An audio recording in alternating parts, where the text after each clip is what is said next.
What is going on? It's been a minute. It's been a hot minute. What is going on, everybody? What's going on, Phil? Man, finally got a day off, some time to myself, and an early start. But we are back. We are back. So yeah, welcome to the stream. I know it's been a bit. I'm fully recovered from this really bad chest infection that I got a few weeks ago. It kept me down for like 3 weeks, and even then, now I'm pretty much still. There was still some after effect. I still have like a little minor cough, but my voice is back. I'm kind of getting back into the routine of a lot of stuff. I'm currently working on a script for the first video of what eventually will be an avalanche of 5e24 content. Since the book is out in the wild now, it kind of was just like a perfect timing of me going down, being sick, recharging my batteries, fixing my sleep schedule, getting a lot of rest, and that's why we're streaming at 8 in the morning instead of me sleeping in and go probably not streaming to like noon or 1 or something like that, because I probably woke up like at noon or 1. But yeah, we're my sleep. It's good to kind of be on a good routine and not feel like a zombie through most of the day. But since I was down for that amount of time, for like 3 to 4 weeks, I haven't had much time to really work on designing with this class. The Scourge, originally I was trying to get it out before the update happened, before the update of 5th edition was released, at least the player's handbook. Unfortunately, yeah, that didn't happen. We are 5th edition 2024 is out, at least the player's handbook, with all the core rules. So we've made some changes to the Scourge, which is my next class I'm wanting to release, that is allowing you to play the heavily armored Fallen Dark Knight. What's going on, Rich? The Scourge is meant to be that heavily armored kind of like badass warrior, Fallen Dark Knight that is looking for redemption, kind of fantasy. So that it's there, at least even in 5e 2014, it wasn't really something you can play with its own kit or with its fantasy. There was a lot of multi-classing that had to happen to play into that fantasy. It was normally some sort of martial with a warlock is normally how you got that fantasy, or there was maybe one subclass in one official subclass or 2 official subclasses. Oh no, it's one official subclass and one option that was presented in the Dungeon Master's Guide, the Oathbreaker Paladin, and then you had the what's called, it was the other Paladin. Let me pull it up. I know there's another Paladin subclass that ultimately allowed you to play into that fantasy, but you were still a Paladin. So it didn't really dive into too much of that feeling of being that Dark Knight.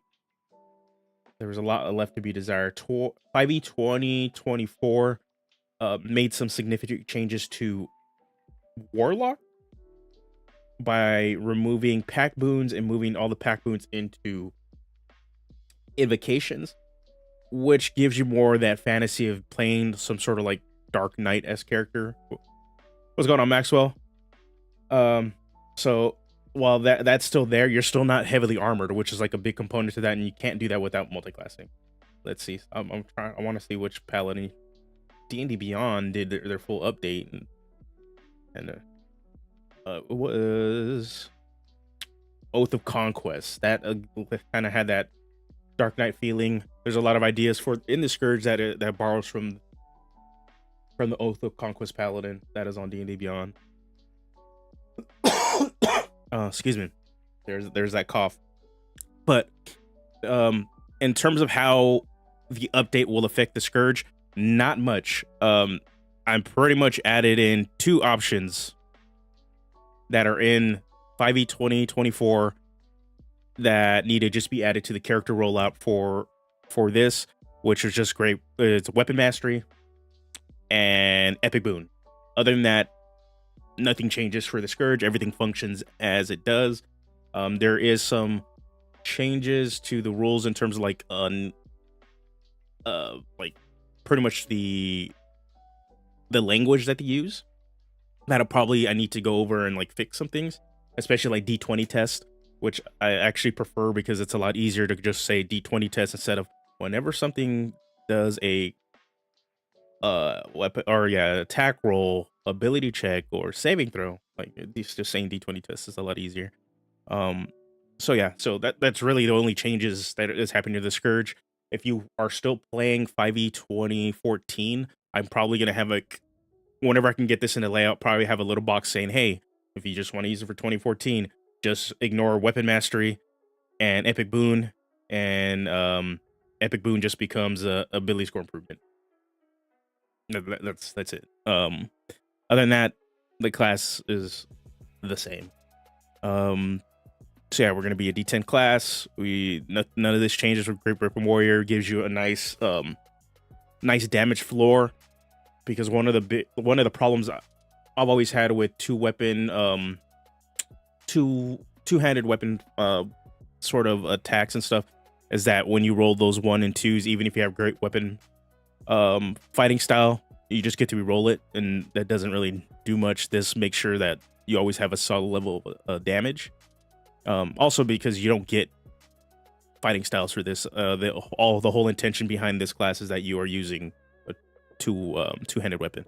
Strike Fear is your bread and butter weapon. Whenever this has gone through multiple iterations, ultimately this gives you a bonus action option that lets you frighten somebody, and if you've hit them prior to frightening them, they have disadvantage on that roll to be frightened. So these are kind of pretty much your two bread and butter options. And then your heavily armored stuff kicks in at 2nd level. Aura Dread is another key component to this class, where creatures that are frightened of you, that are within your Aura of Dread, cannot move. Their movement becomes 0. So the class's role is intended to be not so much a damage dealer, but a AD buffer. You're in the middle of the fight and you're pretty much just locking an enemy down. At later levels, you'll be able to lock multiple creatures down with Spreading Terror. So whenever your creature frightened of you drops to 0 hit points, or you land a critical hit on them, other creatures within your Aura Dread must make a Wisdom saving throw against your Terror DC, or they become frightened of you, which again further locks everybody down. So that's pretty much, that is your main role. In order for this to be viable in later levels, since after you start to get into 2nd and 3rd tiers of play, Frighten becomes highly ignored by most monsters. Fearmonger lets you overcome that weakness and allows you to frighten creatures that normally would not be able to be frightened. And even if they have the immunity, they eventually have an advantage over that thing, but you still have the option and chance to frighten that creature. So there's that. There's continuous upgrades, survivability mechanics as you level, because the whole point of the Scourge is you're supposed to be this big, scary, armored person that is very hard to kill. So that is ultimately what it is. But yeah, that's pretty much the core class is set.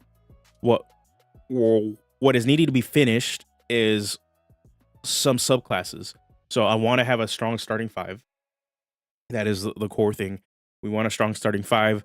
And then through Patreon and stuff, I'm probably going to release additional subclasses. And eventually, as more subclasses kind of like get released there, I'll bundle them up and then either add them some case, or release a bigger bundle with stuff. What my plan is with the Scourge the Scourge release is to actually have a lot more content just besides the main class. And subclasses, I want to have magic items to better support this class. Also, just in general, more two-handed weapon options, and also some backgrounds, because now the 2024 release has radically changed how backgrounds impact your character. It has a lot of weight to your character now. In my opinion, it has way too much weight. to now it becomes a really big min-maxing tool and not weighed in the way that the old background system worked, where it was a lot more flavor driven. I think there could have been a nice balance between making backgrounds have a lot more mechanical weight, but also still allowing a way more freedom than what they're kind of offering you now. For example, I can actually show you what I mean by this. I have a reference sheet for video purposes. I bought the book, but this is a reference sheet that I've made to let me know, like, for some of the upcoming videos I'm working on, which are going to be not necessarily a min-max guide to backgrounds for each class, but it's which backgrounds are viable, because I still believe this game should be a role-playing game and you should have the freedom to choose what you want. But based off how much mechanical weight backgrounds have now, in order for just your character to be viable within the math of this game, you're kind of locked into certain backgrounds, and it's kind of sucks. Unless you're rolling stats and you just get godlike rolls, then it doesn't matter. But for the most part, on average, you're kind of locked into certain things. And what I mean by this is, like, guard right here is strength, intelligence, wisdom.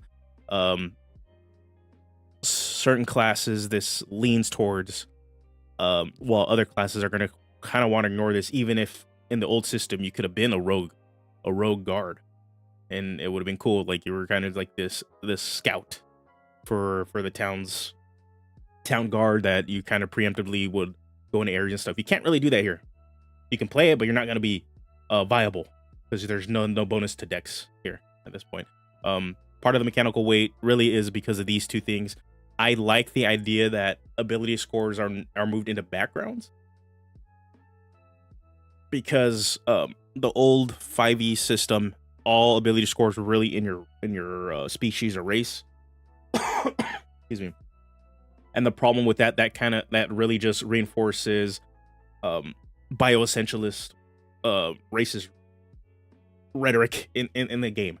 And it's by saying a species or peoples are stronger or faster or smarter or more perceptive or aware just because they're born that way, is not true to real life.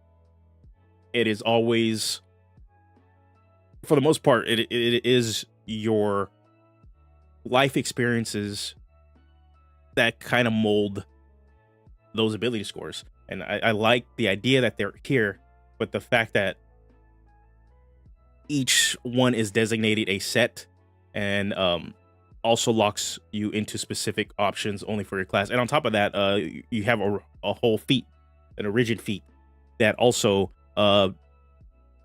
gives you certain levels of power depending on what option you choose. So, like, alert's really, really solid. Magic initiate is always going to be solid because you get free spells. And then you get stuff like skilled, which gives you 3 extra skills of your choice. You just get to go ham. Musicians are really, really good because you get to give during rest pretty much free rerolls for pretty much your entire team. And then there's tough, gives you more HP. Lucky lets you reroll or force a reroll on d20 rolls. And yeah, and then you get stuff like soldier, where they get savage attacker, where it still sucks. So, but again, these kind of just lock you in, because there's, with 5e 2024, they really kind of honed in on, like, oh, we want to be a fantasy war game, gamey aspect of the game. Everything is kind of like gamified, despite the fact that the most presented way that this game has been, and the most popular way this game has been depicted in the online space, is a storytelling tool. What's going on, Fallen? What's going on, Daryl? Treant Monk said Great Weapon Fighter was bad with math. I would trust him. Also, like, Treant Monk is probably one of the best sources of, like, really just unbiased math-driven optimization in the space. He's been, like, I've popped in and seen a lot of his current stuff, and it's just really well done. Really, really well done, and helping people, guide people, especially if you're really more optimized driven. I think, though, that does skew some stuff. for like how discussion is online. I think another healthy thing to talk about is just viability, because some people just want to play a character a certain way. My biggest design critique of 5e 2024 in terms of like character building is that the options that they've updated to gamify the game even further have created issues where certain character combinations and concepts are not viable anymore. I think there's a way they could have changed ASI. I've talked about it in the Discord. I've still been active in Discord, even though like when I was sick and stuff. But I suggested they allow you to pick 2 +1s here, and then your class automatically gives you a +1. So at least you have some sort of bonus into your core stat for your main for your class's main ability score that they need, so that you have a little bit more of a mix and match. That takes the weight off of this, because right now what we can do is do a +1 into all these, or put a +2 into one and then a +1 into another. So if I wanted to be a guard rogue under my like my idea is that, okay, you still get a +1 into dex because you're a rogue. That's still part of like your identity of what you're trying to do, but you can put a +1 to intelligence and a +1 into wisdom, making you viable still. All right, so that's the only thing. So like you can't, it's guard rogue kind of puts you behind unless you get really good rolls if you're rolling for ability scores. Anyway, back to Scourge. How all that kind of stuff will affect it. I do want to include some backgrounds. That might be what we're working on today. Just a couple backgrounds to add into this, and then we're gonna add in. We have new martial melee weapons that are also coded with the weapon mastery. For people that pick up this and want to use it for 2014 version of 5e, just ignore the weapon mastery stuff. All these will still function without it. And also, we're going to add magic weapons that are going to be inspired by various media that have that Dark Knight niche, that trope in them. So that's like Demon Slayer.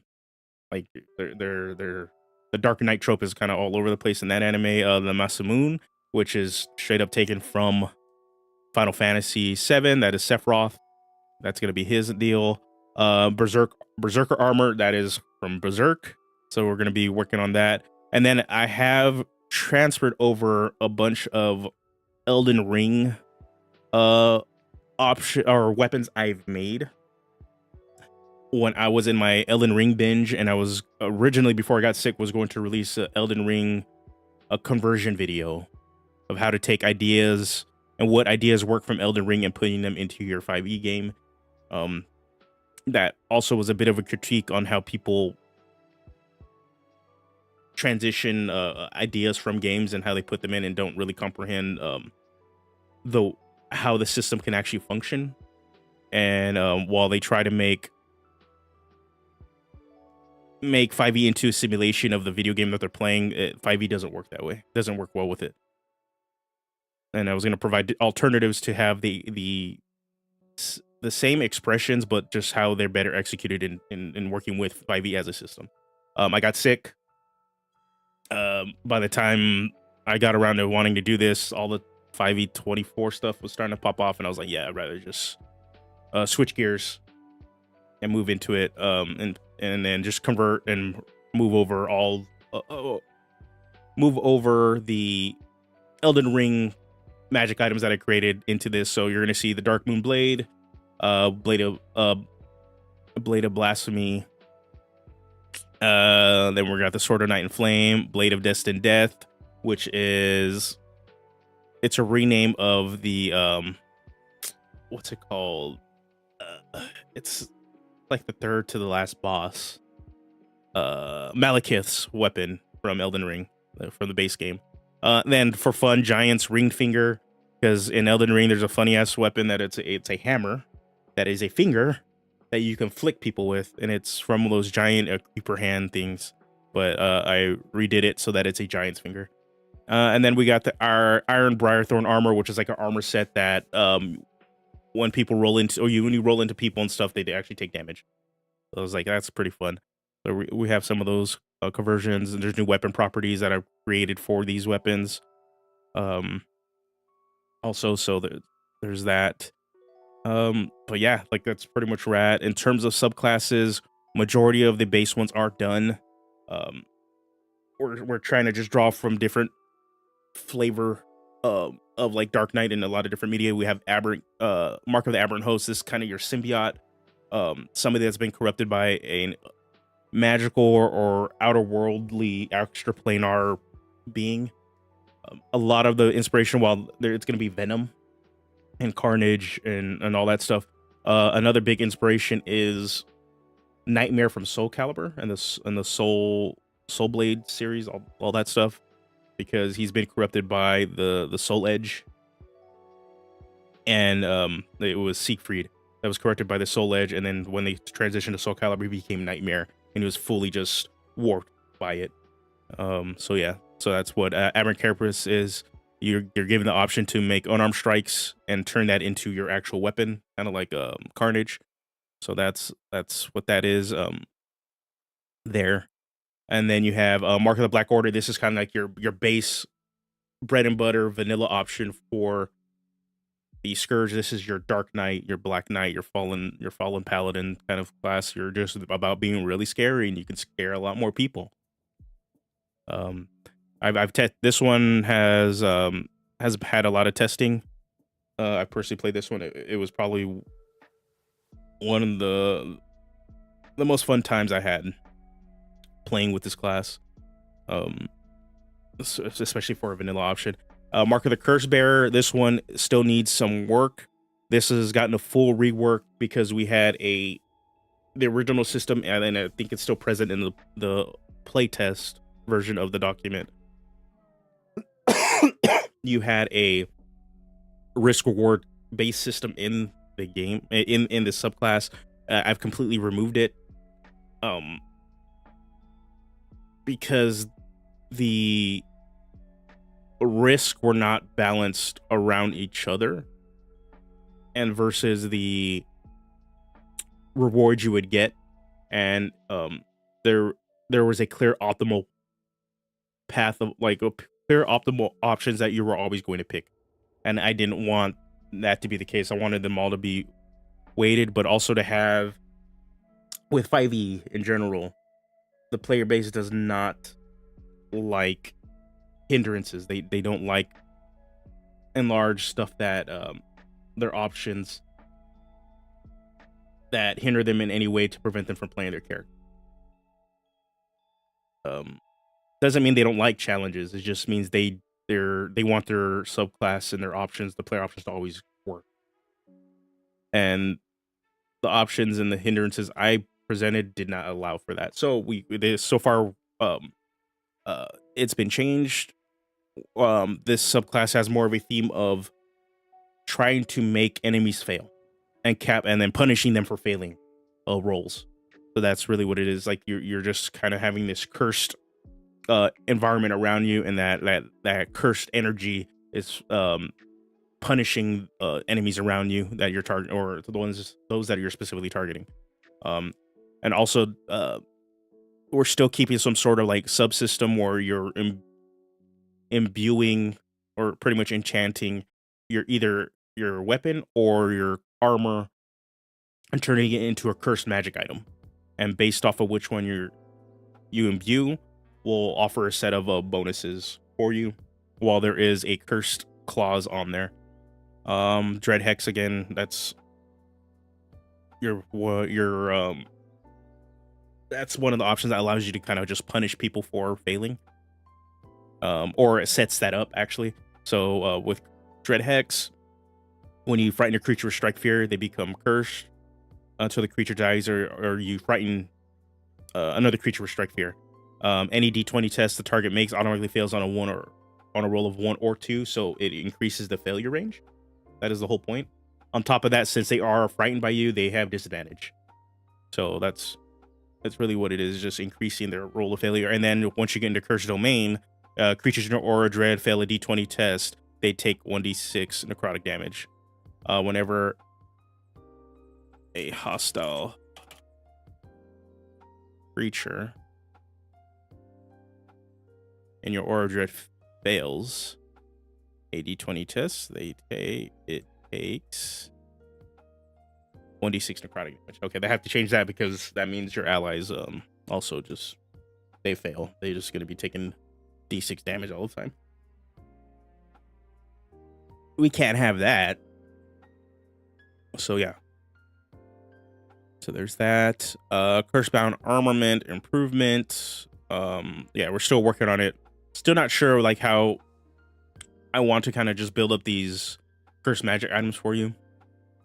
That's really where I'm stuck at with the subclass. This subclass, so once I kind of figure that out, we're good. Next subclass is for you to play the Hell Knight.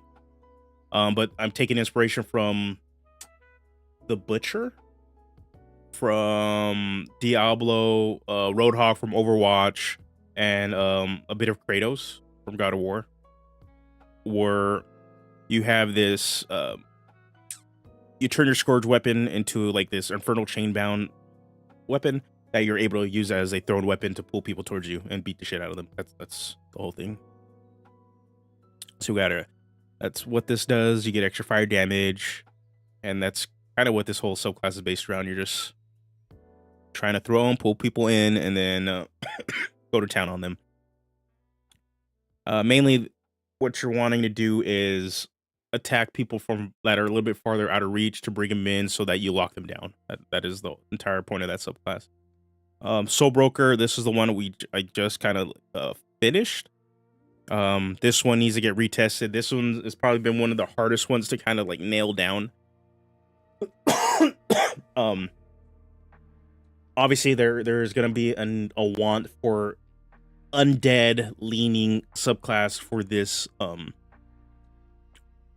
this class, since Death Knights, Skull Knights, Skeletal Knights are all part of like the Dark Knight tropes. I'm taking a little bit of a different direction though, because what I feel this class is a martial class. There isn't any spell casting in the base class. If it is going to have spell casting, it's going to be a third caster. A lot of Death Knight, Skull Knight, or Skeletal Knight, or Bone Knight fantasies tend to lean into a lot of like your heavily armored warrior that does necromancy, and you're also a full caster.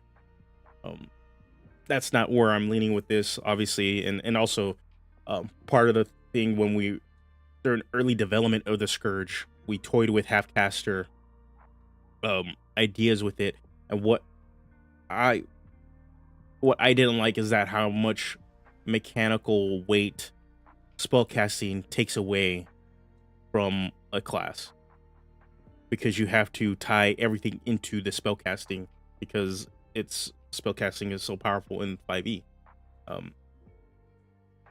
And I found out as soon as I removed spellcasting, I was able to do a lot more cool stuff with the class.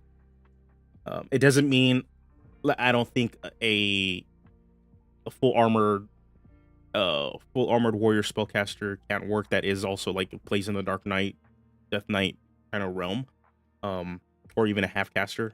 At that point, I think there is. Just for what I was setting out to do, it just didn't work. I think. I know community member Bythe's working on his Death Knight class, or Reaver, I believe he's calling it now. And it is doing that is going to be a half caster martial that leans into the more of the Death Knight aspect of the Dark Knight trope. So I think it's perfectly viable. I think there is a full caster variant that allows you to wear armor if you kind of follow the cleric structure for 5e. I think that option's there to do it. It's probably something I maybe toy with in the future, but I really don't see myself making another like a Dark Knight trope kind of class. Like this is kind of like the one I've been wanting to do since I've been playing 5e. But yeah, that's I'll leave that to somebody else to do. So what the Soul Broker is meant to do is kind of take the idea of that you're kind of the middleman between the realm of death and then you channel death, but it's for price. I wanted to lean into kind of like the thematics that you're some sort of merchant of souls, that you're working on the behest of either a reaper, a god of death, or something to collect and bargain souls. And so that's what the whole subclass is meant to mainly channel, or mainly help. It's mainly to help other your teammates kill stuff faster. So that's really what it is. Scared or death, necromantic energy brings frightened creatures closer to death. Creatures frightened of you cannot regain hit points, and if they take damage from an attack or spell for the first time on a turn, it takes an extra necrotic damage equal to your proficiency bonus determined by your Scourge level. So again, you're meant to frighten creatures, and then anybody that any attack they take the first time on that turn, there's extra damage piled on top of that, helping your entire team just kill things faster, including yourself. Soul Tithing.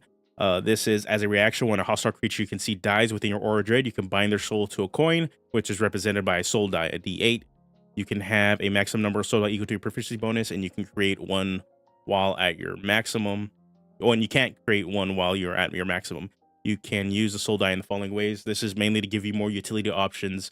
You're pretty much bargaining with the soul to be like, yeah, I'll release you. You can go back to the realm of dead, but I want something in return.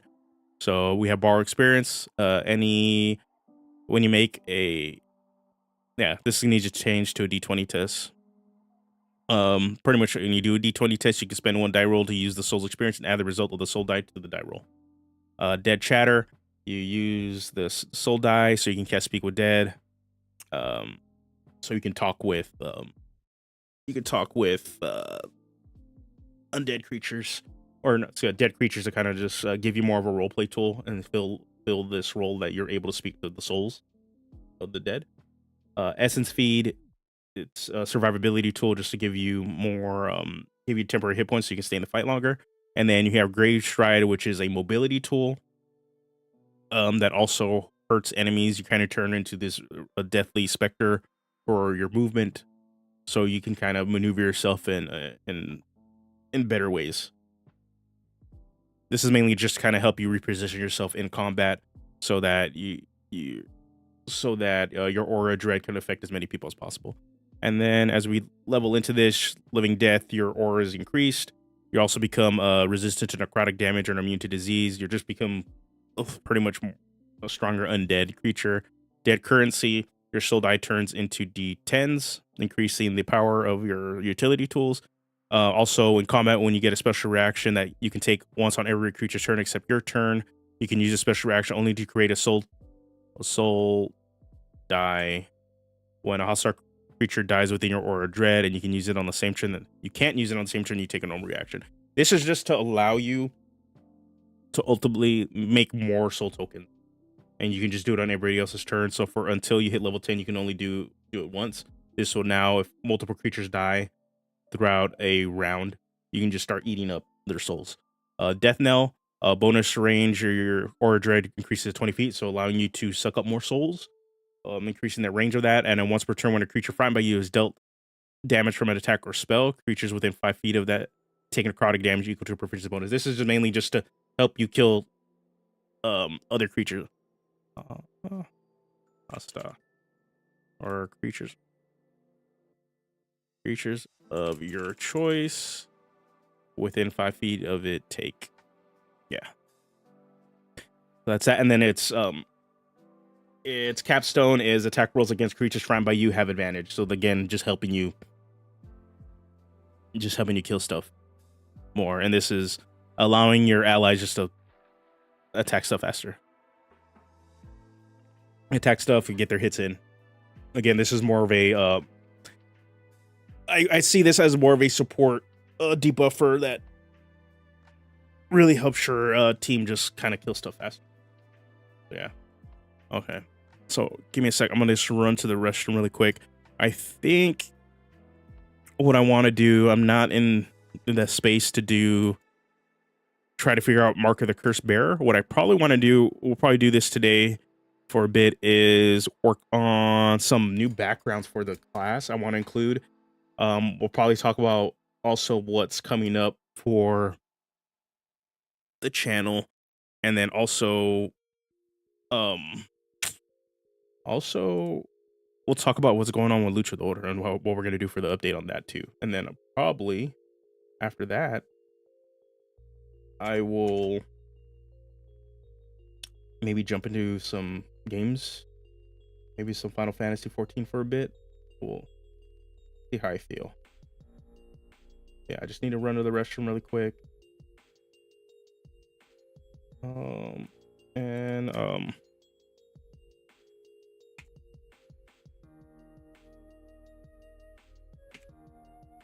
Yeah, I just need to run to the restroom really quick, and then I'll be right back. What the heck? My God. Oh my God. Properties. We need to. Where's my font size, bro?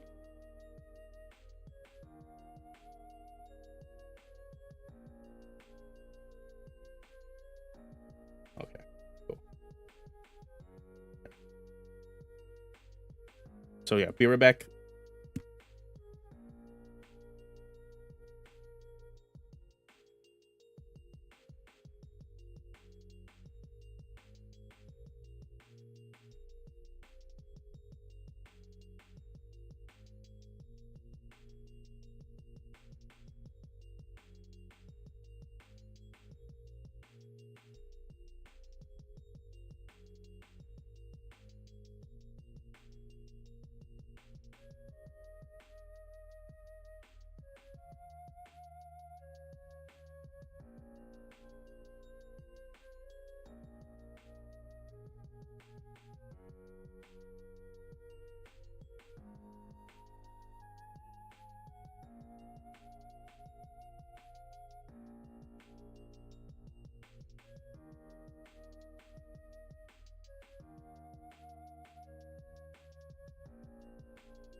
All right, back. I'm back. So yeah, let's talk 5e 2014 background. So like I mentioned not too long ago, they have much more mechanical weight than they used to. Again, I like the general idea and direction what they're doing with it. I also think they pushed it too far in one direction, locking certain classes out of certain options just for straight up viability. It's not even about min-maxing. It's just your character is not going to be like viable to function because they picked a certain background, and that sucks. So, but that is pretty much what this new system does. I like the idea that They're tying your ability scores to your life experiences because that's just how it is. Um, just because like, it made no sense when it comes to species or race that just because you're an orc, you're dumber, but you're stronger. Makes no sense because in real life with humans, just because you're born of a certain culture, despite what racists try to tell you, um, you're not stronger or dumber or smarter because you're just born to a certain race, a certain culture. You come from a certain cultural ethnic background. It makes no sense, and it doesn't make sense in terms of what D&D is. I think there's a lot. What they're doing with species now, it makes a lot more sense of trying to convey biological differences than a bit what the racist narrative that ability scores were reinforcing. Your life experiences have a lot more dictate a lot more what you're doing. As somebody who goes to the gym and works out is going to obviously be a lot more athletic, a lot stronger, uh, compared to somebody who spends most of their time studying and like becoming a doctor and learning about learning medical science. Right? They're not the same. We're the same species, but obviously somebody who is focused on studying medical science and somebody who is in the gym powerlifting, powerlifter's going to have increased strength and be strong like with athletics, while somebody who's learning medical science and is studying most of the time is going to be skilled in their medicine check and intelligence score. Right? That's pretty much what these life experiences are moving these ASIs into there. Unfortunately, the problem is on a game level, again, like your certain classes are locked out of these despite these backgrounds in the old system allowing that expression of freedom. It's like you want to be an acolyte because maybe you're an assassin for the church. Well, too bad. Like, you can't do it as a rogue. Shoot, you can't even be like a Templar to some extent if you wanted that acolyte background. Like, you wanted to be a fighter or a paladin that's an acolyte. You are the military wing of this church, but you're like you're an acolyte. You're devout. You can't really do that, barring that you just have really good rolled stats. Your character just viably is not viable. It's not even optimization. Your character just struggles with its viability because you need strength or dexterity because your attack ability score, because your class depends on that score being hitting certain numbers at certain tiers of play. And since feats are so integral to 5e character building now, like they are a thing, like to the point where you get one free one at the beginning when you make your character with these backgrounds, that taking in an ASI bump to compensate for your weakness because you decided to take a background that holds you back kind of sucks, because other players who already are taking just to be viable, it's not even to be min max, because there are min max options also, but just to character to be viable, they want to have like some fun. They're still able to dip into to other feats and get extra abilities for the character, while you have to spend time with the ASI. Yeah, there is just that is actually probably my biggest hang up, since the channel, for most of the channel being around, has been focused on character building and character expression. Like, this is my biggest hang up for 5e24. There's a lot of like other junk going on with wizards and like AI and all that dumb crap that's going around, but for the most part, just in terms of the game, this is like my biggest hang up. But examining what these feats do, or what these backgrounds do, there's still room to add backgrounds. So the main point of backgrounds is a point of origin. What was your life prior to being an adventurer, right? They give you an ability score. They give you a feat, an origin feat. They give you skill proficiency with 2 skills. You get a tool proficiency, so your character can partake in the quote unquote crafting system. It's better than what they had in the non-existent one in 2014, but it's still not this very deep system that I think people were wanting and craving from previous editions. I think the new crafting system is still better than not having anything, but for the most part, it's not this really deep system where you're going to be needing to count and figure out how much material you have. The options to do that are there, but it's again based off of like DM, and there are third party stuff that's out there that actually gives you that system, typical of 5e fashion. But in the 2024 update, it's better, but it's not great. But again, your character still can partake in it because you're gonna have artisan tool option for the most part that will allow you to craft. Except if you take gaming, unless you get a background that gives you a gaming set. I believe Soldier gets a gaming set. You can just gamba, partake in the good old gamba. Have your DM introduce a side game and just gamble. But yeah, you have that. In terms of, and then you get equipment that roughly equates to 50 gold.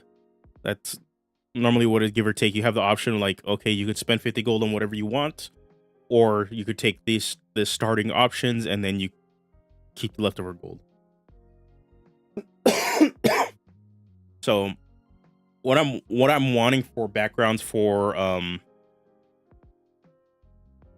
Scourge is other points of origin that can help tell the story and double down on what kind of person this is. Normally it's some sort of, based off of the names of all these, it's some sort of job. Like it's some sort of career or some big aspect of your life, like a criminal that you were prior to all of this. Some options I'm thinking. So we're gonna boom. Okay. Cultist is one I think is a good option because it's a little bit different than Acolyte, right? Because you're praying or you're worshiping in secrecy because it's forbidden. That is different from Acolyte. That is way different from Acolyte, so that's something we can look at. Also for reference, I also have all the origin feats kind of listed for me so that we can quickly go back into it. Again, I've bought the book already. Physically, I bought the book. I have, as soon as we get the I believe my my play group, my dungeon master is gonna get the digital copy once it goes live and share it with our group for our D&D games. And I think at that point we're gonna actually convert our 5e characters to 5e 2024, which it's gonna be interesting to see how these characters like really play out. I'm currently playing a human Twilight cleric. So yeah, there's that. It's gonna be interesting to see how I convert that character to 5e 24. And then eventually we're gonna play Vecna with the new rules, the Vecna campaign. But I'm bringing back my Artificer, which doesn't have an update in 2024. So it's gonna be interesting to see like how that changes too, or see if it's even coded to do that.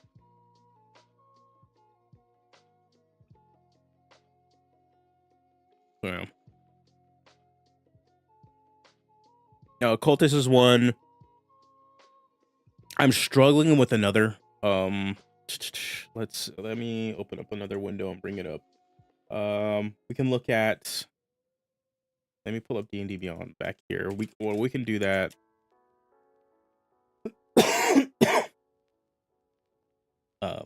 Backgrounds. Let's see. Okay. Look at backgrounds. So again, want to exclude. I want to exclude everything that's not the. Wait, I just want to exclude the updated rules, but apparently we can't. I'm about to be dealing with that. My group looks like they'll be switching to 24 with my Arbalest. Artificer might just get a subclass update. Yeah. The one thing I want to see, so I can figure out, because currently what I'm gonna do with all my videos at this point, since I'm not diving into character building yet, and because I will do I'm going to start character build videos back up after a certain point. But what I want to do is see how D&D Beyond handles subclass options with 2024. Because it's not like certain subclasses, like for instance, with like cleric, they give you proficiencies like in armored weapons. I want to see how they handled like those little things, because those now have gotten moved to class options. Like the cleric now has the option between like the sage or the pretty much the war priest. You can either get more spells and then be better at intelligence checks, because you'll get to add your wisdom to it, or you can just wear heavy armor and get weapon proficiencies. Like, I want to see how they handled some of those in transitions before I start doing character builds or even suggesting old subclasses for character ideas in upcoming videos. Because the reason I'm saying that is, like, while I can make a suggestion, right, on how I would transition those classes, the D&D viewing public on YouTube and those that are on Reddit are gonna follow whatever the hell WotC is doing. They're gonna they're just gonna be like, oh no, this is the right way because D&D Beyond does it this way. Like, and so it's like, instead of just fighting against it, I want to see how the system that they've spent all this money on does it, and just use that as my frame of reference. Let them do other work.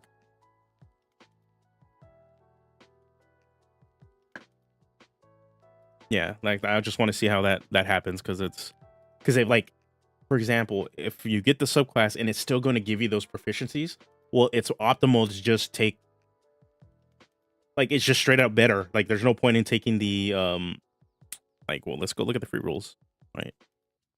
Let's go to class cleric. Like, if Twilight Cleric's gonna give me martial weapons and heavy armor, right? When I choose my divine order, you dedicate to yourself one of your sacred roles of choice. Okay, well, where's the sacred roles, man? Where's the sacred roles? They don't even have it listed. They don't even what the you have dedicated yourself to one of the following sacred roles. Nothing. Okay. Bruh.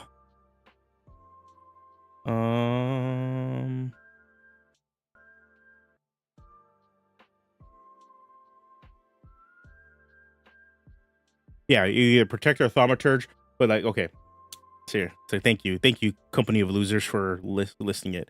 If your subclass still gives you proficiency with, like, martial weapons and heavy armor, there's no point in taking protector. You're just gonna be better off, like, straight up. You're way better just taking thaumaturge, because you're gonna get those proficiencies later, and then you get all the cool ass bonuses of just being able to use your wisdom for religion and permit religion and arcana checks, and you get an extra spell. Like, so, and that's what I want to see, because Twilight's already busted, but, like, just straight up, your character's just straight up better, because thaumaturge, in my opinion, is the better option, while Protector gives you, like, if you want to play the War Priest, go for it. Play Protector. I get it. Sometimes you just want to be the War Priest mage of the sun that infuses the might of the sun, the light, the heat, the fire in your Warhammer, and you just beat the shit out of somebody. I get it.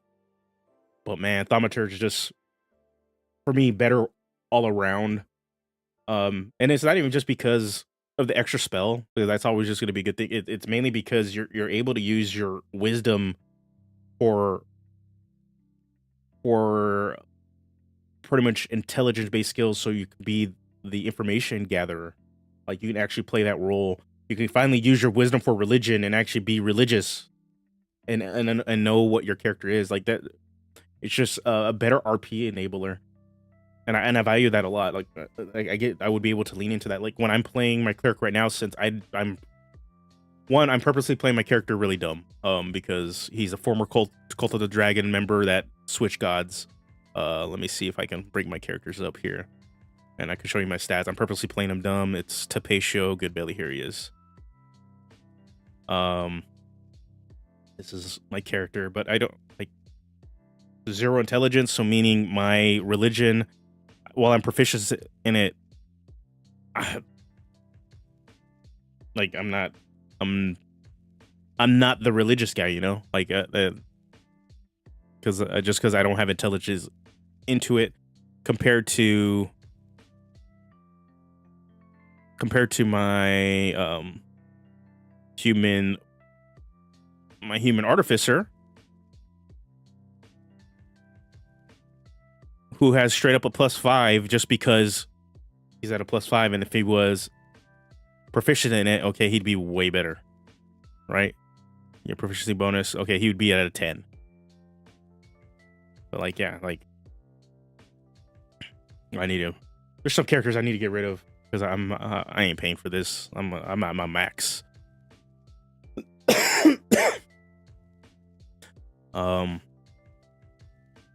As you can tell, I have a goblin obsession. We got a goblin here, goblin here, goblin here. My Warforged. Pretty much these two have been my main. This has been my main character for the last decade, and then what I'm playing now. Okay, but so yeah, that when it comes to backgrounds and stuff, that's what we're gonna go for. And then for subclasses, I just want to see how they transition to it, because it's gonna be so much easier to talk about it. And then in terms of subclasses, until I see how they transition to it again, and you're gonna see this in more recent videos, I'm mainly going to refer to classes that are featured in the core book right now, in the new book. So yeah, so that's what we're kind of gonna go with there. Before I kind of jump back into Scourge, we might as well just talk about what's coming for videos, because it's been a bit, at least a month, almost 2 months now. Everything is we're gonna focus on 2024 stuff. It doesn't mean I'm not gonna be doing design stuff, but it's gonna be exclusively to Twitter, or excuse me, exclusively to Patreon. In terms of why I'm not really gonna do those videos anymore, the return on investment wasn't there. It's just really what it was. They were getting decent views, but in terms of people actually, like, in terms of the money I was spending on art for those videos, and then in order to recoup that money back, I was not recouping anything. So I was just spending money. Majority of people that were coming in and joining the Patreon, they're joining the free option, and then they were just taking the stats that weren't even on the PDF and just using that free option there. So, which is understandable. That's why the free option's there. But in order for me to continue to pay artists and do art, I was making zero money. So what I will do now, because also I need art for Scourge, I wanted to divert my attention to funneling any money I'm gonna do on art for pretty much class projects.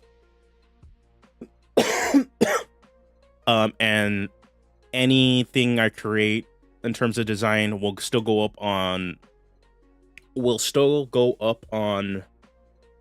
Patreon. The free option will be free without art. It'll just be stats. But what I probably will do is maybe start using the fan content policy, so I can just like do a layout and you use maybe like MTG art or official D&D art that fits in. What's going on, Evander? We'll do something like that, but still, at least once a month, there's going to be some option there. I know for this month, once the book goes live officially on, I think it's this coming week, I believe the book is going to be out. So you'll be able to buy it at Barnes and Nobles and stuff now too. I'm going to release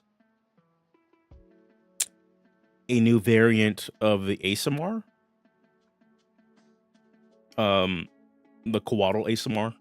There's going to be that option there, and it's going to follow what's already there for the 2024 ASMR that's in the core book, but it's going to present another option you're able to use that kind of aligns with like the wind aspects of like Coatl.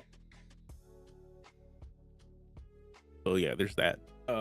So that's there's going to be a Coatl ASMR that'll be there for this month. I still have a Fairy Dragonborn that I'm going to also release probably in the next couple of months, but there won't be videos on them. All the videos are going to be on different character aspects of 5e 2024. So right now we're going to work on videos for background suggestions that focus on viability, not on optimization for each class. So we're going to go through that. Then we're going to go through I want to revisit my feats for classes series that didn't really take off because I got distracted with other crap while I was doing it. But yeah, so there's like 3 or 4 videos that are like feats for roles, and then there's like 1 feat for barbarian. I'm gonna do 12 videos there. My goal is to kind of pump out at least 3 videos a month. So I'm trying to get back into the rhythm of just like writing stuff. I just been busy at work too, so I haven't been able to have extra time to write. But by barbarian, the barbarian video will be the first one. The script's almost done. I need to finish like writing on 2 more options, and then I'll start recording and get it ready. And while I'm working on the video, I'll be starting the script on the next class. So yeah, so there's that. And after all that's done, I will probably be going over the new classes for 5e24, or the new subclasses, excuse me. We'll on the old fashioned of just like looking at them, kind of what they do, present character ideas that you can kind of do, and potentially even some reflavors if they work, and just my overall opinions on their design. I'm a lot more confident now in my like design mentality in terms of how to actually critique what a class can do and what it's going to be, what fantasy it's going to allow you to play out, and whether like it's going to be good or bad. There's just kind of like I'm just a lot more confident in doing it, just because I've been in this system now for long enough, and obviously doing my own design work. So we're going to be talking a little bit more about that. Those are going to be the later ones. And then after all that's said and done, we will start doing character builds again. Just looking at the YouTube game and just looking at what's working with the channel. People just still looking at character builds, man.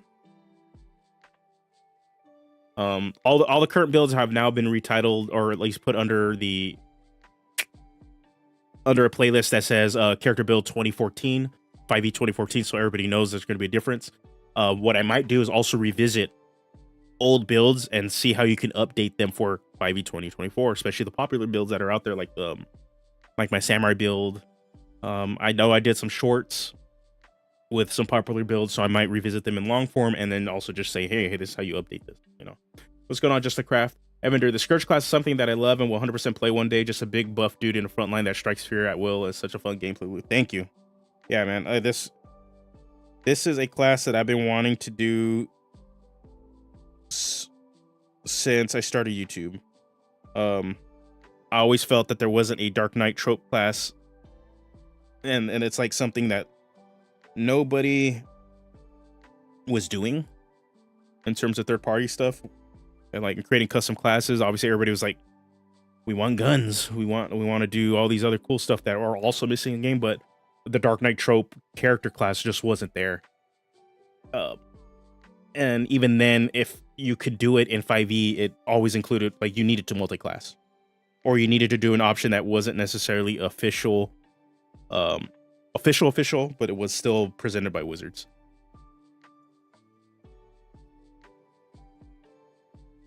I mean, Zipron, Disney, Monkey DM, and DND shorts got extra popular. Yeah, the problem is I only got so many hours in a day, and I work a full ass 8 to 5.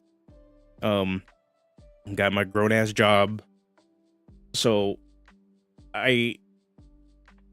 if I ever were gotten in a position with this to be able to hire an editor, that's exactly what I would either hire an editor just for shorts or to hire an editor just for long form videos.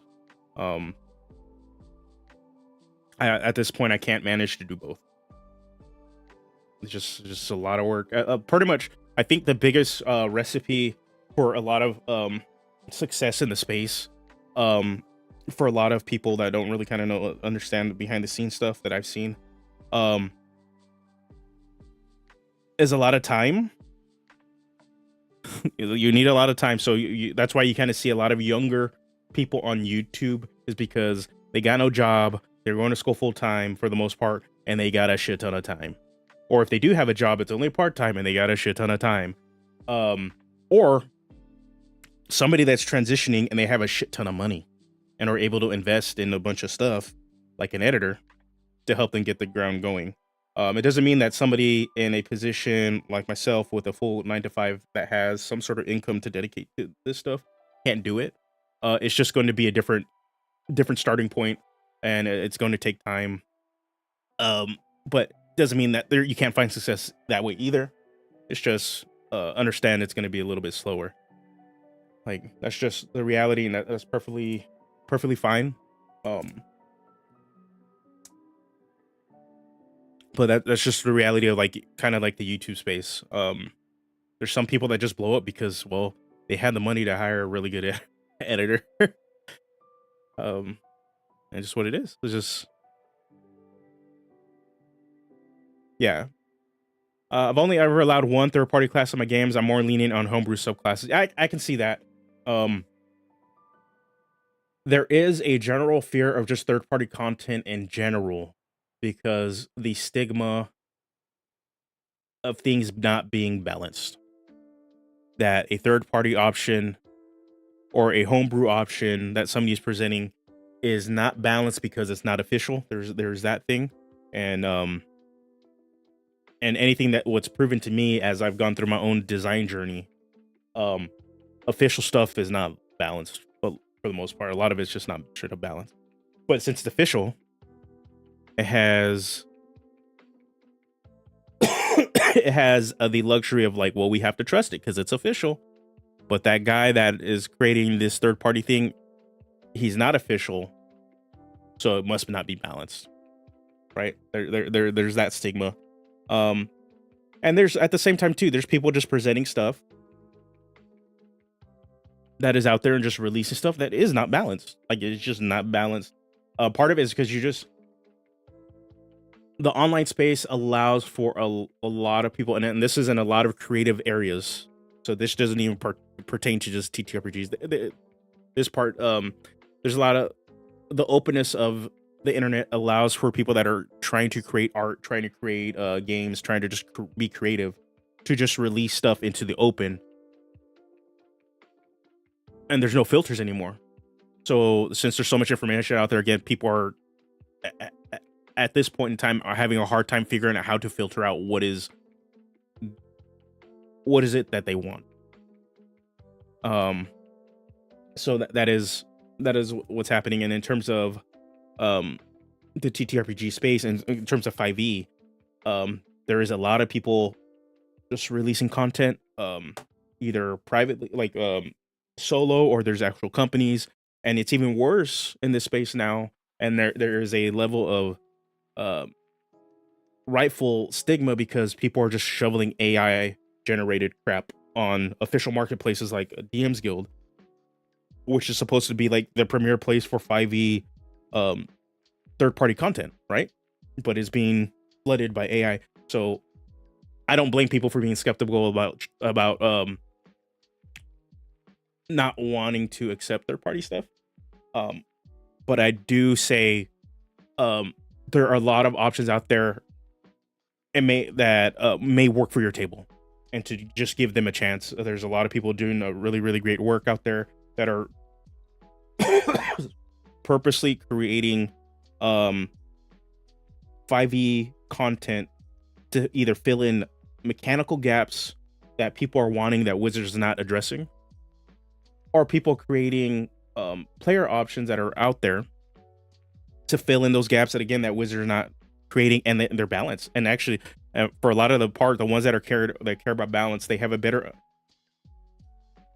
an understanding of what the system can and meant to do, and in some cases they try to innovate on the system, and in a lot of the cases they just want to work within the system so that people can have that freedom of expression but also not feel that they're overpowered and not disrupt the game.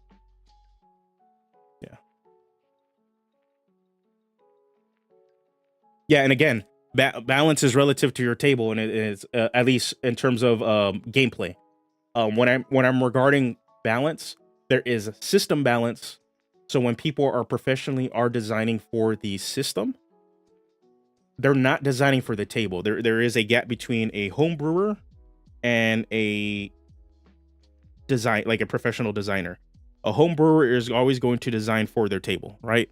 They design the balance for the table. A designer is the next step up because you're no longer designing for your table. You're designing for mass market, so you need to design for the system, and that is a knowledge gap to jump from that to that, because as a home brewer, you know what works for your table. You know what's going to work on your table because and again, and it is a starting point. But as soon as you go into designer, you got to understand what works for the system, and it may not work for your table because the system and the mass market are a whole other option. So yeah, and then there is the influence. Like I see a bunch of let me catch up on the comments. But yeah, there is some stuff going on. Let me catch up on the comments.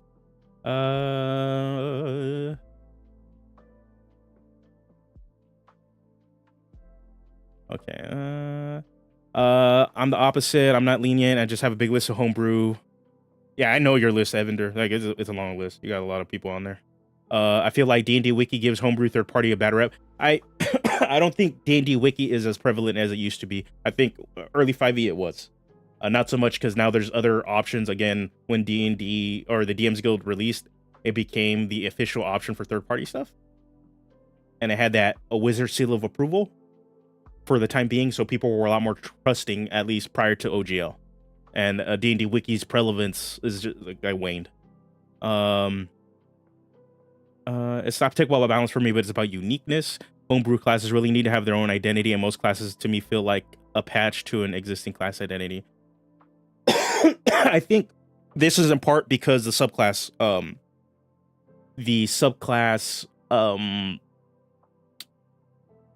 system within the class and character identity system for 5e. Since classes are meant to be these large tent poles, subclasses kind of filter into that, and the subclasses eat away at allowing for, at least in older editions of the game from what I've seen, allowing for a class to have its full identity. So at least from what I saw in like 3rd edition and prior, you have a single class, right? You can have like, I forgot the name of it, like prestige classes later on, and you just kind of level into those. But for the most part, you're a rogue, and that's it. You're a rogue.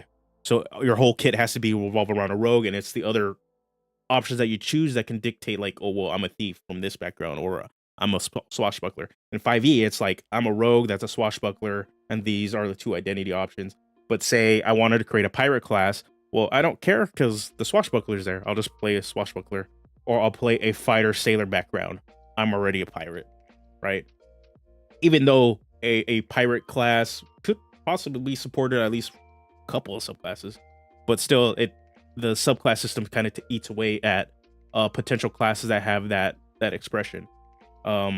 Even like the Scourge class that I'm working on right now, you can do this within base 5e. It does take multi-classing, or you can just play a Oathbreaker Paladin or a Conquest Paladin.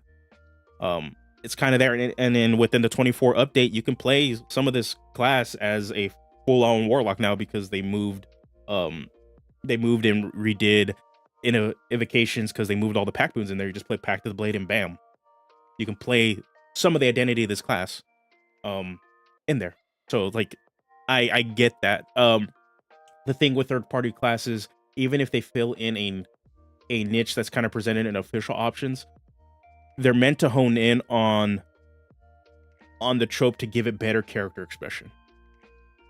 That's really what they're trying to do. So it may feel like they're just trying to patch a class identities because most of the time that class identity is weak and it has better forms of expression that can actually create multiple subclasses and put another banner under it.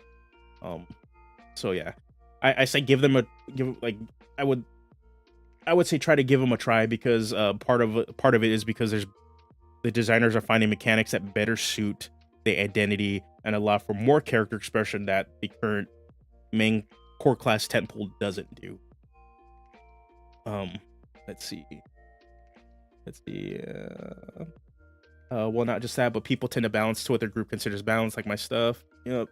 The real problem is YouTube creating stuff and people thinking, oh, YouTuber people creating something, he's famous, he's YouTube, and it's good.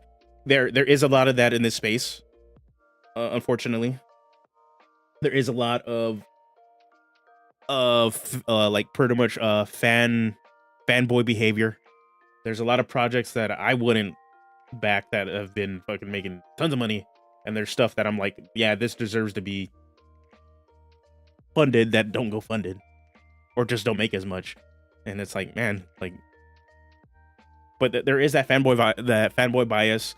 I'm never gonna hate out anybody making their bag unless they're making their bag out doing racist, transphobic, homophobic shit. But you know, the thing is, there's enough money out there. There's enough food at the table. Everybody has a space to eat. It's just in the YouTube space. My only critique of it is there's enough food for people to eat, but there are people that purposely or the space prevents certain people from eating. And this is like both on the viewer side and on the creator side. It's just like my big critique. There's a lot of food out there. Everybody has a chance to eat, but the space, and this is in a variety of niches on YouTube, just prevents certain, like they don't want to allow certain people to eat. And it's not necessarily that these are bad people. It's just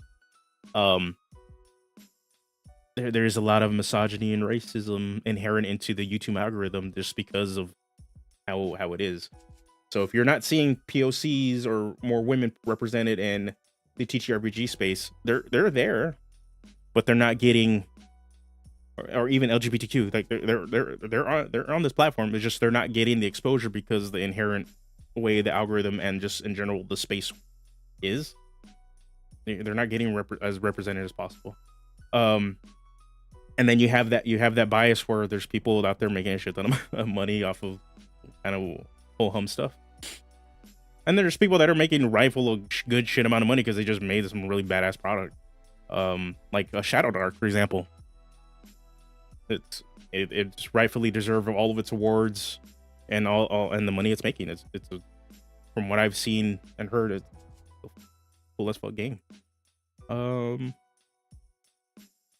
I hate subclasses in 5e.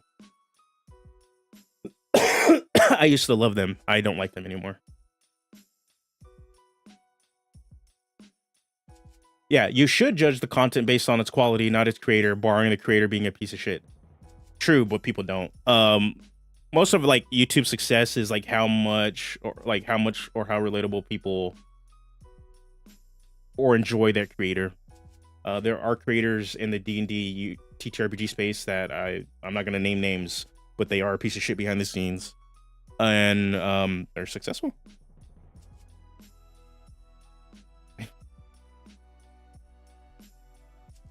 Like they're successful on this platform, but they're assholes behind the scenes. That's in large part why I've kind of like distanced myself too from a lot of shared spaces. Nothing against a lot of these people that like to collab and stuff. But for my own mental health, I needed to kind of step away and just focus on my own shit. But I do have a small number of people that I trust in this space that I love to collab with. I love to talk to, that I consider friends. But in the larger space, I needed to distance myself because it did become about numbers, and there's just some people that are just blatant dicks that I don't like to interact with. Good thing though in this space, most people are supportive. I will say this: a lot of people, especially the major people in the space, they're really, really supportive. They're really, really nice people. There's just very few small, very like I probably count them on one hand, just number of assholes in the space. It's a shame WotC hadn't started the revision a year earlier to properly cook. Yeah. It definitely was. The book is in this weird space, at least 5e24 player's handbook, in this weird space of like feeling rushed, but also still better. But it did need more time to test out some stuff and really really get some like internal feedback. The public playtesting and the back and forth between all that, the public design, the crowdsourced design that they did, at least for the early part of this, you can really feel it in there, and that's fine, especially since this is like a remaster of 5e14. I personally don't get the dumbass discussion in terms of labeling this version of the game and trying to say that it is a full ass new version, new update of the game, because Pathfinder 2nd Edition didn't get the smoke, and it's the same shit.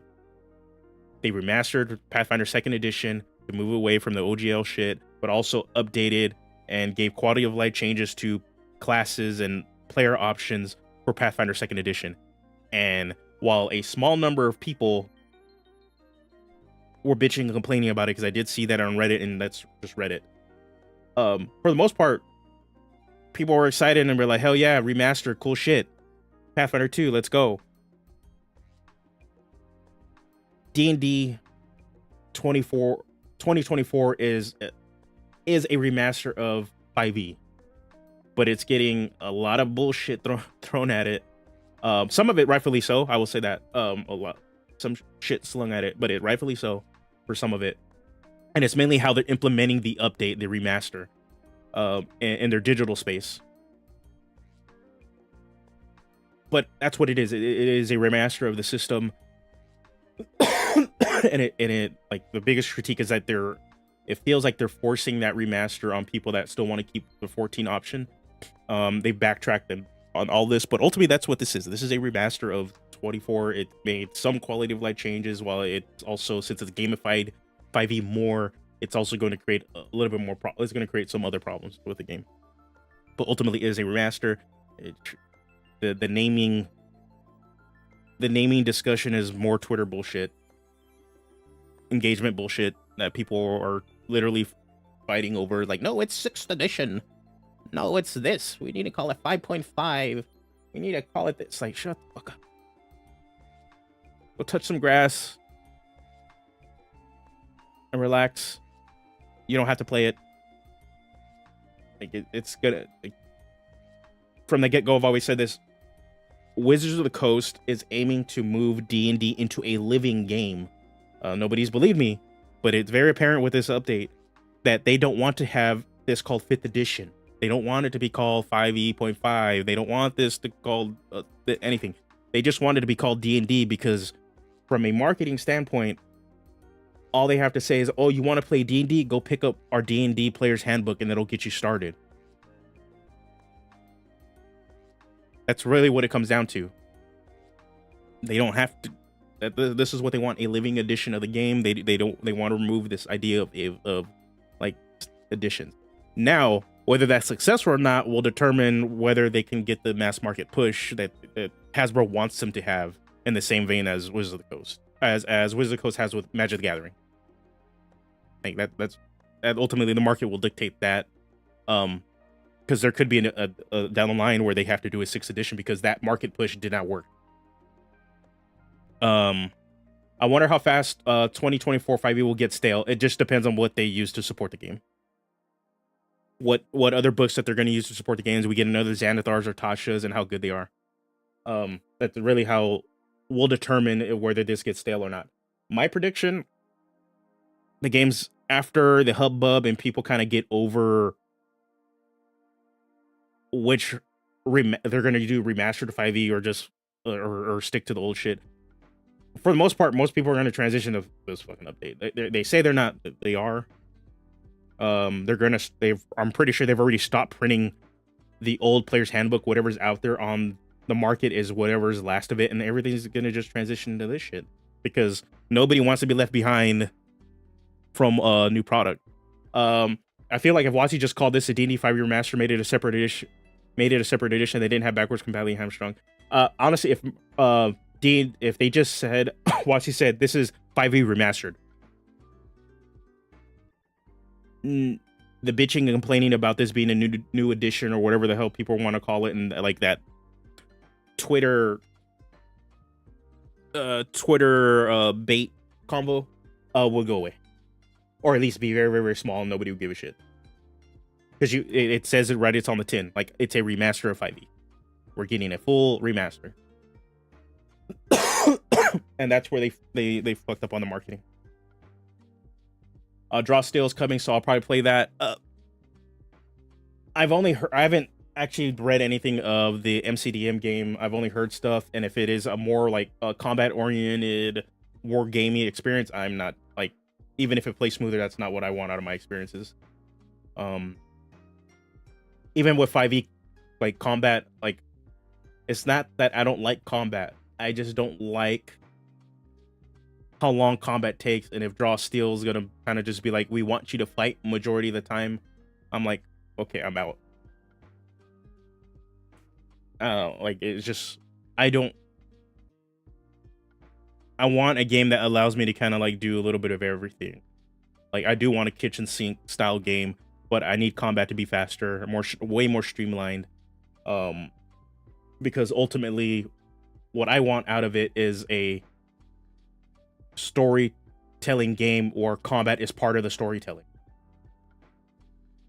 I think a lot of the way, especially how 5e works and a lot of these other systems work, especially Pathfinder 2nd Edition, I really, really felt this. The game splits, or it's like, okay, we're in RP mode and now it's combat.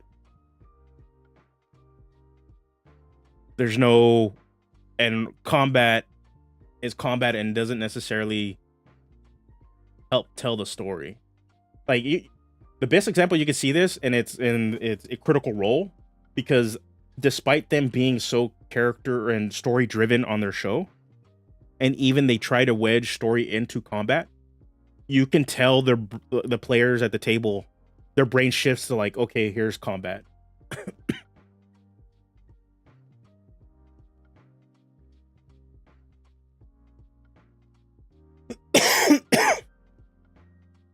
Yeah, I've run 5e campaigns with 0 turn-based combat. I've played in multiple sessions where like me and my play group are fucking around and actually don't fight, and some of those were like some of the funnest sessions because we're just in character and goofing off. And it's not like we didn't progress the plot either. It's just, it's what it is. What I'm saying is, in terms of the design of how some of these systems are going and how combat oriented they are, there's a brain switch where you're like, okay, I'm role playing and playing into my character, and then I go into war game mode. The only game that I felt didn't do that for my play group, and I was on the DM side of the table, was Daggerheart.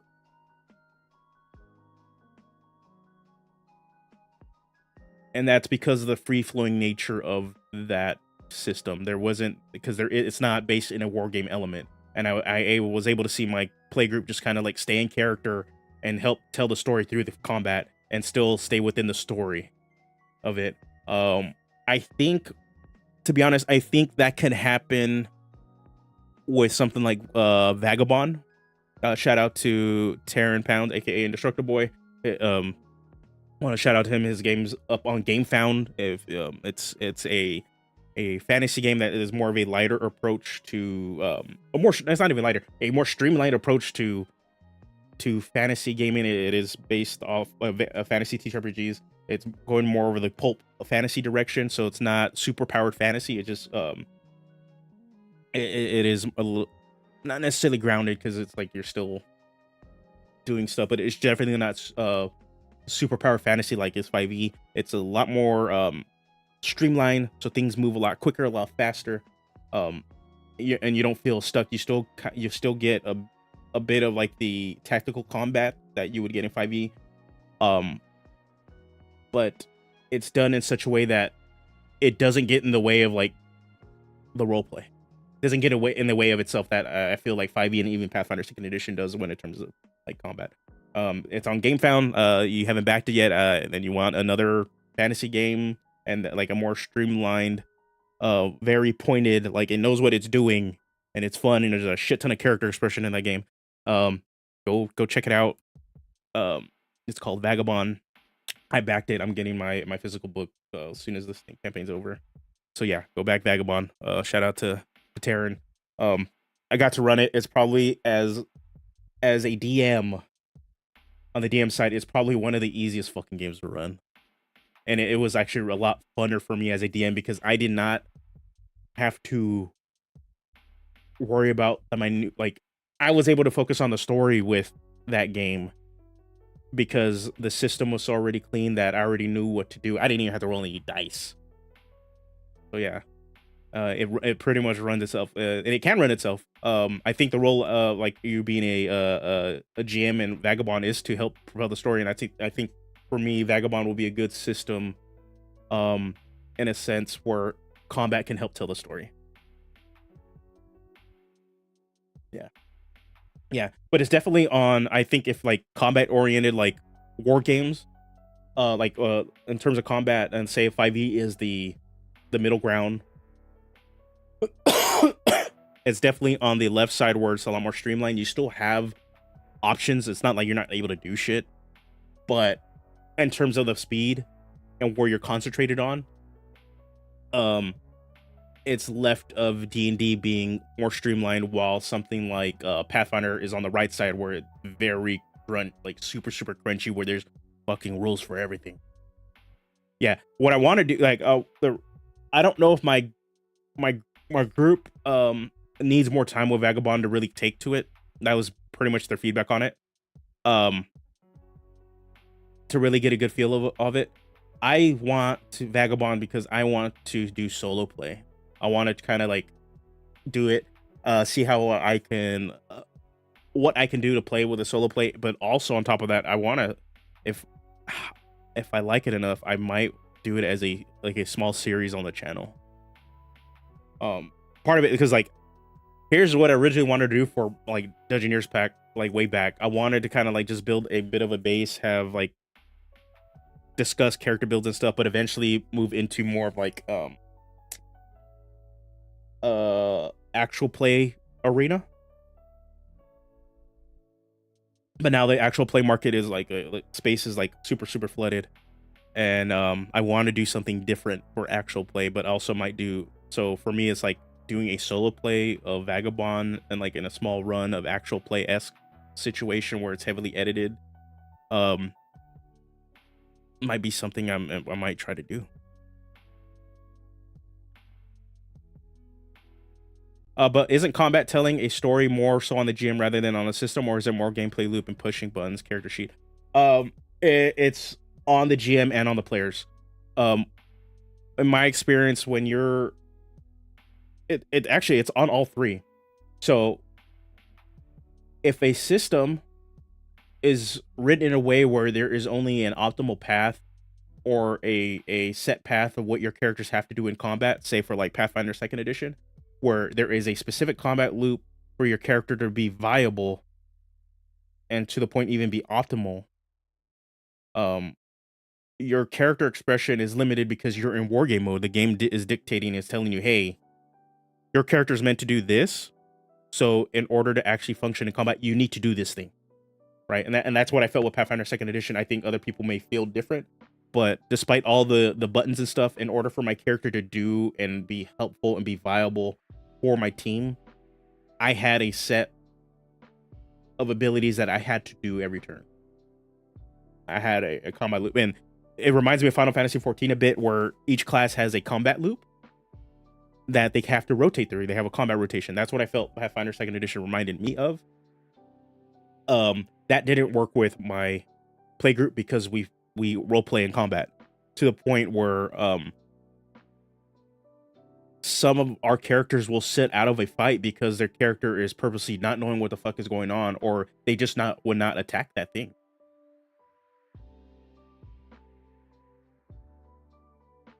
And our characters are sitting there talking, discussing, and then still in combat to fight. 5e and this gamified, even now with the update, sometimes gets in the way of that because you still have to fight in an optimal way at times, just to, depending on the balance of of what the DM has set.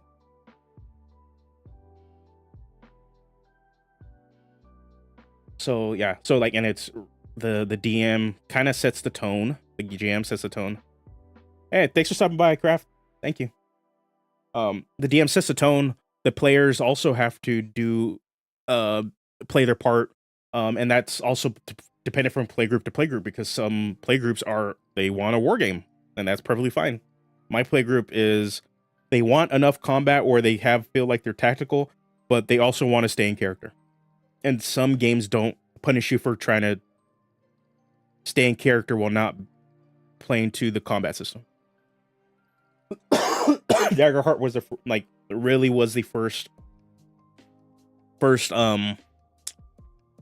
game that I saw the light bulb flickered in their head, where they're just like, hey, I'm still in character and I'm still doing my cool shit and everything makes sense, and I'm not taken out of my character. In 5e, I can very much tell which combat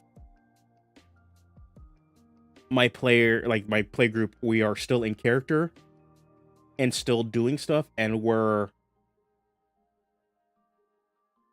other combats were like, okay, well, I'm no longer playing my character, it's me needing to be me and smart and tactical, because either the game or the scenario is telling me or dictating, or the rules are dictating that I have to do this. So yeah, so that's just my preference for playgroup and the preference for the kind of games I like to play. Doesn't mean I think any of the war gaming center games are bad, but it's just why I don't like crunchier games anymore. I think early on, maybe I would even say maybe a decade ago, I would fucking love Pathfinder Second Edition, because I was just coming over from MMOs, coming over from Magic the Gathering, and just playing just game center stuff, and it makes a lot of sense. But coming into now, in terms of how I like to enjoy and spend my time and play D&D and stuff, or just teach RPGs, it's like, no, I want to be in character.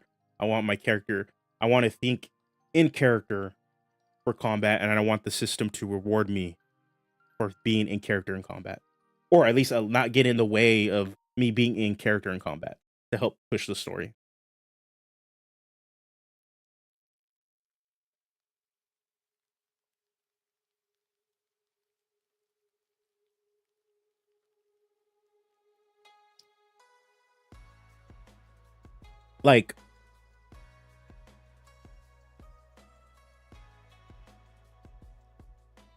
Yeah, he did a rebuttal. I think people that are more in the Pathfinder Second Edition, into the system more, I think they found a way to kind of have that choice. and figure out how to make the game work for them. I think as you're learning and getting into the game, I do think there's some level of illusion of choice. Um, the game offers you a lot of options and choices for when you're building your character. There's a shit ton of customization, but ultimately your class and in combination of those options that you're choosing have a specific gameplay loop. So like my biggest example is the Magus. In order for your Magus to function, there's pretty much like a three action loop that you need to do so that you can keep hitting people with spells in your weapon.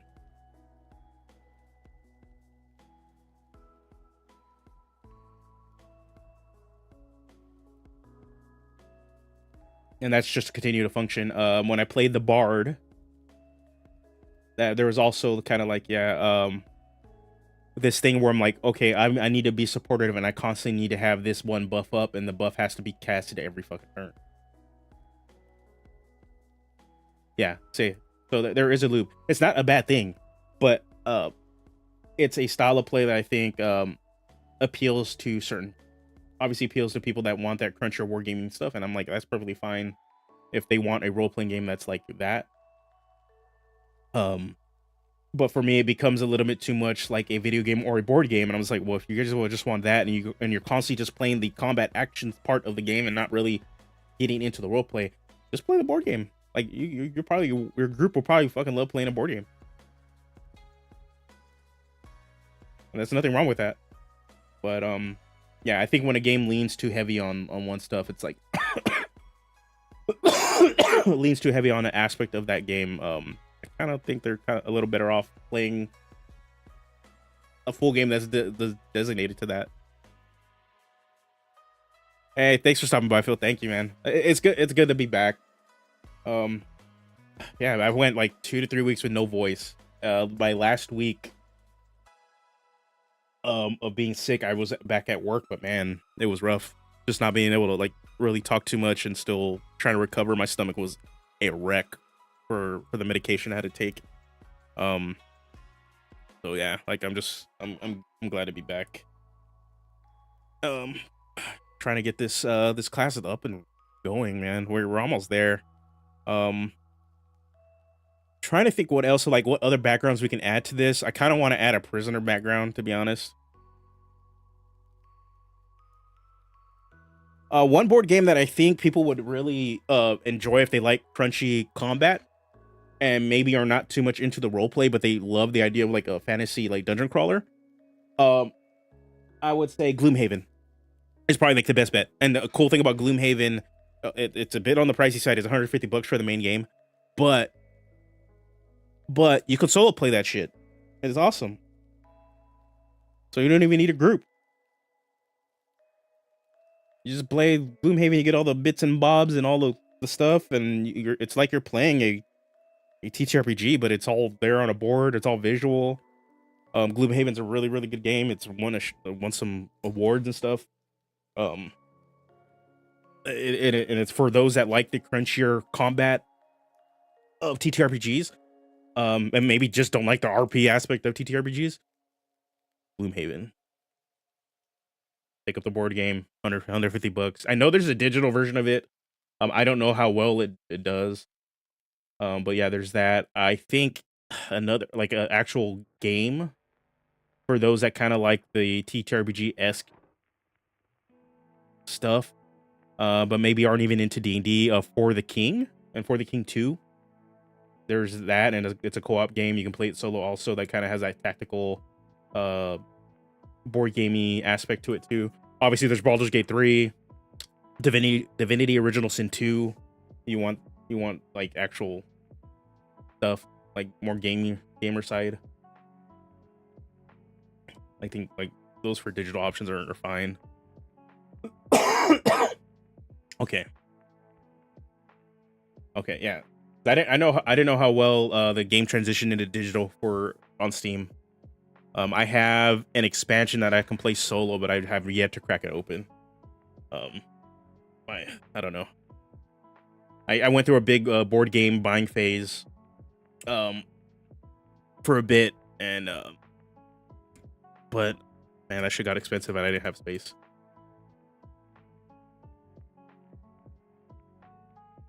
Yes, I will say that too. It goes in the opposite direction. If people just want to sit there and role play and are not actually playing a game aspect of the game, just go fucking read a book, watch a TV show, or get into acting. Like, it goes both ways, because that's part of the thing. There still needs to be some sort of game element, but I think part of the problem where you see that in a lot of people, how they treat this space in the games, they push too far in each direction, and then they really want to do something else, but they want to, like, but they for some reason do it under the banner of TTRPG. And I'm just like, man, if you just really want to do this one thing, there's other art forms, there's other ways you can interact and do this same shit. I think there still needs to be game rules to govern depending on what you're trying to do. Just those interaction and those tools are going to be different. Like they're pretty much like, if people just want to role play but don't want to be hindered by game rules, then you don't really want to role play, because that's the whole resolution mechanics, or the whole part of like every game. And more role play heavy social interaction games need to have those resolution mechanics, and it's depending on the resolution of the roles and stuff will determine how the story flows.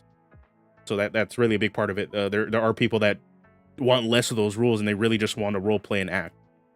It's like, okay, then go act, go role play, go do that. You don't like, but if you're trying to play a game, the resolution mechanics have to be front and center. What's going on, Nick?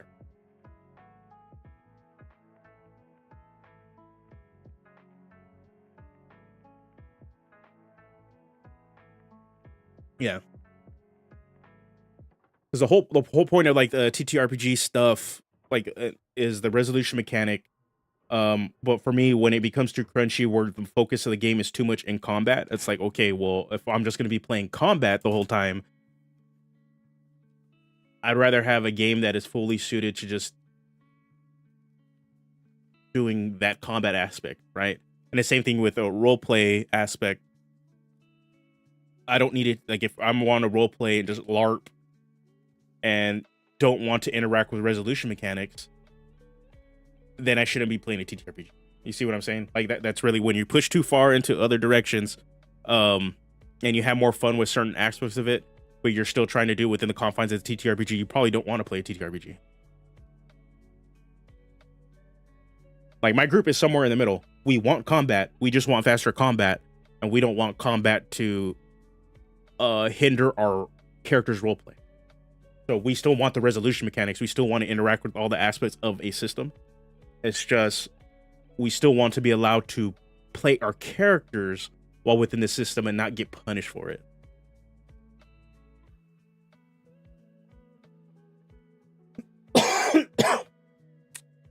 I'm doing better, Nick. I still have my stupid ass cough, but it's what it is. But I'm no longer sick.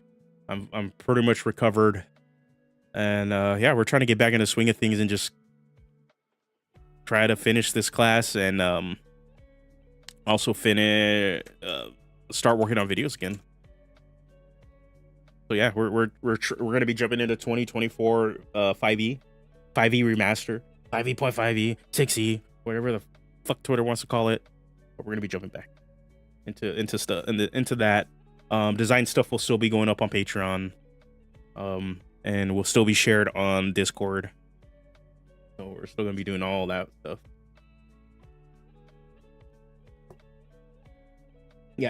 Yeah, Maxwell. I want to play Vagabond more with my buddies. I want them to kind of get into the system more, so they get a better understanding of it, because that was like their biggest complaint from the one shot. They're like, they need to play with the system more to really feel the differences, because they felt that it was like them playing D&D and not a replacement for them immediately, because they couldn't see the differences yet. They were stuck trying to learn the system too much before they actually got to play the system. and then when compared to Daggerheart, since it was so much of a lighter game and so much different that it operated, that they were able to grasp the system a little bit faster, so they got to feel like they were playing.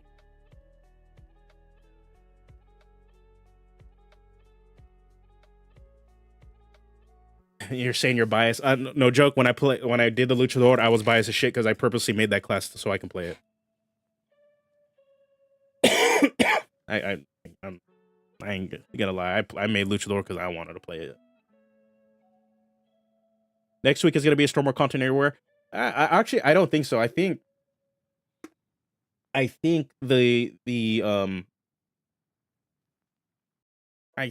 channels that haven't got the heads up from Wizards and got their books beforehand are gonna be doing like content, but it's gonna be content that's kind of already out there, like what Treant Monk's been doing. It's gonna be optimizer content, but since Treant Monk already kind of has that content out, okay, well, you might just be hearing the same stuff.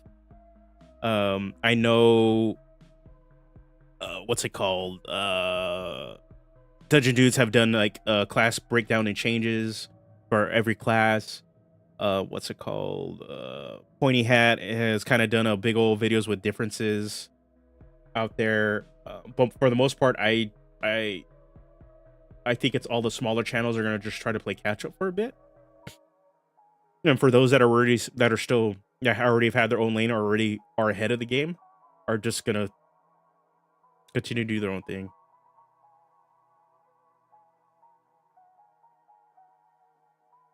The whole AI stuff from CEO made me think there would be a 50+ video about the new WotC drama.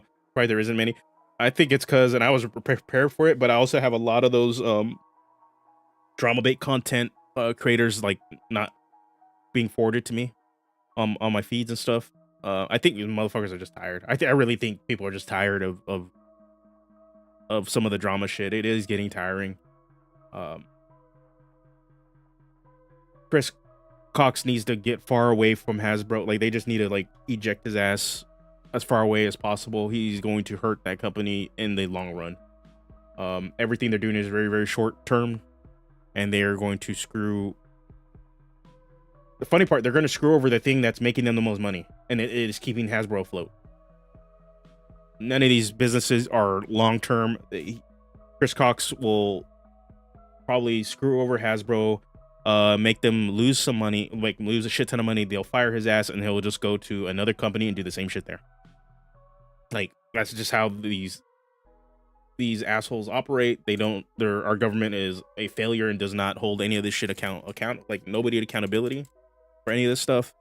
So yeah, like, it's election season. You're in the US, go register to vote. I don't give a shit who you vote for, just go fucking vote.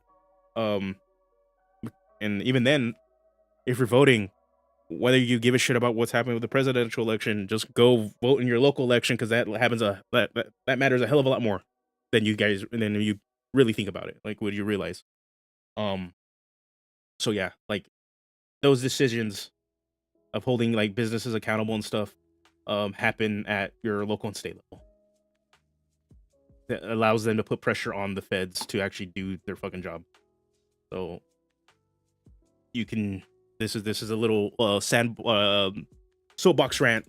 But being somebody whose degree is in public administration and having a background in public policy, and that works for the local government, it's like you just go vote. It is very important. Not even on a national level. If you're in the United States, it's more so on the local and state level for you, because those decisions that are making at that level affect your actual day-to-day life. The circus that's happening on Twitter and on TV and stuff do affect you to some extent. But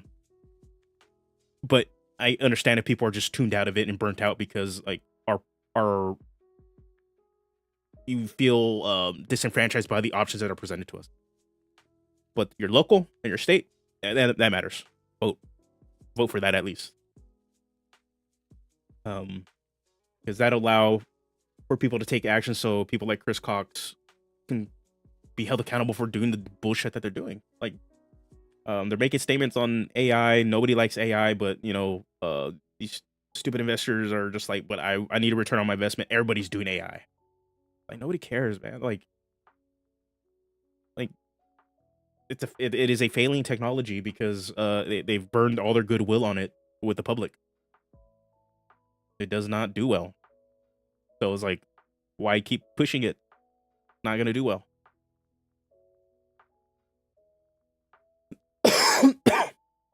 um, yeah, Pointy Hat has been slowly updating each 5e class to what they like. Yeah. Pointy Hat stuff is not my cup of tea in terms of like his design stuff, but he's like super entertaining, and he's like, at least of what I've seen from him and how he's interacted with like my other content creator friends, he's a really nice guy. He seems really, really chill, dude. But in terms of like design, just not what I'm into. Off topic, have you heard the return of our Lord and Savior Flappy Bird? I don't know if it's a return. From what it seems like, it's other people have like taken the project, and it's the original creator of the asset flip ass game isn't even involved. I don't know, and it's getting filtered with microtransaction. It's not the game that you guys thought about it. Yeah, the crypto script. Yeah, Sag, man, Sag.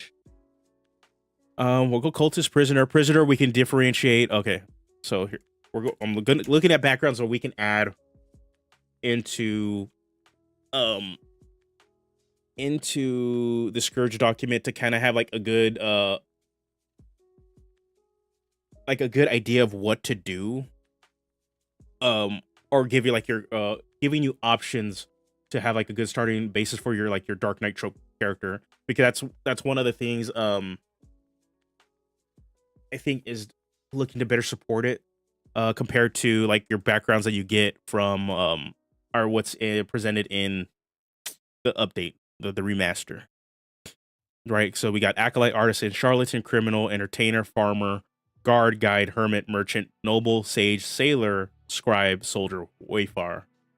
Obviously there's a lot more subclasses that, or excuse me, backgrounds that can get added. So, but none of these really call out to me that say, yep, this fits with my super edgelord Dark Knight trope guy. Because you kind of want some sort of sinister or kind of like edgelordy background, right? For this class. Criminal, you can do it. Charlatan, you can do it. You could do acolyte, but you're a member of the church, and doesn't necessarily mean, oh, never mind. History has proved otherwise, that you can be an asshole from the church. But narratively, there's certain backgrounds that can probably be added that helps that sinister background. Sonic and Shadow Generations. Man, I'm not into the, like, I fucking love Sonic when I was a kid, but I'm kind of like, I just don't get the fandom now. But I'm fucking happy that the fandom has shit to rally behind for that character. Like, ooh, Survivor like background. Ooh, that wouldn't be bad. Because yeah, like I want to see Cultist. Oh, hold on. Cultist, this is probably like a variant of Acolyte. Prisoner, like a variant of Criminal. Like that's their closest relation, but like obviously you can do certain things. And Survivor is not a bad. Call her all TV tropes in the backgrounds. Yeah, Survivor is not bad.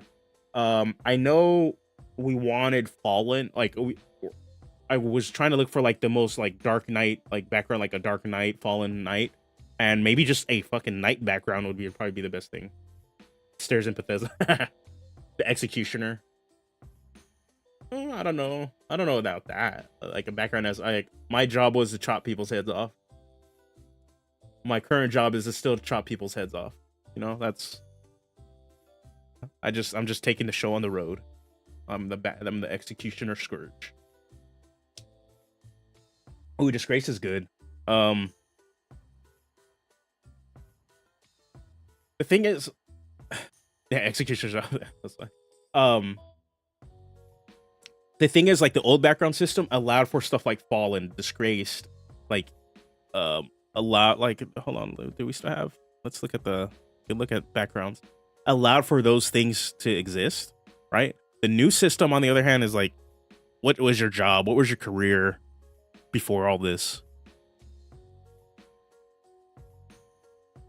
So like, hold on, let me see. We have criminal, demure, entertainer, faction, far traveler, farmer, Phalos. Like, yeah, see, like, you had, oh, whatever, man. I'm paying for your shit. Phalos was like, oh, my background is like, I was lost in the Fae. But in the new system, like, that don't fit. Like, it just doesn't make sense. Like, right? Just weird.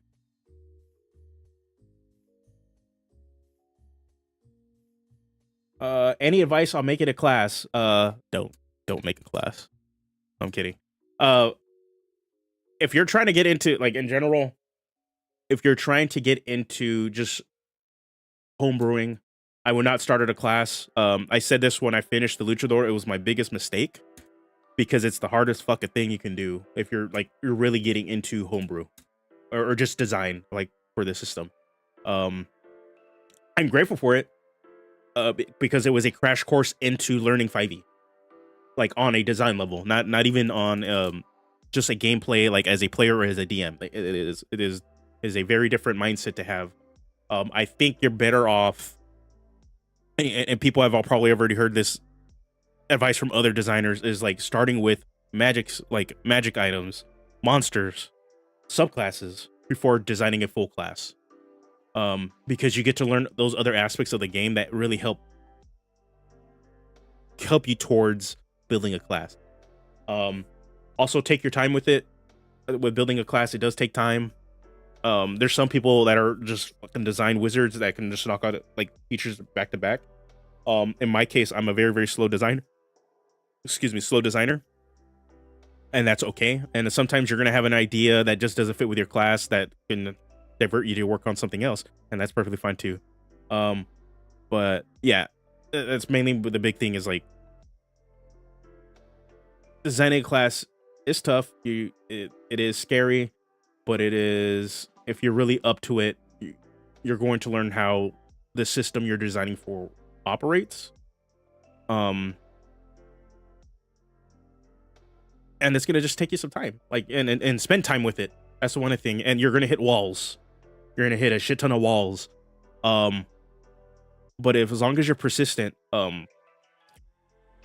you're gonna get, you'll eventually find your way. I think part of the big thing too is trying to, like, find a community of like-minded people that are constructive but supportive. I think that's the biggest thing, is like, they are constructive. They have different viewpoints, or they view the game in a slightly different way, or in general they are willing to critique, but they're still supportive and constructive, so that you can, at the end of the goal, to make a better product. Also understand, when you're building a class or any sort of homebrew design, understand your end goal. Are you trying to design for your table, or are you trying to design a product that is going to go out to market? Because those two results will end differently. If you're trying to design for a product for out to market, understand your audience, or try to understand what the general audience is looking for or wanting, and it's not necessarily making that knit or that thing you're wanting to fit. Like, you're just making the thing because there's a gap in the market for it, right? You can still make the thing you want, but understand that you're building for the system and not necessarily building for your table anymore. And the system has a specific set of what's allowed to function within it, versus building at your table where you can kind of break your system because there's a level of there's like social contract at your table that is built, for the most part, that something that may be broken in a design that's meant for the public won't get broken at your table, because, you know, your table players are not going to be dicks about it. Yeah. So that's the big two things. So yeah, something Discord plug. Yeah, Fallout. Like, my Discord is pretty much open to anybody who's looking into design more stuff. There's several like folks that are in between homebrew, they do personal homebrew, and also are designing stuff to go out to the public, as more on the like published design side. We have a mix of those. Everybody's always welcome there to hang out. I'm fairly active, and then we have other folks like Fallen. We have JP, Bifey, Drunken Yoda. Phil pops in from time to time. So yeah, like they're out there. I think the link to the Discord's in the description. Also, for other communities that are like more design oriented, JP has a server that you can check out that is very 5e design oriented specifically. Um, what is it? It's Benjamin Huffman. His Discord. Most notably, he is known for the Pugilist. Let me get. He's most notably known for the Pugilist class. Up on the DM's Guild, probably one of the most successful third-party classes for 5e. It is Sterling Vermilion Adventuring Co. His Discord is there for other people that are looking into design. Many of the same faces that are in my Discord are in that Discord. Also, very good, like supportive, like 5e centered design. I know Phil Kearney has a Discord too that I know folks are talking about design also.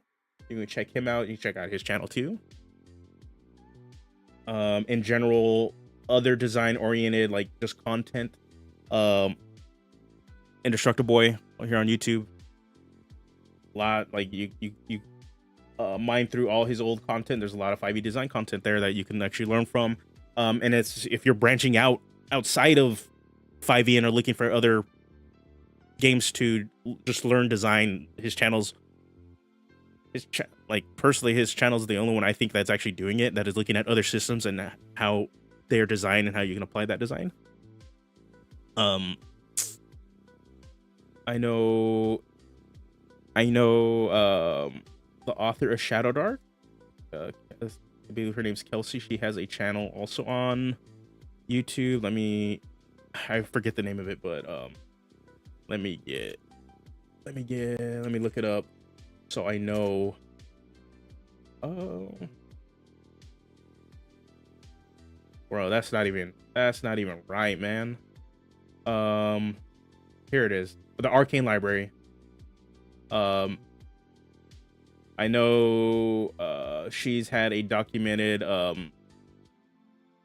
various documented videos of like her developing Shadow Dark. So if you're trying to learn just in general design process, that's another resource for you to also look at too.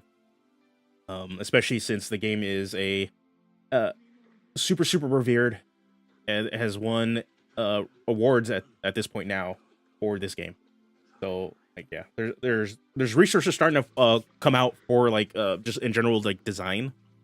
Finally stuff is breaking through the D&D 5e barrier, but I will say, like, in terms of just like 5e content, it's still very much it very much pretty much filters and like just heavily surrounds the space right now.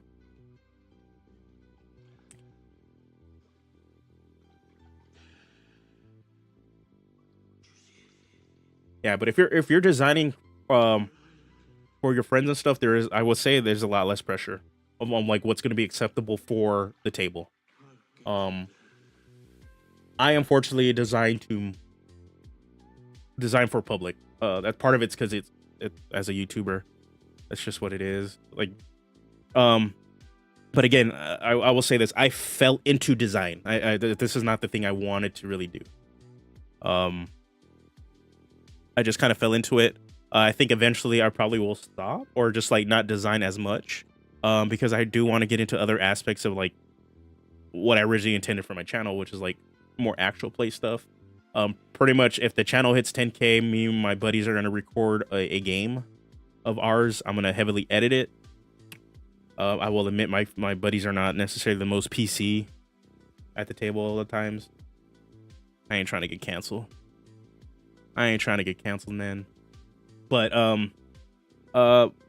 it'll be a test run of like how I would actually do an actual play, and if it kind of gets traction or whatever, I might do a solo actual play thing with Vagabond. Like I have future ideas of like what I want to do with like to design after Scourge is done. What I want to do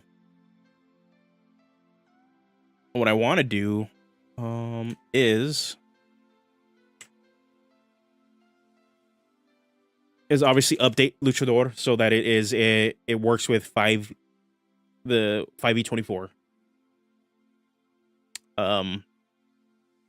Due to the rules changes, the class has to make changes. Like I have to update how the core function of the class is, which is grappling and shoving.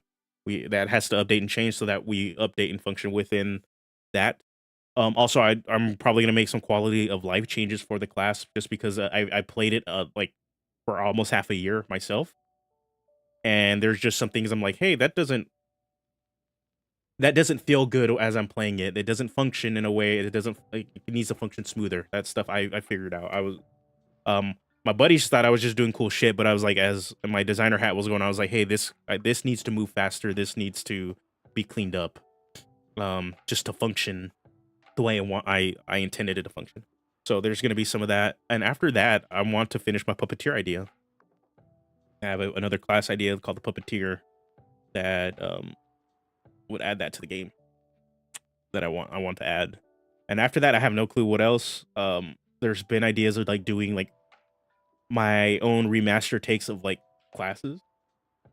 Like instead of the fighter, I want to do like my own version of it called the warrior. But I don't know. Like we'll see. We'll see how like burnt out I get. That's really what it comes down to. And see what happens with the channel. Okay, so yeah, I'm thinking maybe these four. So what I mean by variant of Acolyte, it's close, like Cultist is close to Acolyte. So it's just it is very much going to be like an alternative option. I don't want it to be like, oh, you can just use this instead, but it's like a variant like how the old variants are. But we should look at since it's similar, we can look at like what, based off the narrative behind like Cultist and Prisoner, what could we do to make them different? Right? Criminal is somebody that's doing crime but doesn't necessarily mean they got caught. Prisoner means they've been spending time, they've been doing hard time, and something happened where they're no longer a prisoner. Survivor, I think is a good suggestion. That can do the fallen, little bit of the fallen trope. And then we have a knight. Knight, I think, is gonna be just a good catch-all. We have to differentiate it from soldier.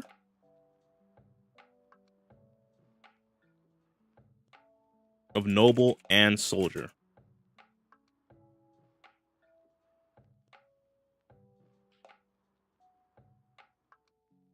And it's very much easy since we have a catch-all of like knight, right?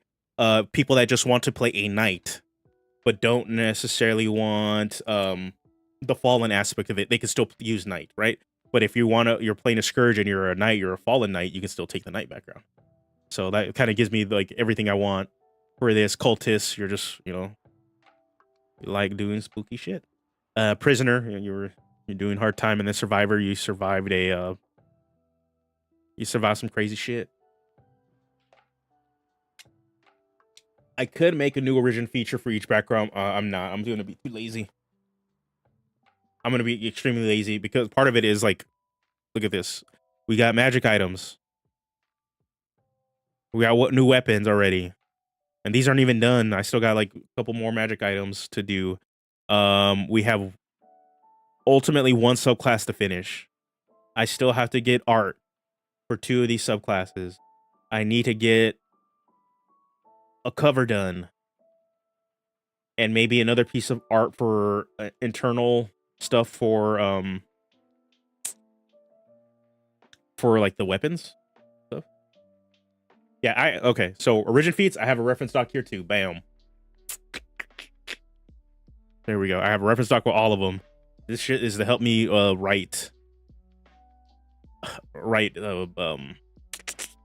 scripts until I get access to it on D&D Beyond. But we're not gonna pay for pre-order copies. Get out of here. Also, it's because like I have this on a digital thing because I don't feel like taking my book to work all the time. I don't feel like taking my book into work. So yeah, so what we're gonna do, let's start with Cultist. We know this is a variant of Acolyte. We need 3 scores. Acolyte, let's just see what Acolyte does. By comparison, let's just put this under here. By comparison, Acolyte. Okay, so the case Acolyte gives intelligence, wisdom, charisma. Okay. We don't want to copy the ASIs like at all. If we can give a different set of ASIs options that are not presented currently, it's probably going to be a better, more useful option. I think what will eventually happen is that as they release more backgrounds, they're going to start cannibalizing, and it's like there's going to be several backgrounds that have similar ASIs. I have a feeling we'll start seeing some of that when they release the Forgotten Realms books this next year in 2025. When they release the character option found Forgotten Realms, that we're going to see backgrounds, new backgrounds that are going to be tailored to Forgotten Realms, but they might be a little bit too similar, or at least share ASI ability score improvement options with the base background. Okay. So then with Acolyte, they have Magic Initiate feat, Insight and Religion. So skills.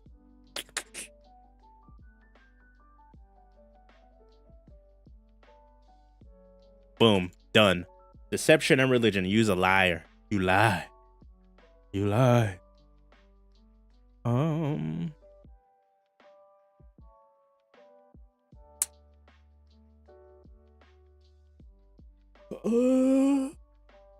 Religion. No, it's religion.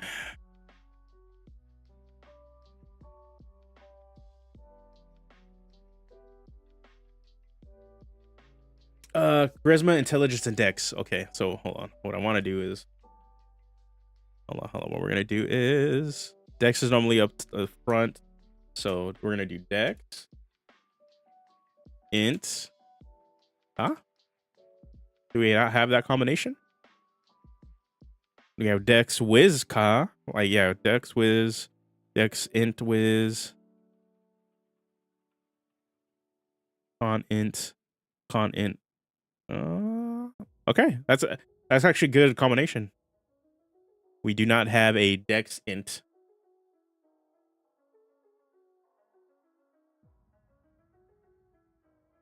Yeah, I was either thinking knight, strength whiz, charisma, or strength con, charisma. That's normally I was thinking for knight.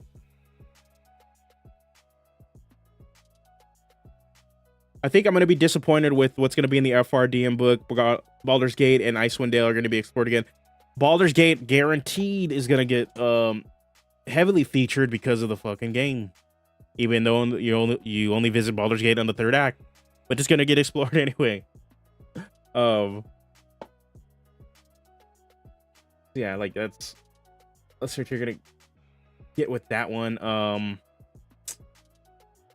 Icewind Dale makes sense considering they have the Rime of the Frostbinding book. I would not be surprised that a majority of the Forgotten Realms stuff is still going to be Sword Coast shit that they have books out for.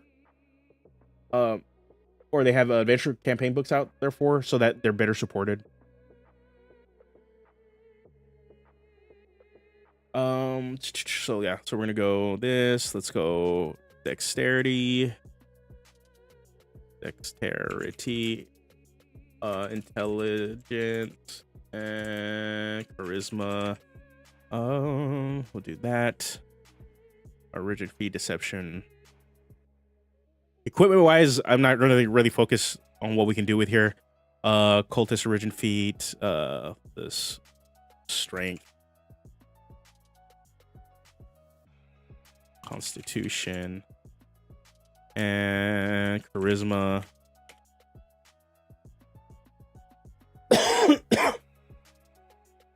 Yeah, prisoner for sure is gonna have Constitution on their deal. They're gonna have Constitution for sure.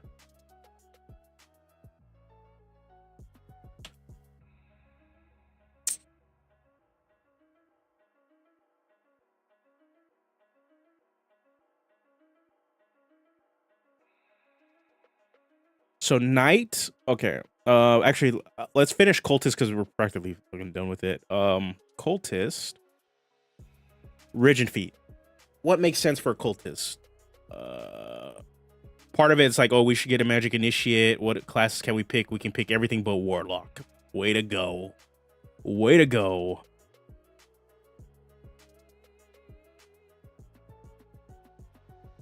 I already know. I already know. Survivor. Tough. Oh.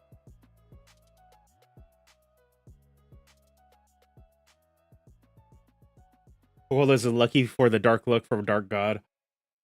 That's what I'm trying to think. Is like, I don't want to just give the Magic Initiate and go, oh, Magic Initiate, Cleric. That's fucking boring. That's boring. If they had like Magic Initiate Warlock, that'd be sick. But they don't anymore. They don't got it.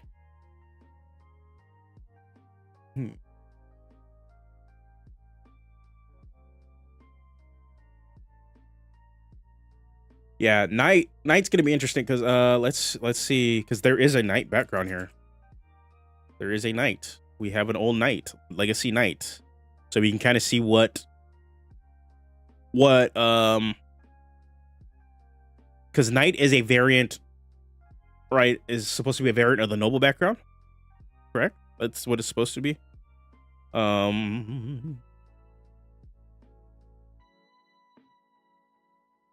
Legacy. So we can kind of like see like, oh, what direction were they going with? Languages. No. History and persuasion. That is what they were doing with Knight. What is the noble doing? Noble. History and persuasion. Yeah, so again, Knight was a variant of the noble background. So we can't go skilled. History persuasion in the gaming set. Hold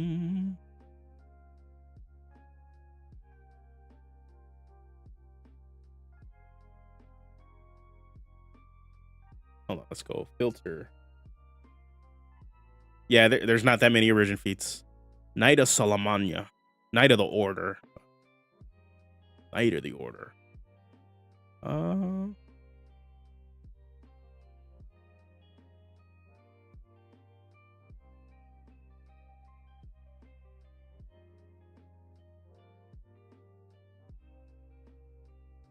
Don't tell me they just repackaged. They just repackaged Knight. Athletics and survival. Ooh.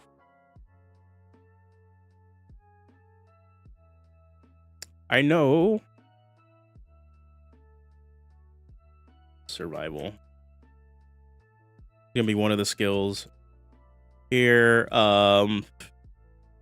Prisoner. Survival also. This makes sense.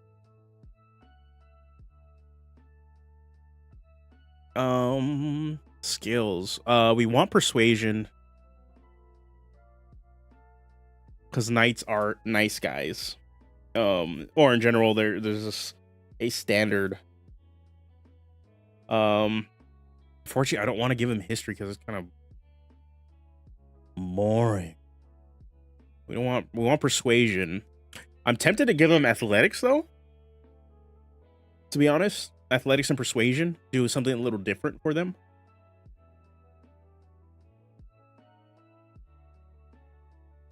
For a knight, because they're still athletic.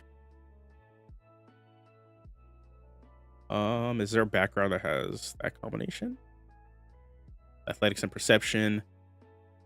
Because what I want to do is differentiate from guard, right? We want to differentiate from guard, and then we need to differentiate from soldier. Who athletics, intimidation, strength, X con. We don't want savage attacker. That's lame as fuck. So we're trying to find the differentiation between like those three. A knight is still like amongst between guard, soldier, and noble has like they're same level as a noble, like right? They have a high standing. So we just don't want to be like, oh yeah, like, fuck, man, gaming said lame as shit. Yeah, there's only 10 origin feats. I wrote them all down. 1, 2, 3, 4, 5, 6, 7, 8, 9, 10.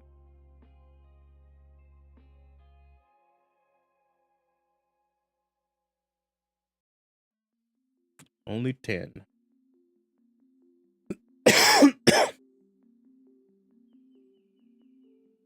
So what we need, kind of tool. Oh, hold on. Good thing Crafter has some tools there.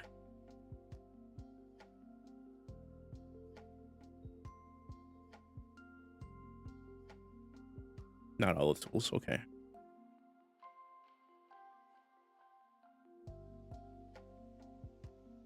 Yeah, I'm gonna go with athletics and persuasion for the knight. So they can be kind of like the opposite of what's it called, of soldier, because soldier is athletics and intimidation. So what we can do is athletics and persuasion. I want to avoid a fucking gaming set, but to be honest, there is no other tool. Oh. Game rules, equipment. There's no other. Wait. Filter equipment. Filter. Show advanced filters. Source category. I don't want source. Bruh. Tool. There we go. Tool. I'm not finding any tool. Dragon chess.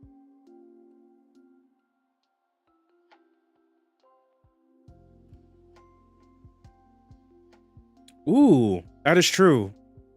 Calligraphy tools would actually go really well with a knight. I'm gonna say that calligraphy tools.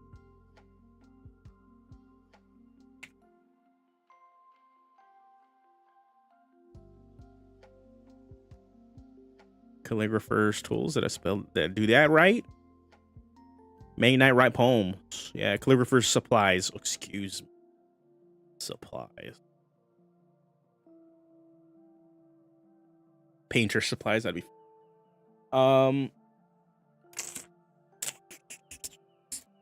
Okay. Rigid feet. That's the only one. We don't really want alert.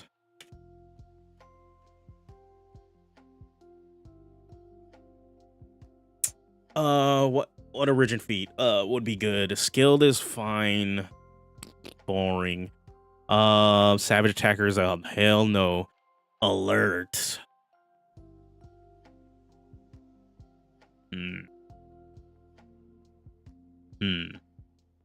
Sure. I don't know.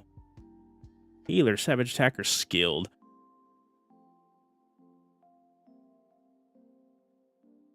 It's between, honestly, it's between alert or skilled. I'll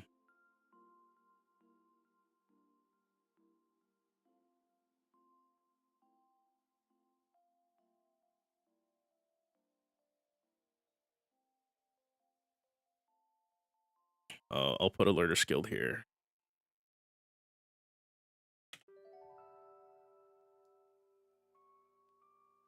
Skilled. Okay. Give me a sec. I'm gonna go.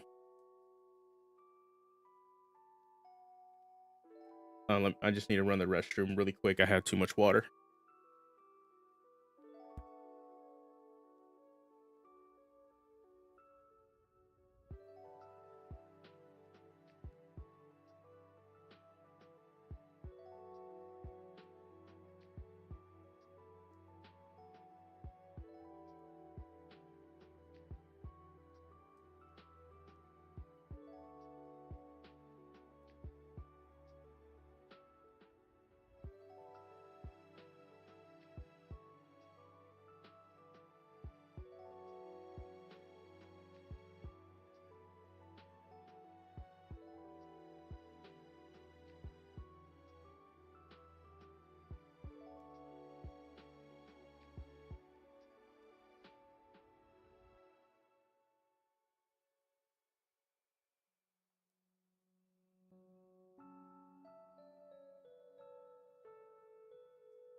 Okay, here we go.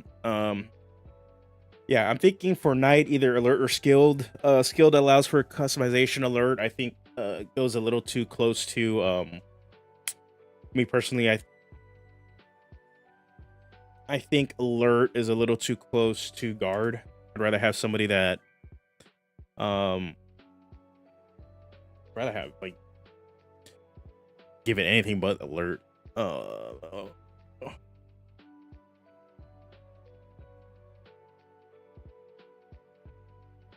I know what I'm gonna. Okay, here I know. We'll go skilled here. I'm already tough. Survivor. There. There.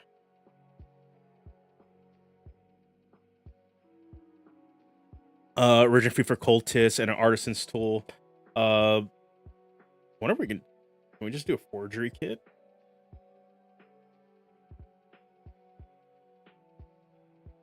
Yeah, I'm gonna go with skill for the knight. Knights tend to be well trained and stuff on things, so that go with skilled there. Uh,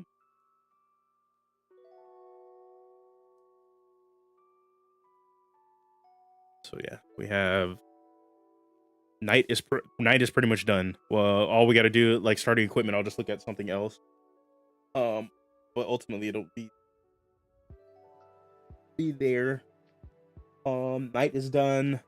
Cultist, we just need an origin feat. What do we got? Right, origin feat and a artisan tool. Trying to see like what kind of like tools we got here.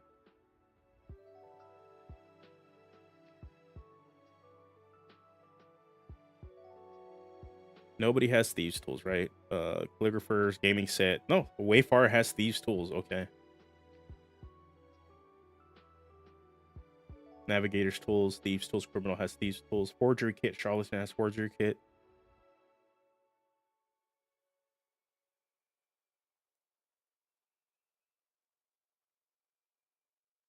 I'm thinking prisoner has thieves tools almost.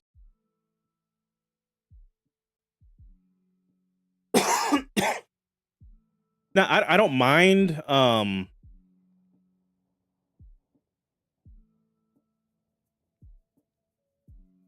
no, because okay, so here's the thing with crafting.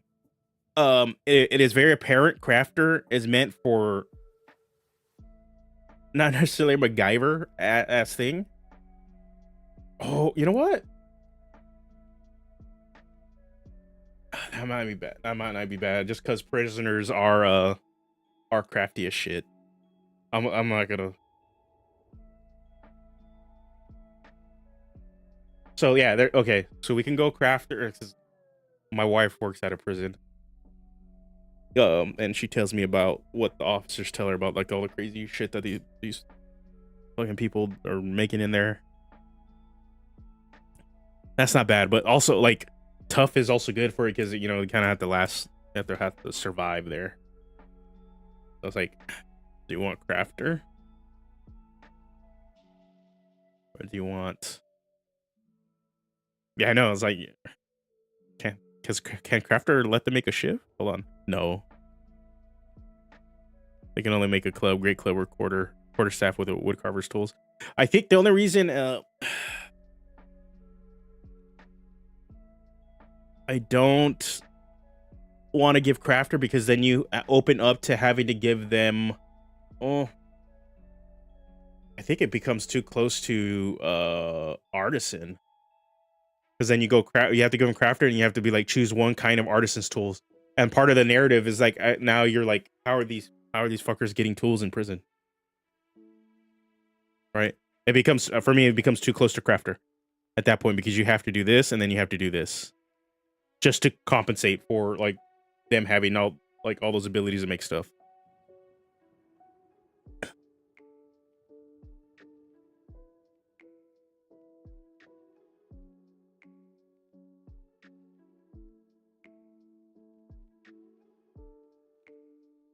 Yeah.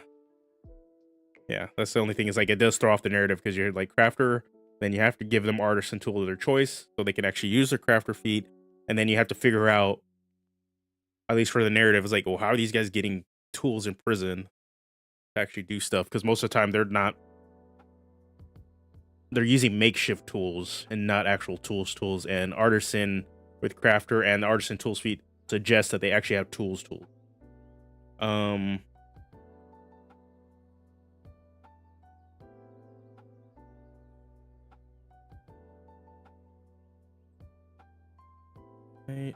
Okay, so in terms of artisan's tools for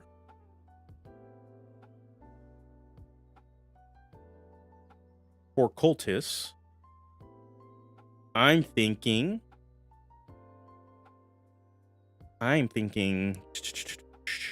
forgery kit or thieves tools.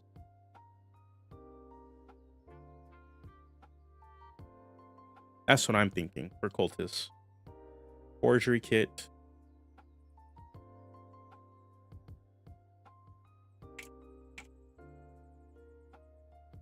Thieves tools.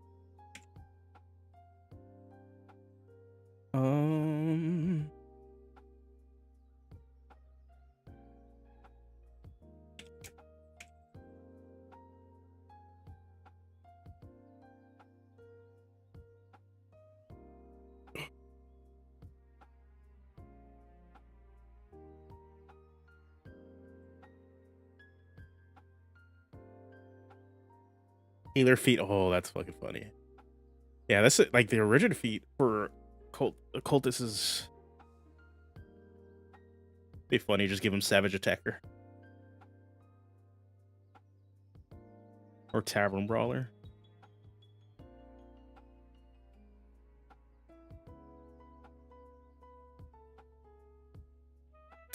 Yeah, but battle healer.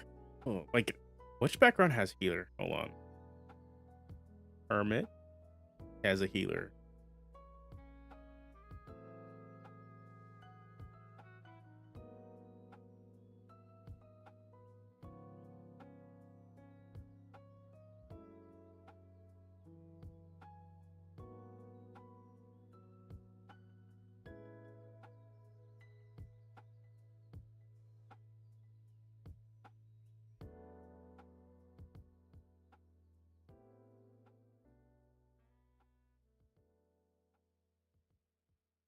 Yeah, only Hermit has healer. It's just for the narrative is not hitting for me because it's weird.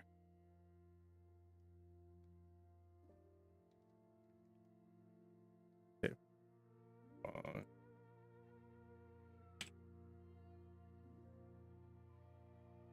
Yeah, I definitely think Forger Kit here is sick for cultists.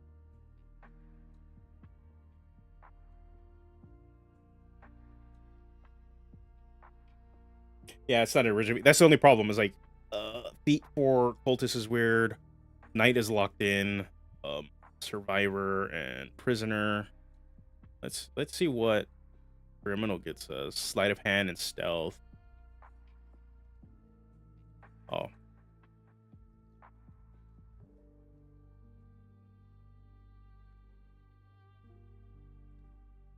Boom. Okay, that's that.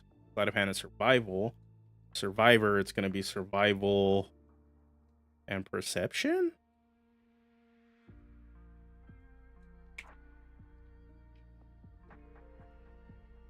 think we go here like that.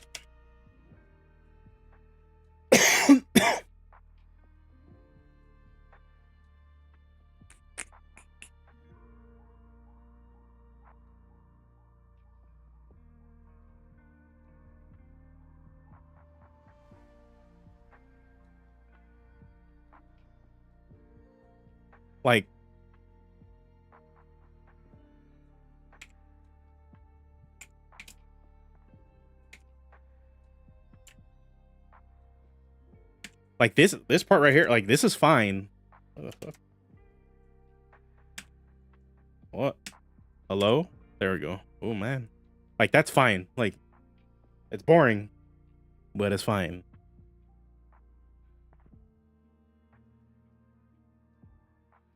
Like that works. Technically it should be that.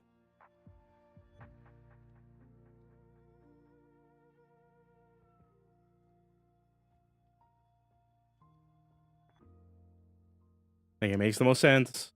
For me, it's Forger Kit or Thieves Tools. That's the only thing is like I'm not sure. Forger Kit, I'm not sure the narrative hits.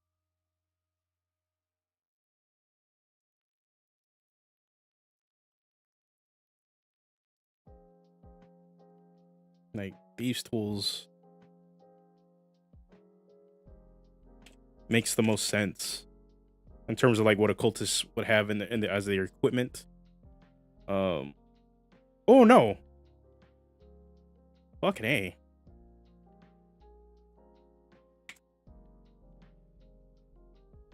There it is. Disguise kits. That's what they would have. They would not have. They would have a disguise kits because they need to hide the fact that they're occultists.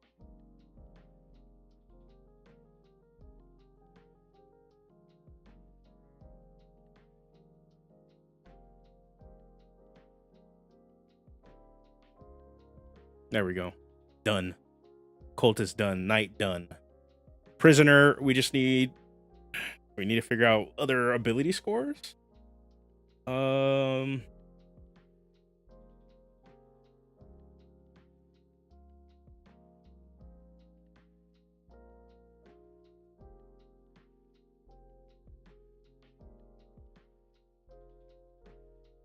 DexCon Charisma is there for this one. DexCon Intelligence.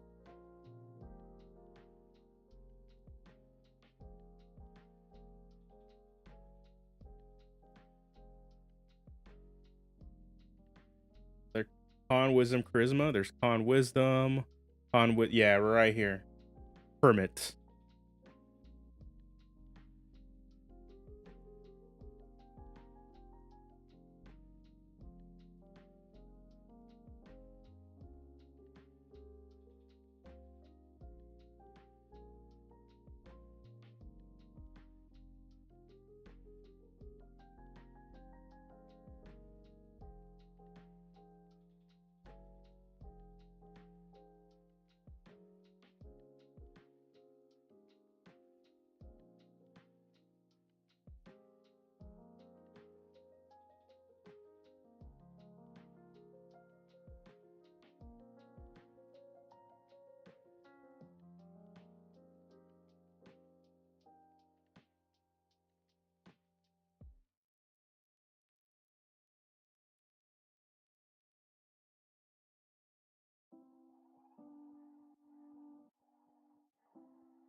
Strength and charisma.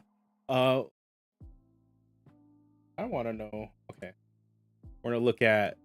I'm gonna pull up some statistic like the Elden Ring prisoner background.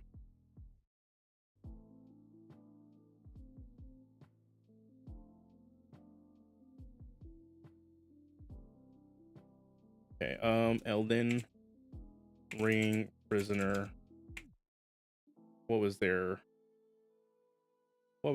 buff? High intelligence and dexterity. Oh, okay, what? If they were smart, they would not have gone to jail, would they?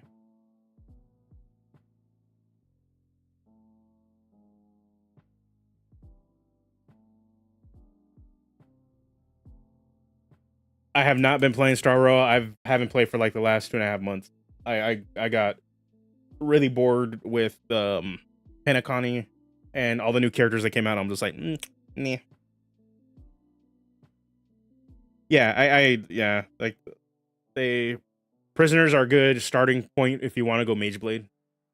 So I get that. I know there's lore reasons behind it, but I like I for this no, it doesn't make sense.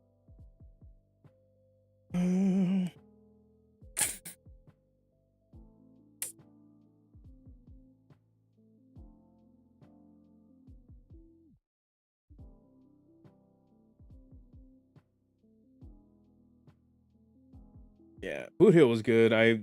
What's her name was also pretty good. The Firefly, she's good too. But the new characters that they've releasing, I'm just like, yeah, these guys are kind of boring. And then they nerfed the shit out of the Fox dude, so I'm just like, they nerfed him, like they changed his kit, so like he's just good with any like he's supposed to be the five. Originally, he was supposed to be the 5-star, like nihility option for Acheron. Then they nerfed and changed the shit out of his kit so that he can just be used with any nihility team, and it made him suck. So it was just like, okay, well, I'm not gonna rock that shit. And then I saw the other characters coming out, and I'm like, okay, more waifu characters that don't look appealing and mechanically don't really fit with what I was enjoying.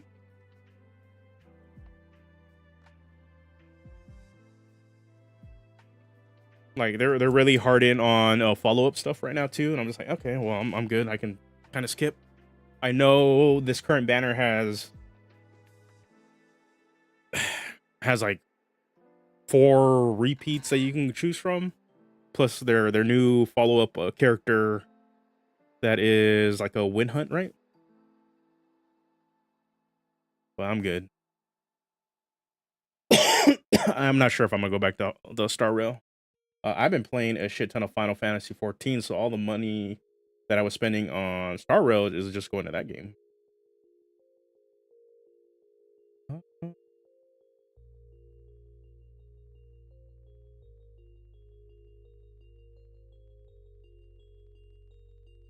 I don't know. They would have to do something to release like a super cool looking ass character that's just really cool for me to be like, oh, okay, I'm gonna jump back in. But I'm so far behind on their main story quest shit now that I'm just like, man, it's a bit okay. What can we do? Strength, charisma. Okay, no, we're here. Constitution. Let's see what we got. We have a con dex charisma, con dex int, con strength wisdom, con dex wisdom. So we have con dex in all 3. Con wisdom charisma, con intelligence charisma, con intelligence wisdom, strength dex wiz, dex int wiz, strength dex con. I think at this point, from what it looks like, all these are kind of like covered. Do we have strength, dex con, strength,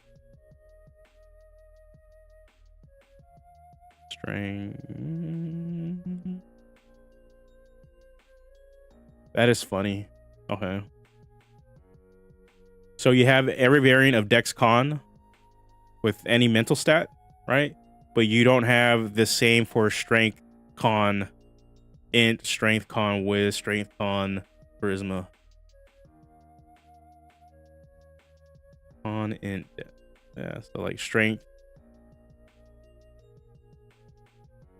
Con, Wiz, and that's pretty much it. You don't have... Yeah, Strength Con Wiz, Strength Con Dex, but you don't have Strength Con Intelligence or Strength Con Wisdom. And then for us, we did strength, con, charisma for knight. We want constitution.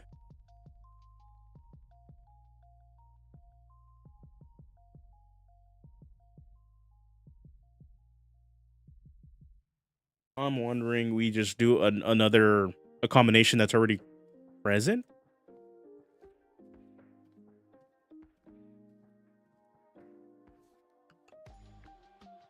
Con whiz charisma. Con whiz int.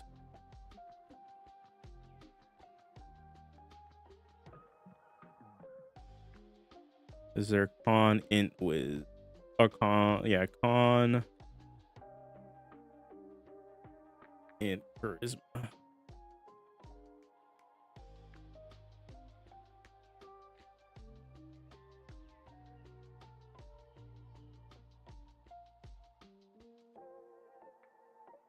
Right.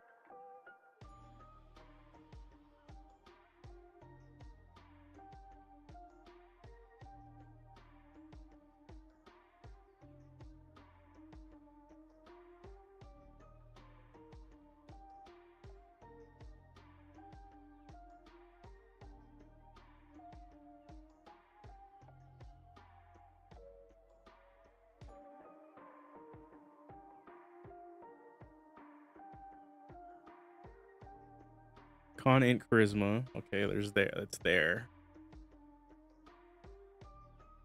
Yeah, we're gonna start getting like overlapping scores.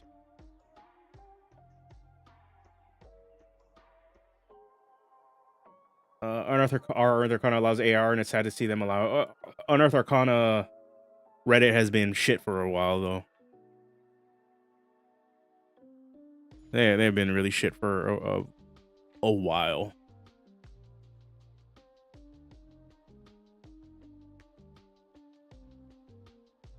Charlatan. Okay.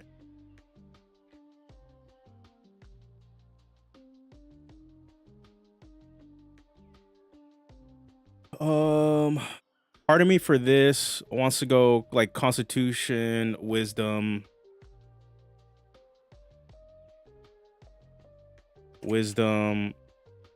and either like Strength.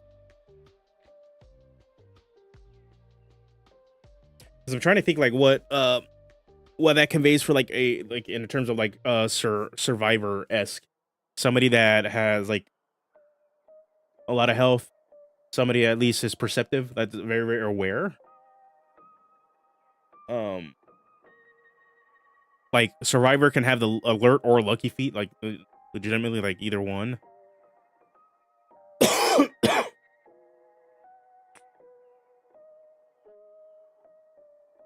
But it's just like the last one. This one needs Constitution. Part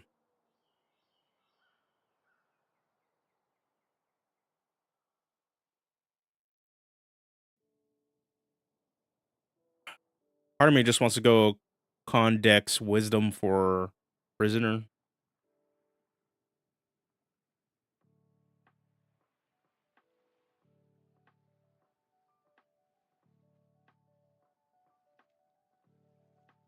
Yeah, let's go alert here. I like that more instead of lucky.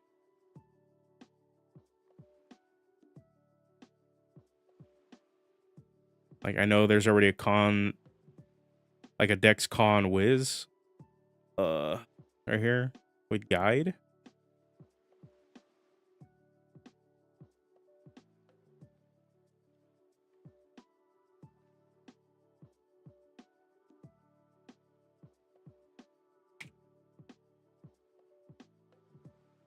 But they're not necessarily a guide. Alert to be aware. In terms of tools, we can do a lot of ways. We can do just like a choice at this point. Yeah.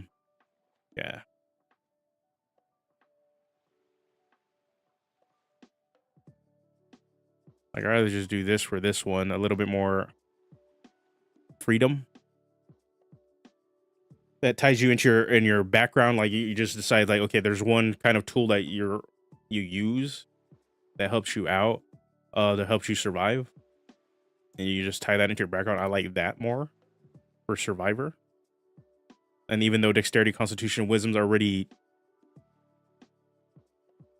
with guide, and they share survival also, but they don't share any of the other stuff.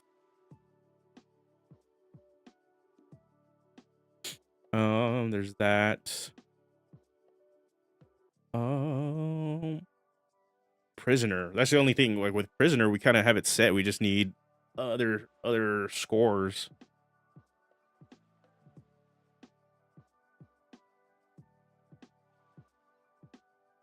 What's going on, JP?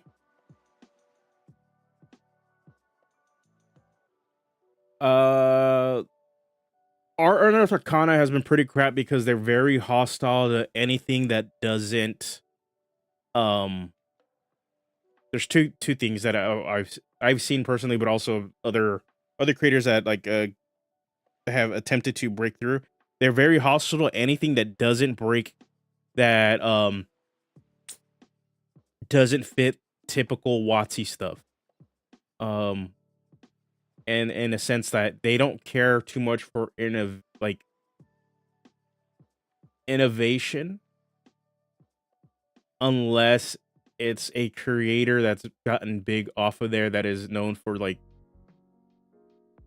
that has gotten big because their stuff has been so well received, specifically through Unearthed Arcana. I noticed that they either only really like stuff that is super close to WotC, and they don't really care for design, and not necessarily design balance. Like they're accepting of like the broken shit of WotC, and pretty much if it's not WotC like, they don't care for it. Or they like shit with a shit ton of crunch in it.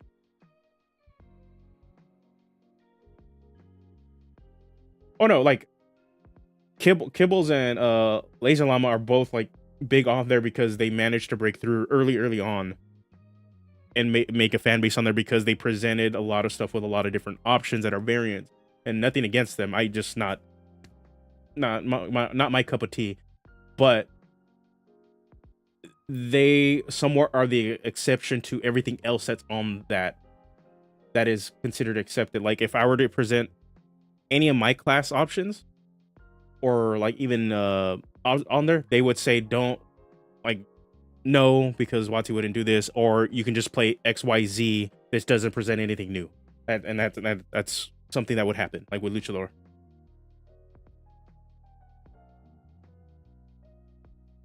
Like, and that's like, those are the two things. So I noticed too that like they're not big on like people trying to use the system and like innovate on it, or still try to stick within 5e but are not in line with WotC, if you know what I mean. So there's that. Excuse me. And the second thing is, from what I'm understanding, but I might I might not get all my facts straight on this one, but the curated list isn't really a curated list of a lot of stuff on there. It's more so the admin.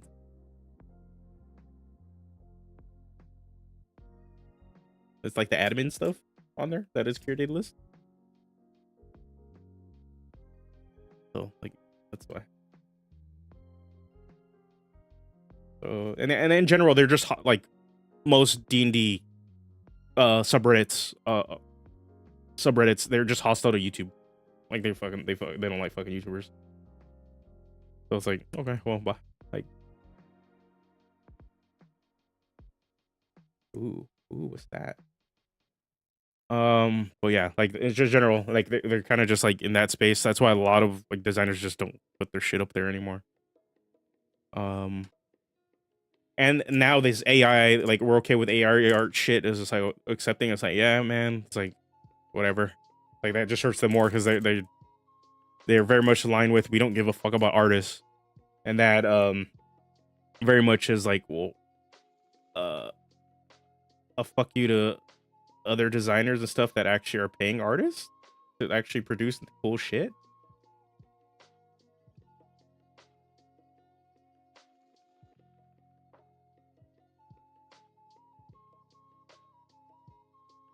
So yeah, there's that.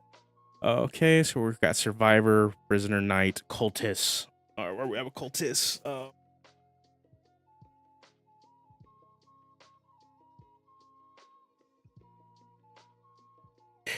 I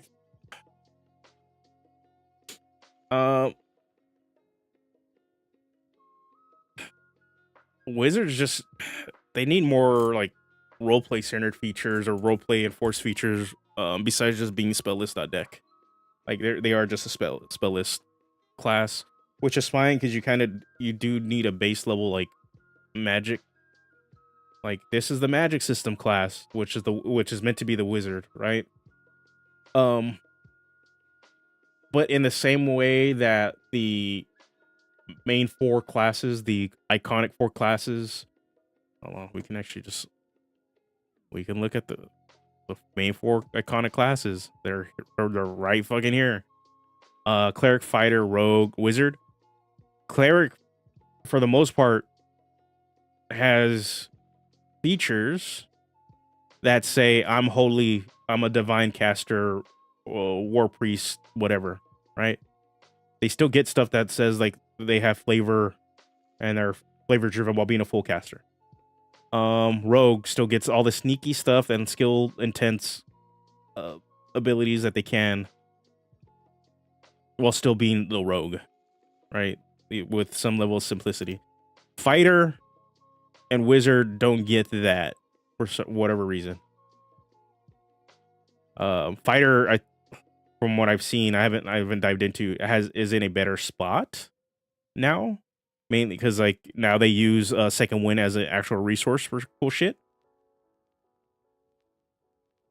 So you have that, and then weapon mastery actually does heavy duty, but still they're very they're very much like I'm attack option when they can have a little bit more flavorful options. And the wizards in the same boat.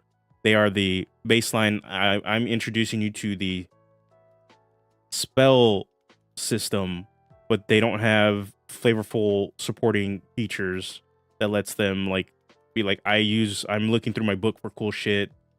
I'm finding ways to use my nerdiness to actually do extra stuff.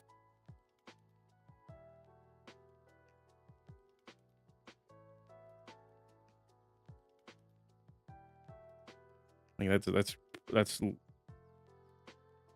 choose one of the folly skills in which you have proficiency. You have expertise. Like this is getting there close, like starting to give them that kind of stuff. But they can do more.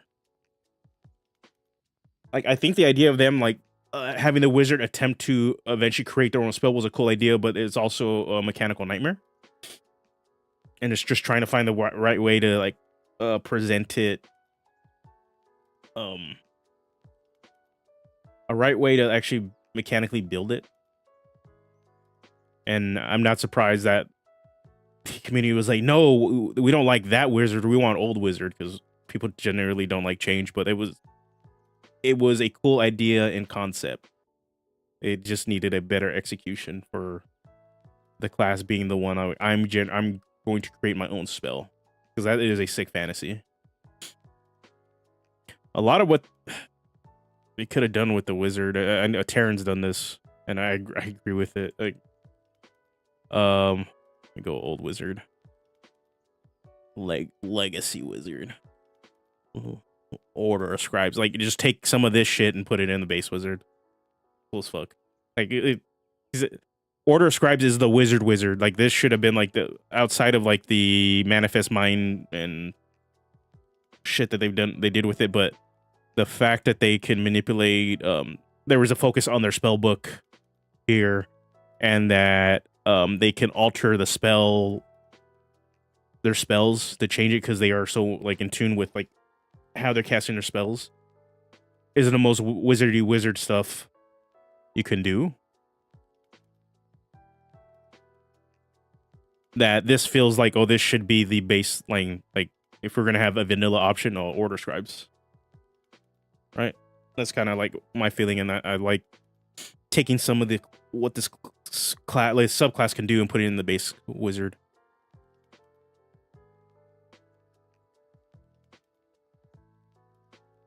Honestly, they need to get rid of school-based subclasses. Honestly, well, they are. So, like, for the most part, they are, because all the subclasses they're presenting, while it's evoker, they are meant to convey. Well, they're getting a little lazy, but I understand now after this point of like the 4 subclasses they're introducing, is that the naming convention of this isn't meant to be schools. It is meant to be iconic interpretation of like mages.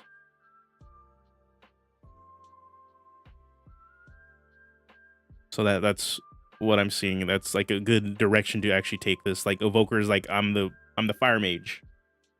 Illusionist, obviously I'm the mage that makes stuff that's there and not there anymore. Makes you think.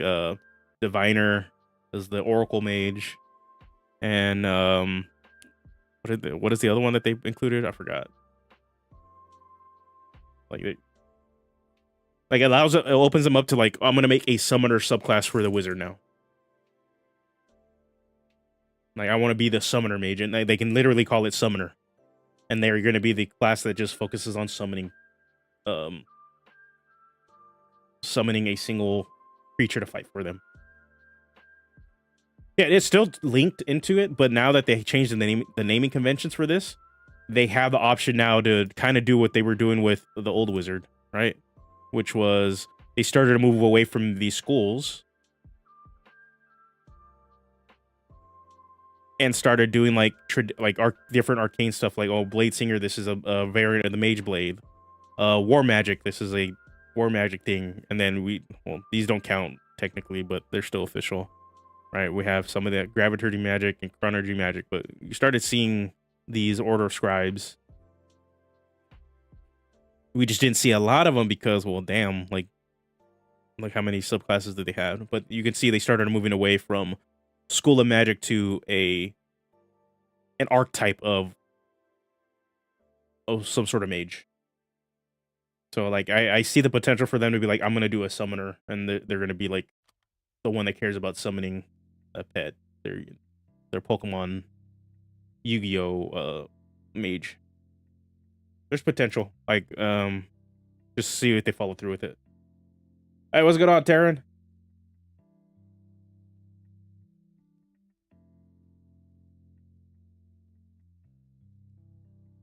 People still want their school specialist, but it does make me feel cohesive by not having the subclass called School of Magic. Yeah, like the new naming convention for these is just iconic wizard type. Because there should be an illusionist wizard. There should be like a diviner, one that is like an oracle-esque wizard. You should have your fire mage, your war mage. Like they do have to lean into more of that so that people kind of know, like, oh, the wizard's supposed to be that. Oh, damn. Covers all ready for a bunch. Jesus. Busy.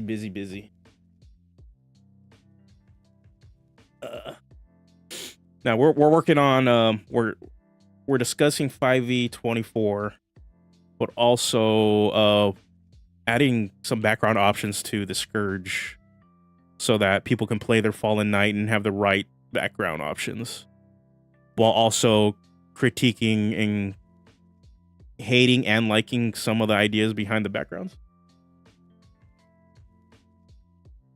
They're going to make Conjurer though, and they should really split it into two. I'm hoping they just split Conjurer into two.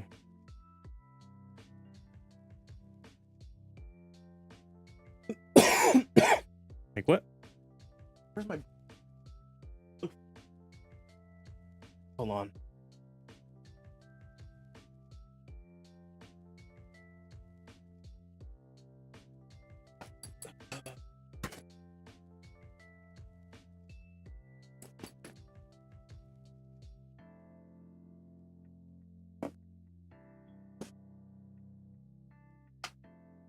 Okay, I got the book. Let me see. I don't remember what the wizard subclass that they put in. No, that's Warlock. Wrong. Wrong caster.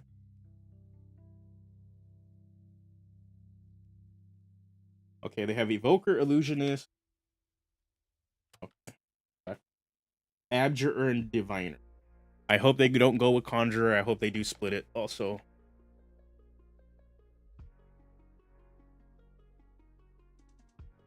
Yeah, I think I will add. I don't. The reason I'm gonna be honest, I'm not adding any new weapon masteries because I don't like the system as it is. But it's something I know that I just have to have in there. Also to some extent, since Scourge already has like a baseline, like I'm going to frighten you thing. Adding in like more, adding this shit on top of it is like, okay, well, I guess like I'm already doing like a really good baseline. I'm frightening the shit out of you, and then I'm just gonna keep beating the shit out of you because I and topple you or do whatever weird shit on there. Like this is being added in there because it's expected. I don't care for it.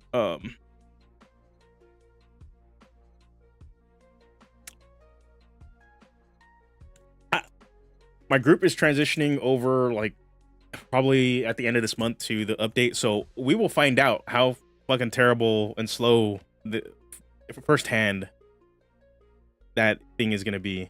I'm trying to think what we have. A ranger druid. I'm playing a cleric. We have a paladin, so he'll get to feature firsthand how god awful it is. We have a vanguard, so luckily there are no weapon mastery shenanigans there. And then yeah, just the ranger and the paladin at this point. We have a bard, but yeah, no. So luckily, like our play group is skewed heavily caster, just kind of cuz. But I know after we're done with these characters, we are in talks of like, hey, we want to just try new characters, new shit, and start from like scratch again. Like we've been playing these characters for like over a decade, so.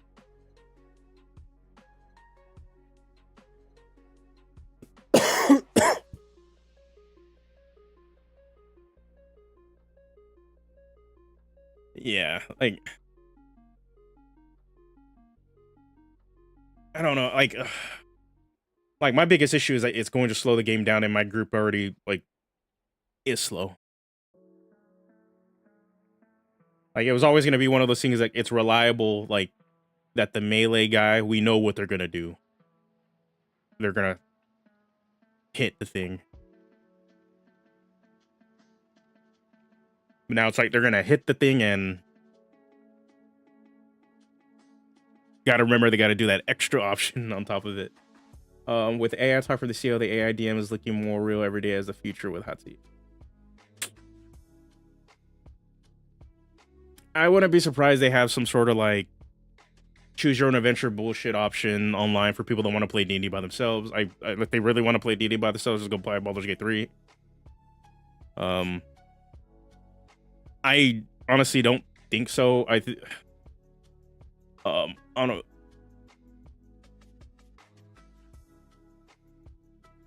Part of my thing with the AI bullshit and Chris Cross constantly sending it is just kind of like saying this shit to shareholders because they get their dick hard every time they hear AI because that's what everybody else is talking about. But these fuckers are out of touch. I don't think they're going to implement it as evasive like they think everybody is because they already know the public, especially the D&D community that pays attention to this shit, are going to be riling shit up and saying a bunch of shit. But at the, like they're before they even implement it, Chris Cox will probably be out of Hasbro because he's gonna get a job somewhere else, and it's because he probably screwed up, like fucked up Hasbro to the point where like, their cash cow in WotC is no longer their cash cow. Like that's really how it is. Like,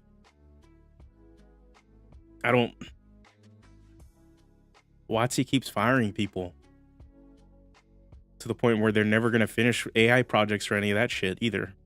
because it's all profit driven. So, and that's why he will probably get fired, or he will get to leave on his own terms, get his nice little package, and they'll just replace him with some other dickhead, and then he'll go on to be a like another job before like a full AI system is implemented.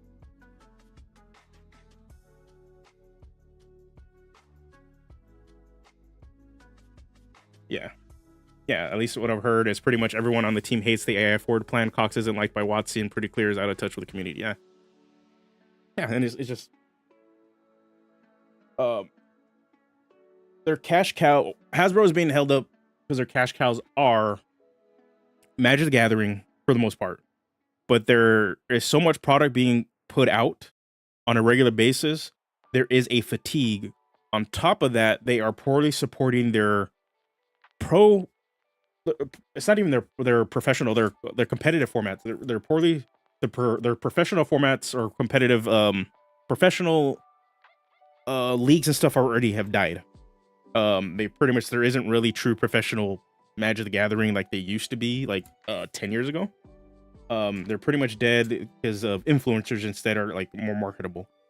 But even then, nobody watches to the extent that they used to to the extent they used to pay attention to the professional aspect of it, of Magic Gathering. Nobody pays attention. It should have been the easiest layup for them to just market their fucking game, but no, they didn't. Part of it too because esports doesn't generally make a lot of money anymore. Like that bubble burst like crazy.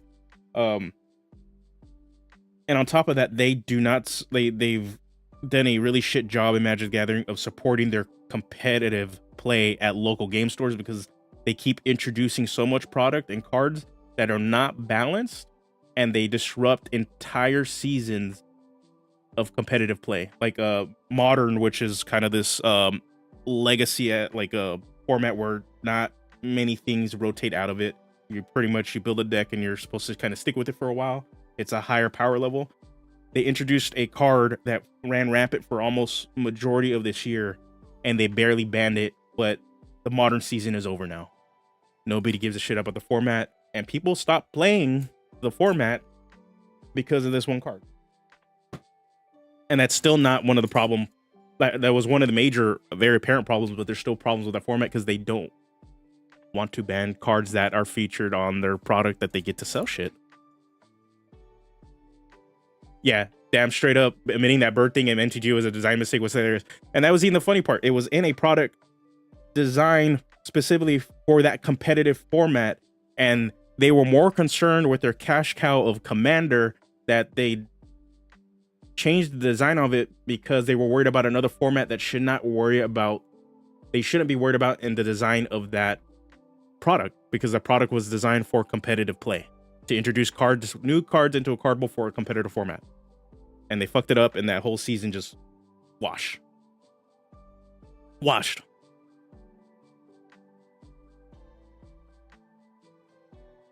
And that's just one format. Standard is there used to be the bread and butter format, because that was the most active format, because every so often the format rotates because they released a new set, so an old set from a certain time gets rotated out, so it's constantly evolving.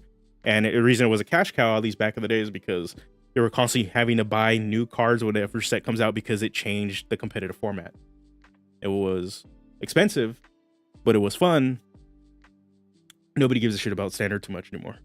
Commander is everything, in large part thanks to YouTube. It's a non-rotating format. It's governed by pretty much there is a somewhat non-associated Wizards of the Coast governing body to help ban or unban cards, but for the most part it is all based on what your table decides what's going to be viable for what you guys play. But that's all anybody plays. They don't play any sort of competitive format or anything, and it's gotten so bad that it's affecting. They're making a shit ton of money off of it now, but there's so much product, and the design process is going into catering to a large part of that of the community because they mainly play this one format. Um, the bubble's gonna burst for Magic the Gathering. People are already fatigued that every set they release is already in another world. They can't actually spend time with certain things from a set. Like they released a cowboy set, but now then after that they released um a set where everybody's small critters, and now they're moving on to a set where you're in a haunted house. Just back to back to back.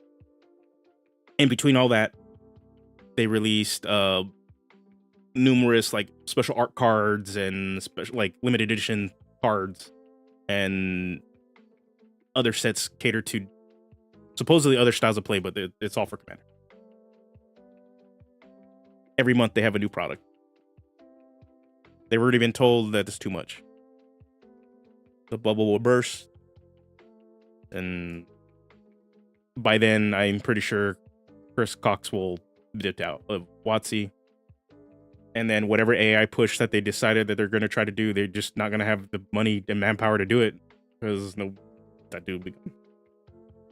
And they'll try to do whatever other hot shit that tech bros are trying to push onto the format until like there's actual regulation on businesses in the US. Like there's really the trajectory's there. Like it just, you can just see it, but these dudes are so much in their bubble that they're and out of touch with their community, their player bases, that they don't comprehend. Is like you're so focused on short-term profit, you're going to hurt, you're damaging your game.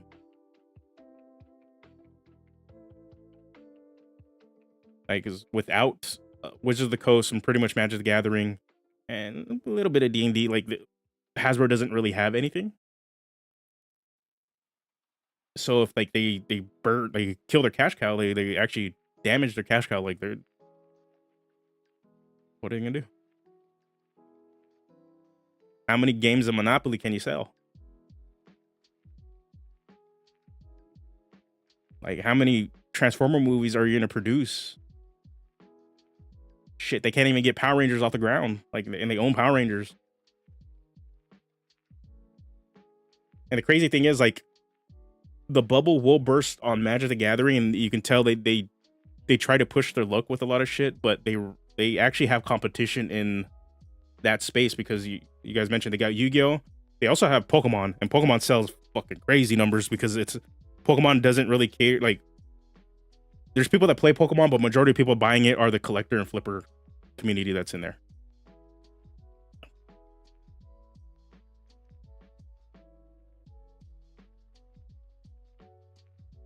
Dude, I'm sitting on like, me and my brother, because we share a card pool, and we haven't played in months.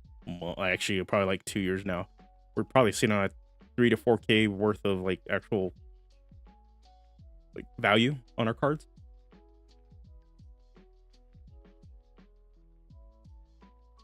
So like, where it's all just Commander stuff, because that's the format like me and my buddy, like all my buddies play when we meet up. But I moved away from Commander just for the simple fact, or just Magic, because I like more cooperative games. Because I've always been my thing. I like preferring to play with people.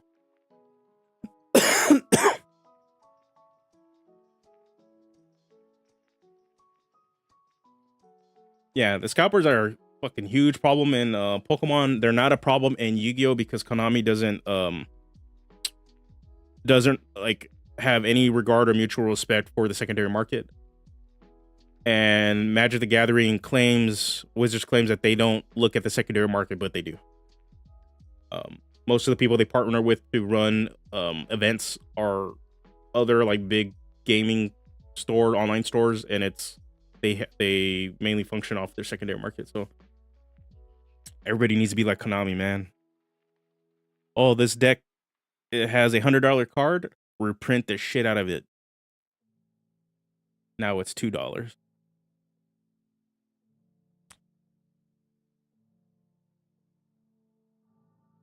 Nintendo's like in a weird Pokemon company, and Nintendo in a weird spot with like the Pokemon game, because like its popularity is because of the value of the cards. Like everybody wants Charizard. They want the Charizard card. They want the Mewtwo. They want the legendary, super legendary, expensive special art card. But Pokemon's getting hurt by scalpers and shit like that is because of Logan Paul and COVID and people just getting into this passive income bullshit.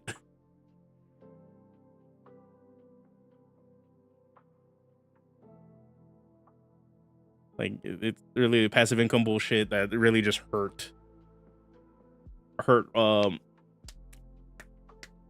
community for Pokemon, because like there was this people do take competitive Pokemon seriously at certain levels, but they did bracket it off so like kids play with kids and adults play with adults. But that it did come in and add a stink onto it because it's like everybody's just trying to buy Pokemon cards and flip them for a shit ton of money.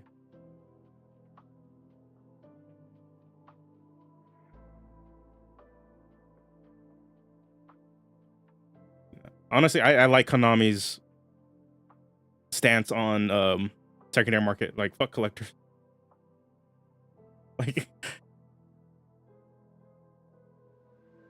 Like collectors should not be safe. Like it's a stock market kind of situation.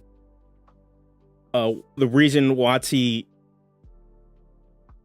says wink wink nudge nudge we don't value the secondary market is because they can now release secret layers and collector edition stuff with special art and value at the same price as the secondary market. I think the CT scan wave. What is it? This is the first time I'm hearing.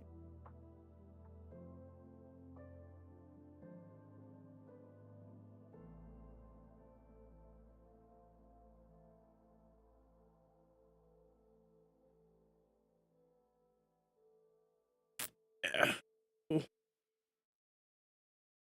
Yeah, man. Yeah, all this goes back to WotC, like Chris Cox and the AI shit. It's like, good luck, man. Good luck, or you're already teeing up another job. Like, yeah, I missed out. I have no clue what's that referred to. Yeah, my brother used to play Yu-Gi-Oh heavily. Right now, he's playing One Piece, and scalpers are kind of they're reprinting enough card stuff out now that it's not that bad, but scalpers were fucking that game up for a bit.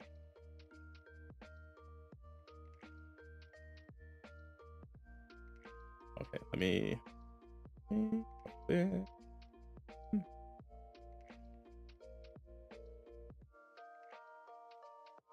Or go.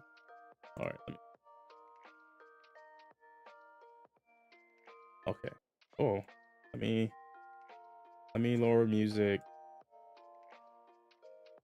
Hold on. Let me lower music. Let me move this over.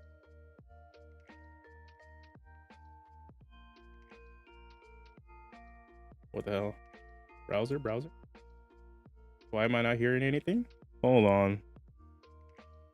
What is going on?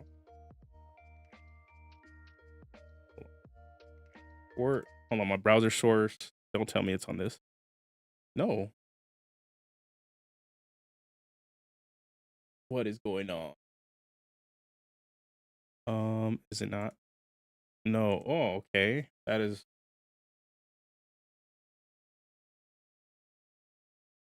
Oh, hold on. On Pokemon cards. There It's we not go. really my thing, but a lot of people I know care a lot about Pokemon cards. And this, what I'm about to share with you, you may have heard about it. This came out 4 days ago. This could be disastrous. Hello and welcome back to Wayne's Strange Brain. This is probably just going to be 10 minutes of me rambling and talking about a project that I've been working on for a little over 2 years now. The reason I'm telling you is actually because someone else went ahead and did this. And the thing I'm referring to is being able to look inside a pack of Pokemon cards or other trading cards without actually opening the pack. So this guy has figured out how to do something that has potential implications on the market that are frankly disastrous. He purchased a CT scanner for $1,500.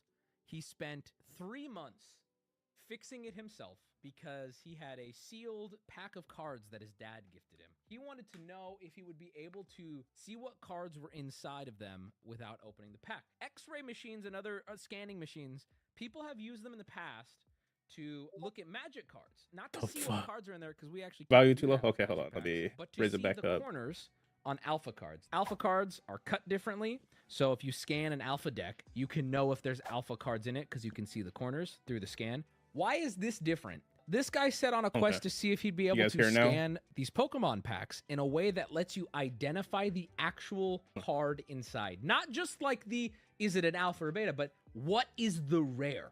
And to start, we actually get a little scan of something fun.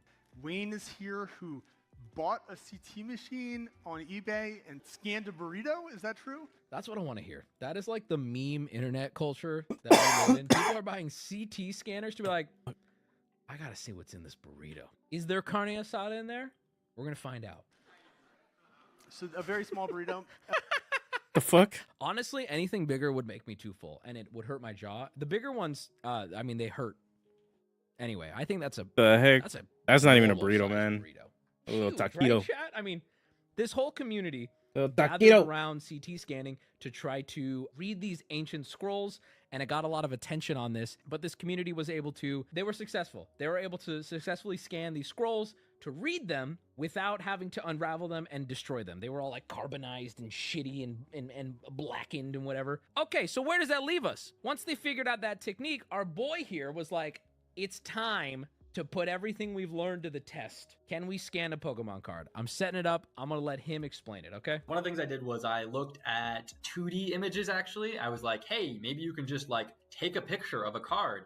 And it turns out there's actually like not a tiny amount of contrast. There's a very small amount of contrast in X-rays, but obviously this technique wouldn't work if there wasn't some contrast. It turns out that if you do a two-dimensional image, then you can get some contrast. And the problem turns out when you try and look inside a real pack, with several cards, with like 10 or 11 cards. And so he was saying the problem came from the pack and the spaces in the pack and everything. That made it a lot more difficult. Process. I worked with some very intelligent people on this problem who, really like leaders in this field. And it's pretty difficult to denoise, after adding like 10 or 11 cards. But we tried, and we got like these kind of blurry shapes where... Why was Mewtwo and Mew so clear? Blurry ass Charizard, blurry ass Gengar, and then Mewtwo just... It's a 20-year-old Who's That Pokemon. But this time, it costs a lot of people a lot of money. I think we knew technology like this existed to an extent, but having access to a $500,000 machine and then getting access to with it is not common. I haven't given up on this totally. I still have some ideas. One day I, just kind of went ahead and I was like, let's brute force this using some principles Shouts out Brute Force, the local game store here in San Diego. For scanning other things, like for industry, not to get into specifics. Oh, Wubby's in San Diego? That's cool. Flat things are a specific Never heard of Brute Force games. In CT scanning. See where that's located at. And it constantly changes. There's scatter, there's attenuation problems.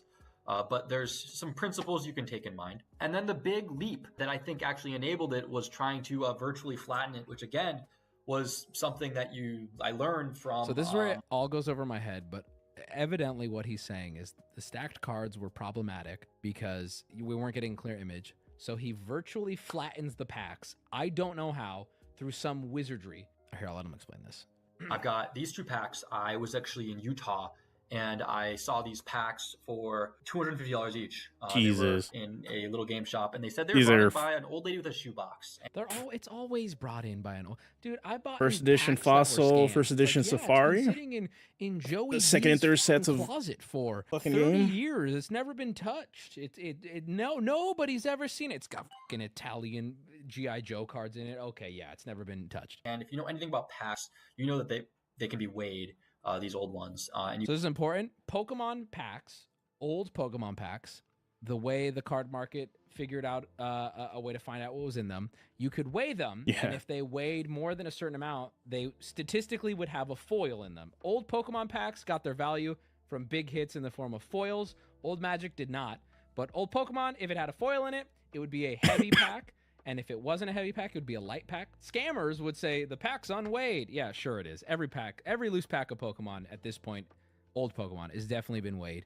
Why wouldn't you weigh it? So that's how they used to do it, right? We didn't know what card was in pallet there. easy over You just could determine Jesus if it was Christ. a foil or not. But it turned out that That is- they were telling the truth, and there was a foil inside, and there was a foil inside both. This is the crazy part right here. He bought 2 packs. He bought them sealed. After he scanned them, he determined not only that there were foils in there, First edition Jungle, we've got a pincer. he was able to successfully identify exactly which foil was in the pack. This is bad. This is really bad. In first edition Fossil, we've got a Gengar. So if you're wondering how this is possible, how is this Gengar? Well, and this is where it gets interesting. If you look, the foiling is the only thing you can see. That's the only thing it picks up on, and it's because the way Pokemon foiled their early cards. If you look at Gengar himself, you can actually see he doesn't have the foiling, and more importantly, I'll use my mouse. that's right. If you see right here, his Huntar The cutoff stage right doesn't there. have the foiling, but it creeps into this black background that does have foiling. The machine only shows you The the foiling. foil, and using the contrast of that, you can see which card it is. So he actually used the top left here, along with the little arm sticking out, to know it's a Gengar. Yeah. I don't know what I want to do with these. I don't want to open them. I have no idea what this does to the value, because if you think about it, What he brings up here is not something I considered. I consider something totally different. But what he talks about right here is insane. an action figure is worth more when it's still in the box. These are still in the pack. So you can probably determine some of the aspects of value. You can determine centering. You can determine condition. That is fucked that you can determine centering for this. And so if this was a PSA 10 when you opened it, what would it be when it's still in the pack? It's an 11? What does that mean? What does that mean? What? I do think it probably won't be more valuable than a PSA 10, but in my opinion, a sealed, guaranteed CT scanned Charizard first edition Shadowless Hollow is probably worth more than it raw. It's probably not worth more than a PSA 10, but it's probably worth more than a raw one. This guy is, I want to get in contact with this guy. First off, if I was this guy, I would not have made this video public. I would have started by contacting the right people. I don't know what you do with this information. Straight up releasing it is rather noble. But that's really most of the story. I worked pretty hard at What's this. crazy? Well, hold on, you scanned a The sticker? fuck is- why are you scanning What really stickers, man? makes it so satisfying? What the wizardry is going on in this machine? We have a slow turning, possibly lead cog This is crazy. Like, blasting at it. but this is like I a have no- $500,000. Cool. I consider this applied physics. There it is. Show me the I dick vein. didn't just. I wasn't able to just be like, "Hey, I bought this." I don't know how $50. bad it'll I had to disrupt actually the market now. It'd be know like one of a those little things more where on like that kind of scale. That's the other thing that he the just mentioned. technology Very important is about more this. accessible He to said, "For people. CT scan, But if like you you're able to don't afford a worry about $500,000 this wasn't really fucking an machine, issue for the world. But he was do you able really need to get be one for selling Pokemon $1,500 cards? bucks, spend a few months repairing it. So let's say $1,500 to buy a broken one. If you want to spend 5 figures, you could probably get a functioning one of the same type. And that may seem like a lot of money. It's not when it comes to what we're I talking feel about. like was able to prove something pretty significant, because this market is huge. If you think about in terms of just like in terms of marketability, I mean, this is very chaotic. There's more to it than just using it, though. There is a technique he's using on the computer, I think. I don't know. He was vague to like the layman, specific to people who know what they're doing. You don't just need a CT. yeah, just scanner. borrow your Have, uncle's meet easy. friends and potential business partners, and I'm sure these guys. It's a big deal. Yeah. If you take this seriously. That's what I was thinking. The Hopefully, same thing. if you're Like watching still at this point, you are. your money isn't gonna come from like What will the markets do? Will they tank? Okay, so actually just trying to sell the cards. It's to actually sell the services. I want to talk about Magic. Magic is mostly safe for now. This whole technique hinges on the foiling of the card itself. And luckily for vintage Magic, especially the big Magic, the stuff that we spend most of our time in, there's no foil, and this technique needs the foil. In fact, the foiling is the only thing that gives them the ability to do this. And there's no foiling in old Magic. New Magic, yeah. In fact, you could scan every pack and look for serialized cards. You could scan every pack and look for different. I don't know if it can identify different types of foiling, but that's big. Okay. Now with that out of the way, let's talk about Pokemon. I feel bad for Imagine anyone them who's doing interested this. in like vintage when they had the I have one two ring, questions for this the guy. one of one Please reach us out. that ended up I selling would for like to 2 see him mil. do this with a magic pack that has foiling. I For want to know Magic. what it looks like. I want to see if it's possible. That's one. And the second biggest question I have for him is, can he do this? Is Pokemon is if this happens, can he do this with a sealed box? Because if he can do this with a sealed box, vintage Pokemon sealed is because this has been out for 4 days. I don't think everyone's gonna have access to this. That's not the case, right? However, I think what a lot of people don't understand, who might not be too into Magic collecting, the fact that this now exists and people know about it, we call them whales. There are whales, and there's a lot of them in Pokemon and Magic, in cards in general. And these whales, my guys, pick a number in terms of inventory or even just capital available to them. Pick a number, you're not even close. Millions and millions and millions of dollars invested in this. And those dudes who have millions of dollars, even if this was $30,000 to invest into, that's a drop in the bucket, and you absolutely should. The only thing stopping you, two things. One, I don't know if people understood this could happen, and two, I don't think I don't know if if companies will stop holographing if it just means that they're just going to be selling more product. bucks in 3 months. That's crazy. Like, So as a result, for them, they don't care yeah, because I it's like, think okay, now they're right buying in now, bulk, loose and they're Pokemon packs, vintage people are ones just trying to sell stuff on the probably secondary market. okay and relatively safe. Wizards gets their Look, money; they don't I care. know, 1 year, 2 years, whatever it's going to be, you cannot buy loose vintage Pokemon packs unless it says CT scan. But then, here's the other crazy thing. People are going to start faking that they scanned it, right? Maybe you scan it and you find a rare and you It go, does. CT scan. It Charizard does. verified. It does hurt. It's not that. Oh, it's so Yeah, so no, it does hurt the and I creators know everyone a lot. says, buy from verified sellers. Buy from verified sellers. I want you to hear me. That The world's and it hurts them if this can woman it gets lifts burning into mass car to market. Save small Chinese baby. The world's a beautiful place, but also Yep. greed trumps everything. If this becomes Yep. readily Honestly, this would available, be something everyone's gonna do it. People the who my aren't doing local it, game let store them would lie do about because it. that dude's I want to get in contact with this guy to find out He- what he's he a bit can do of with a Magic, scammer. because we're opening. He Some would do Magic cards something like coming up this soon, just so he can Exodus and flip his Onslaught. boxes for a I'm higher wondering, pricing. Can he see those foils? I need to know, because that's detrimental. Okay, we're talking about vintage stuff, but again, if this becomes readily available, how well does this work on new Magic product? If you put in Bloomborough, can you see the gold treated leaf whatever for Jace? If you put in Assassin's Creed, A can furry you Jace. find the serialized card? I really do believe he's one of the first, if not the first person to successfully do this. And by doing it, he just gave all those bad actor millionaire whales, oh, this is possible. I'm going to do this now. The only difference is that we're going to know that it's possible, but here's what the majority of people are going to do. Oh, that sucks. Moving on. But then all the people who have the money to be able to figure out how to do this now are just going to do it. Hell, I would do it. Why wouldn't you? I don't know. I don't know, chat. This is fucking crazy, though. Yeah, so, hey, if you're currently holding loose Pokemon packs, I would suggest weighing them and getting rid of them. No, but for real, my question. It's crazy because the whales that have the money to do this shit to you at some point, especially when it goes on YouTube. Wayne, can you scan? don't need the money to boxes continue of to cards like do this. and actually have a success rate? But Like, they don't- good news, boys, we picked. They have the Pokemon. money. They already have the means and are already wealthy All the Pokemon fans, your card game is just not fun. and As are someone who attempting picked to the use their better wealth card game, to the be more fun card game, wealthier the more beautiful art. We're not being when they Here's could what I'll probably say. get wealthier in Anybody another my chat, anybody who can do another this, way I will pay you for that's safer for them machine. because they have that I will the pay funds. you You know for what I mean? Whatever time it took you to code, I will pay you for Rich your people are labor. I will stupid. fly you out to San Diego with the machine. You will set it Rich up in people this are room, are and we stupid. will live scan a foil pack of Magic the Gathering. You have to prove to me you can. I will pay you. As a furry now, I feel obligated to get furry Anyone Jace. can do this. Dude, for Magic there are cards so that many are like non- furry versions of Anyone like thinks or they like can do it. You hit me up, animal very private, anthropomorphized and versions we of like will the planeswalkers in that rule Bloom Bro the set. industry, bro. But Yeah, it's still, extremely though, risky. Like that is why you're the at risk of Pokemon just market losing is money. incredible. In my opinion, it's a And good if you got that thing much this money guy to is blow, just it's like, kind of man, if constantly you're really flipping concerned about space, making because money, if someone else you with like and you the have that gold much infinity money already, it's like was the there- first you person have to crack way it, safer instead options. of making a YouTube video, you know what this guy could have just done? Buy out as much Pokemon product as he can possibly buy. Crack it all into individual packs, scan every one of them, and just slowly start releasing them onto the market.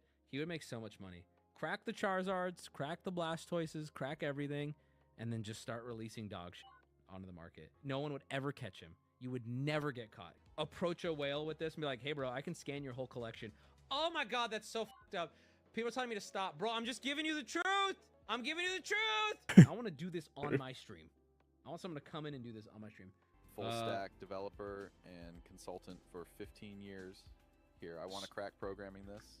I'll hit you up on the business email. Please do, brother. Someone on the Reddit said they have an update for scanning magic. Hold on, this is so exciting to me. You can absolutely scan vintage magic cards this way. Explanation in post. It's actually quite easy. He links to a video to scan all the cards, vintage magic sets that aren't foil. Once you have the cards in machine, head to your local.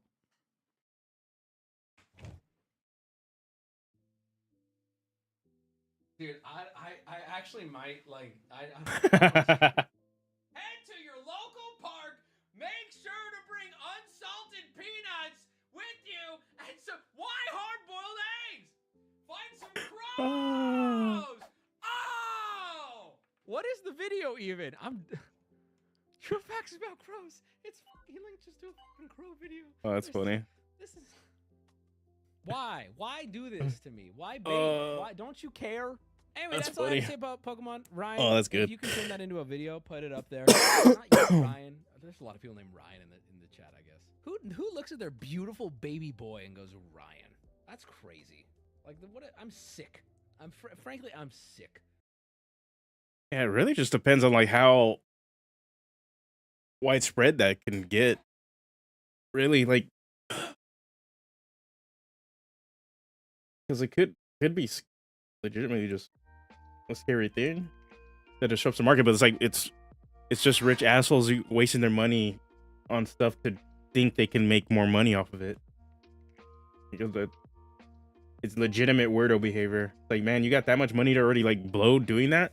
There's safer investments for you to make a shit ton more money. Yeah, there were servers established within 72 hours. Yeah, that's where the actual money's gonna be at. It's just like milking all the rich idiots that are trying to like remove risk from their pack.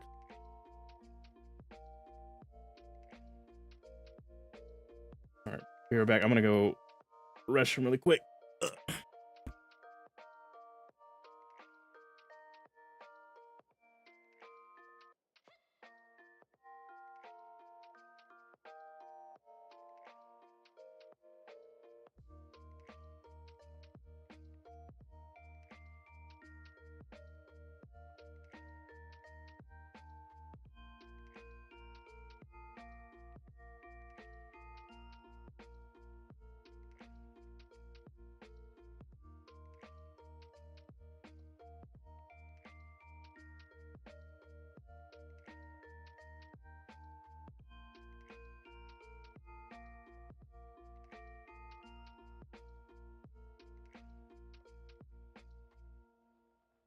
That's it, man. I'm just gonna sell all my magic cards out of this game. Out of here, man. All right, let's get a little back to business. A little bit. Okay, so first we need to finalize the prisoner background, right here.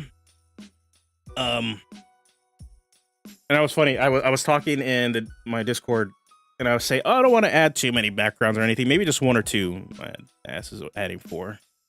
I know I'm gonna add a background for Luchador whenever that like I finish this and get around to start updating that class for 5e24, and I'm gonna add the athlete background for that one, just because it just makes sense. So I know we're gonna add something there, but for prisoners, just the ASI bonuses. I know there's going to be considerable overlap with other ones as they continue to add more backgrounds.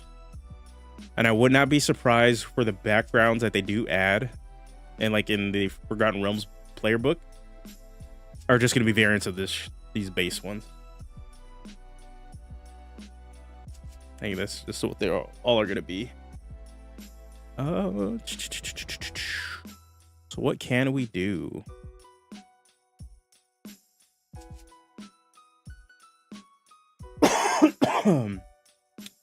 Okay, so what we're attempting to do.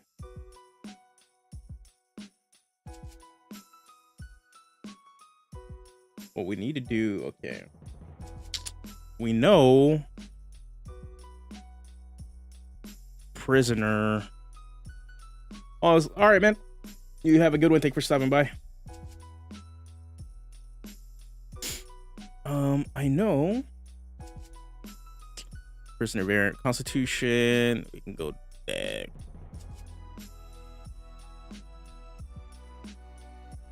Like, I do want to go wisdom.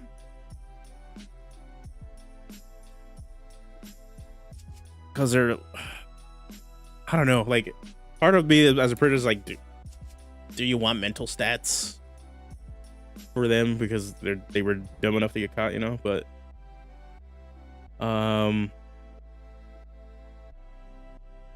like wisdom, charisma is kind of like my constitution, wisdom, charisma. This is where I'm thinking. They're perceptive. They have sleight of hand.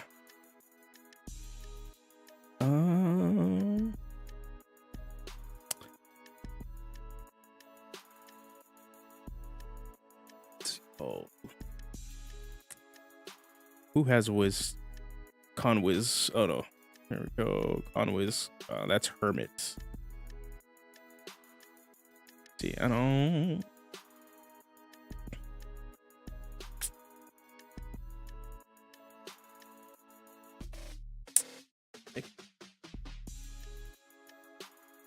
Yeah. So that is all. Again, like, yeah, I agree with you. Like, that's my biggest pain point with backgrounds so far, is like how much weight they have for your character. I get the idea, and I like the idea behind it. Your ability scores are determined by your life experiences. Cool. It's something I suggested a long time ago. But now, like, all your your ASI bonuses are only determined by your life, like your background, when they could easily just put in at least 1 point. Like, if they want to, like, dedicated point increases, like, you get a +1 to your main stat from your class, because I don't know why you wouldn't. You're a wizard. I don't know why you wouldn't get a bonus from there, but then you get to choose another +1 from your backgrounds, and that's just with their current system.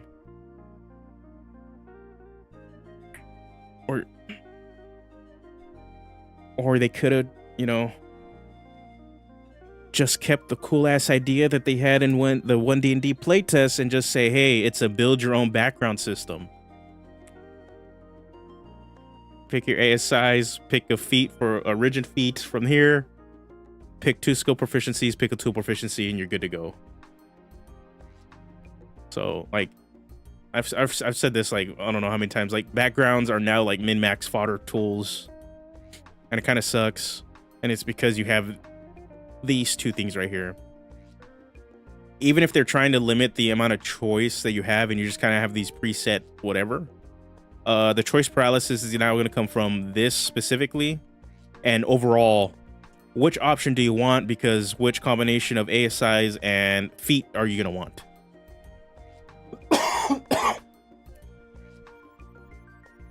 Because now, which one works well with your class? And it's like, that sucks.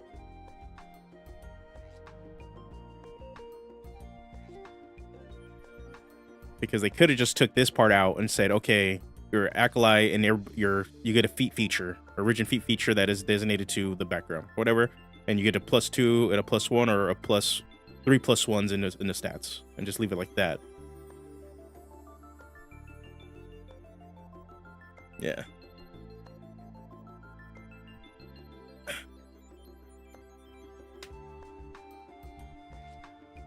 So many ways they could have just stuck with the same idea of, like, these scores are determined by your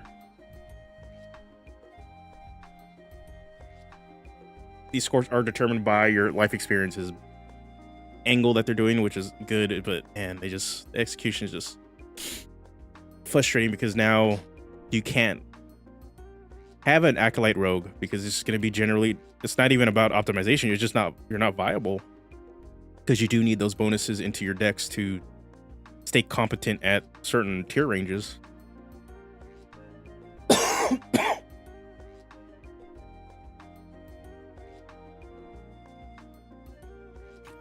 All right.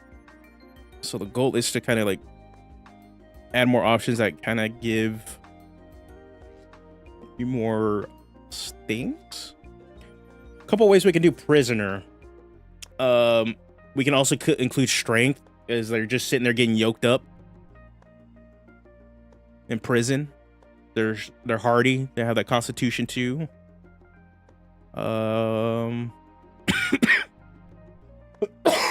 We have strength con whiz right here with farmer, so it would just be a variation of farmer.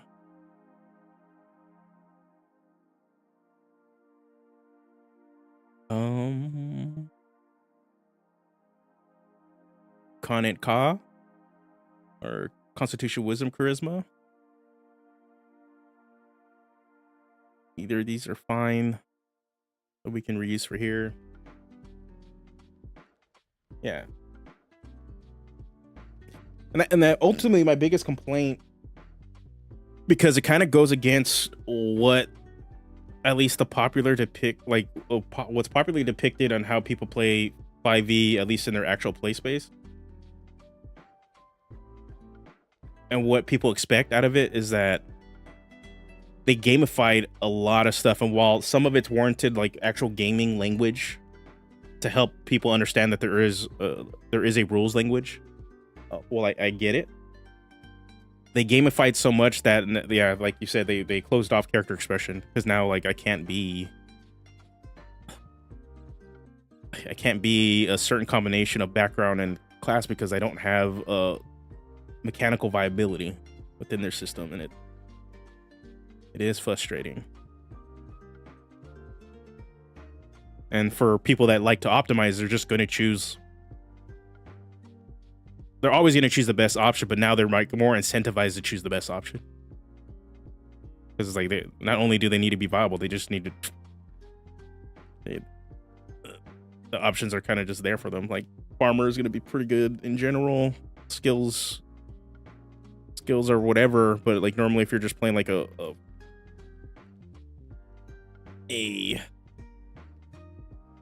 frontliner that is, I'm built to hit stuff, well, having more hit points and then having wisdom con strength, not bad. Or just going strength con or strength whiz, not really gonna care about the skill proficiency, so you're probably not partaking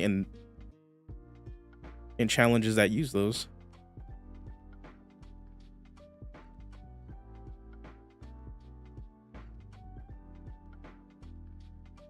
Okay.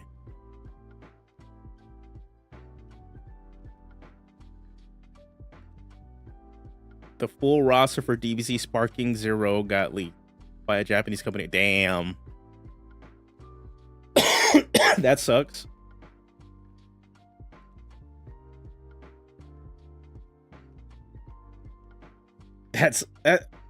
The roster leaking sucks because obviously there's a whole marketing campaign of just like building up hype, but like which of your favorite DBZ characters got in. At the same time, it's a DBZ game, so they probably have everybody that you want in that game, and it's the only ones that'll get pissed because they didn't get that one really obscure character that only showed up for like one episode in the background, is not in the game.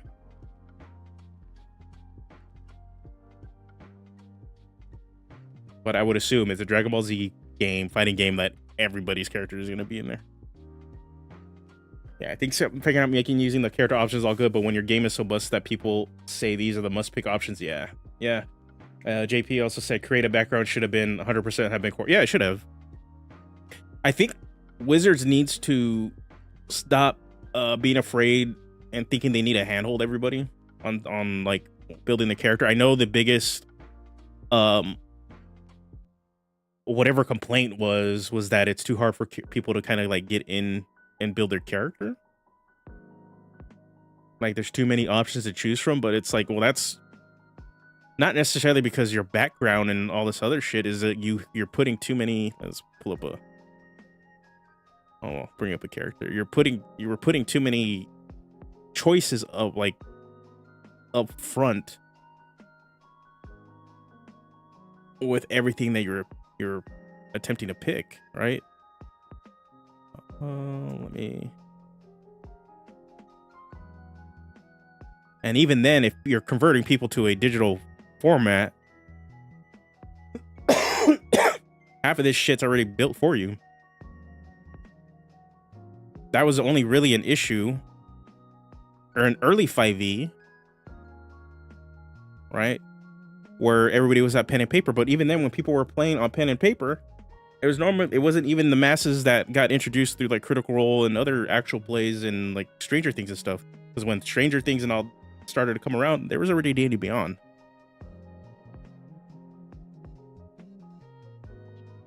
So like, yeah, you get a lot of stuff up front. And even then, I think what I'm seeing is that they didn't even shy away from all those options that they were like people were afraid that they had to pick, right? Because right here from the get-go, you have to choose 2 of this. You have to choose the one between one of these. And then as a level 1 cleric, you need to choose your divine order, and then you still have to choose all your spells. All they did is just move the subclass, so you just don't choose the subclass. But then you still got to choose your background, and you still got to choose the race. The level of choices is still there.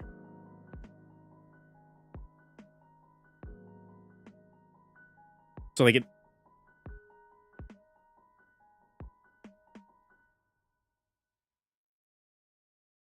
and like they have all like they went with this gamified approach for some of these character options, specifically backgrounds, that is removing character expression while the way that it was set up, at least in 5e14, that you still had way more character expression, at least when it comes to backgrounds, because you can mix and match. They didn't have as much mechanical weight, but all you had to do was update it and say, hey, we're taking away this option and we're adding a feat.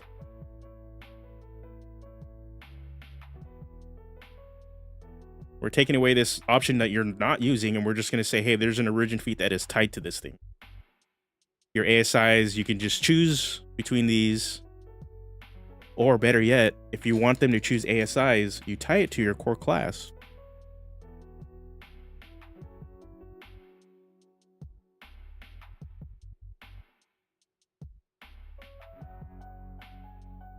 Yeah.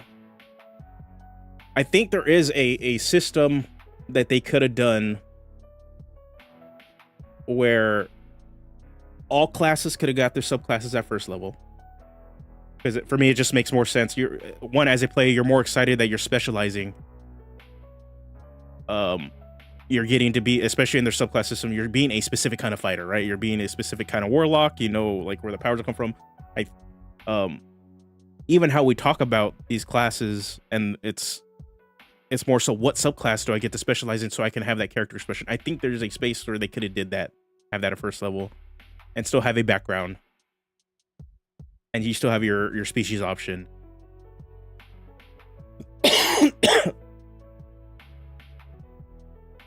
And you have all these things to like create the character you want. By removing the level of choices, they are limiting their character expression or trying to move them around to ease it for new players. And the fact that they are openly saying, well, if you're an experienced player, start at 3rd levels, like, fucking weird. Like, there's no way around it. It's like, why would you do that? Every level should be playable. Like, why, just because I'm inexperienced, should I just start at 3rd level? No, man. Like, cleric should know what god they're praying to. Like, there is narrative ways to say it. It's like, okay, well, they're not strong enough to channel like the specific domain that their god they believe in, right? That's kind of the narrative they're gonna go here. Same thing with like sorcerer, warlock. They're not strong enough until they hit the 3rd level to be able to channel the specific magical source that courses through their veins, their soul, or they can actually channel and have contact with the actual deity or entity that is funneling their magic, right? Okay, whatever. But as a player, I'm looking at this, or let's go over here, right? I'm looking at this and like, okay, I'm playing a cleric. I want this specific deity. I know I want to be into this subclass.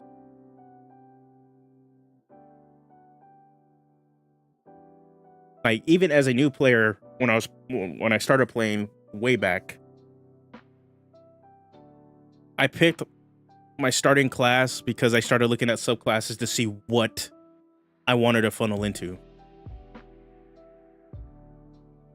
So I kind of have a better idea of like what kind of character I want to be. And that's not even me never playing D&D ever.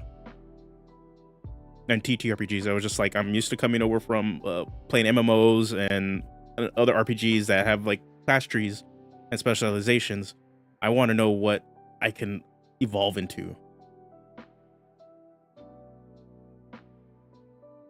Isn't the cleric subclass just a domain? Gods have multiple domains. Yeah, gods have multiple. For the most part, gods have multiple domains.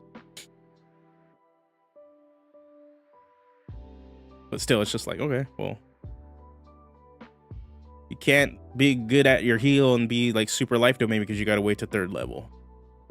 I think there's a space where all classes can have their subclasses at first, and they would just have to figure it out. And I don't think they should be afraid of the supposed choice that a player has to make.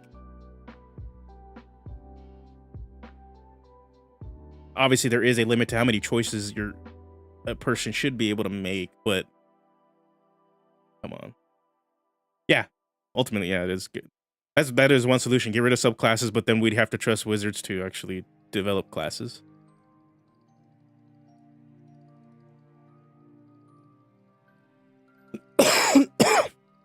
But yeah, like getting rid of subclasses would help out a lot.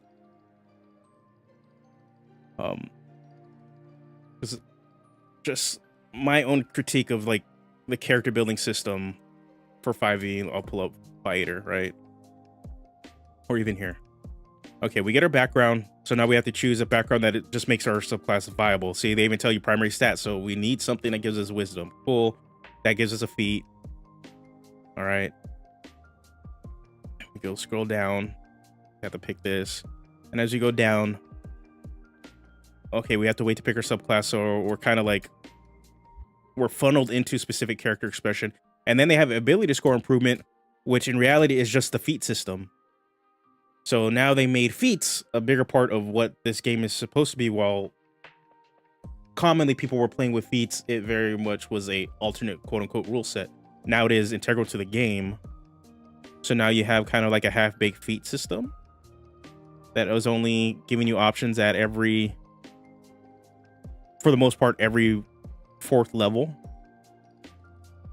So now you have to determine whether you're going to take a feat, and if you choose the wrong background that doesn't give you the bonuses to your main stat, you actually need to take an ability score improvement.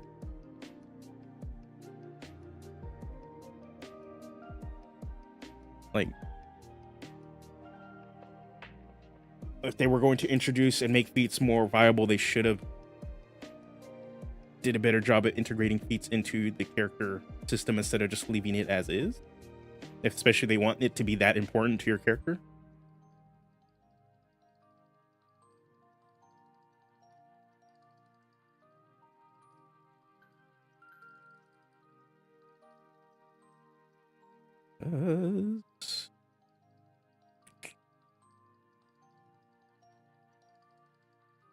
Okay. Where's the free? Do they have the free versions of these feats? Yeah, they do. Oh, this is the origin feat. I want a regular, good old. Wait, what? Wait, there is an athlete already in. How did I miss that background? Is there an athlete? No, hold on. I have my book right here. Let me see. Is there a, or is this the, is it, okay, is this a feat? No, it's the feat. Okay. I'm all thinking, oh, it's the background. No, it's a feat. Okay.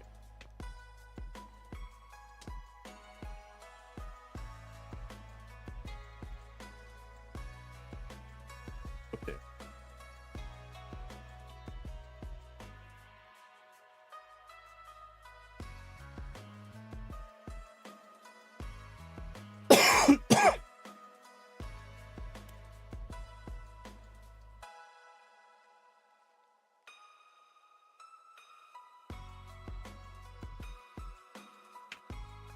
Hold on, venturing gear.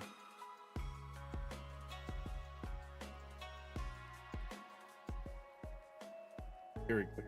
Okay, athlete is, here it is. Okay. And there's still prerequisites for these feats, and you need to have certain levels and certain ability to score requirements, so like, it's not willy-nilly, but still, like, you're not, you're only taking a certain set of bonuses and stuff. I don't know, like the gamification, like it is very much, I can tell they're taking ideas from Pathfinder second edition and trying to just like fit them into what we have for the character options to attempt to address a part of the community that says we want more options.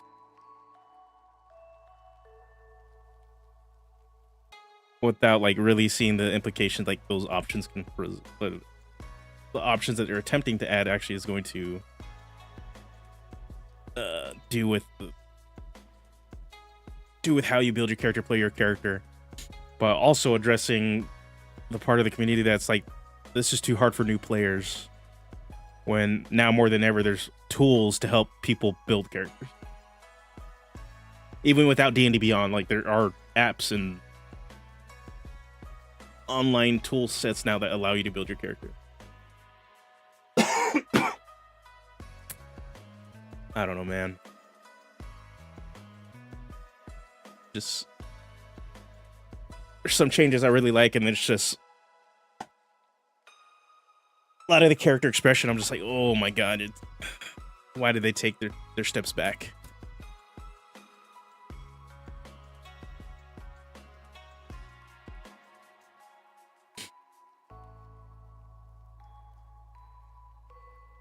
Here.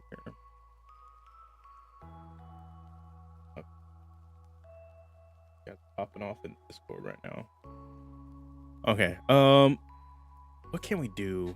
It's not necessarily a variant of the criminal at this point, but we need Constitution. We don't.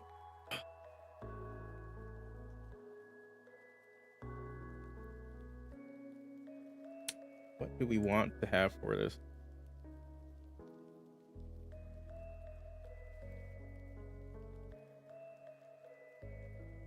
See, yeah, yeah. Not like Demiplane, and even Demiplane, they're supposed to add their 5e like options on there, and if there's already another competitor on the market too, like coming on the market that is going to be open to any sort of game, like Cypher System has their own on their website too. Like, dang, like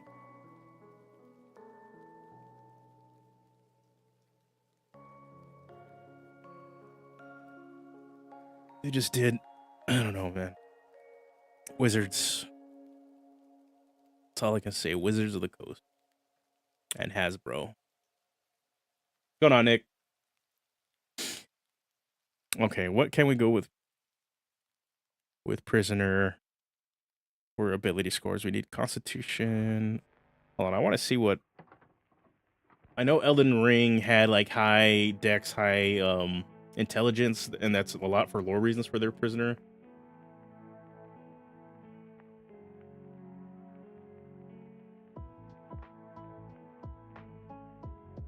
I want to see what other games do. Dark and darker.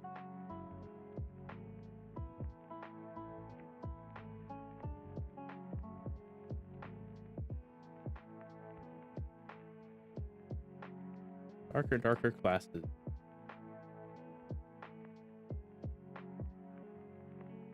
Right. Rogue. Wizard. Bard. Warlock. Sorcerer. They don't have any. They don't have any.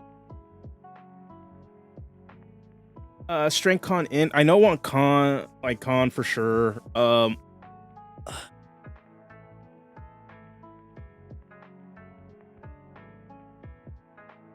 I have been leaning to strength because the idea is like you're in prison, so all you're doing is getting yoked up. It's kind of funny. Like that's kind of common trope. Here.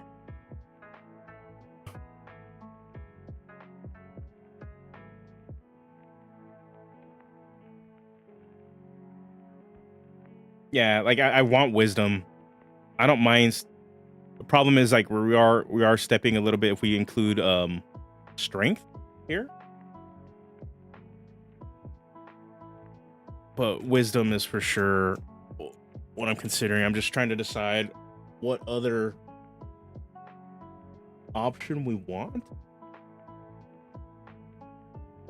Skill could be intimidation, sleight of hand. Actually, I like intimidation more than survival.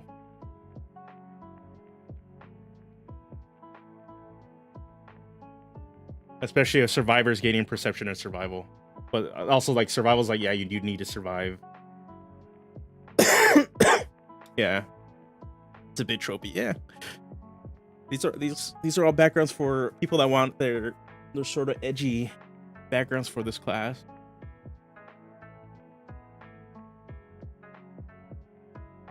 Dexterity, wisdom, dexterity, intelligence, charisma. I think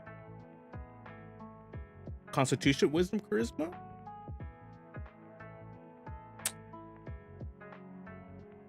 Do we do something like this?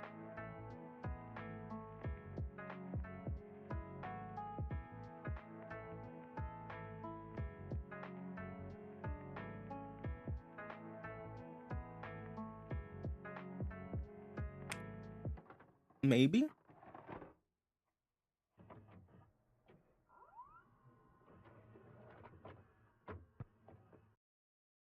To try to like convey all the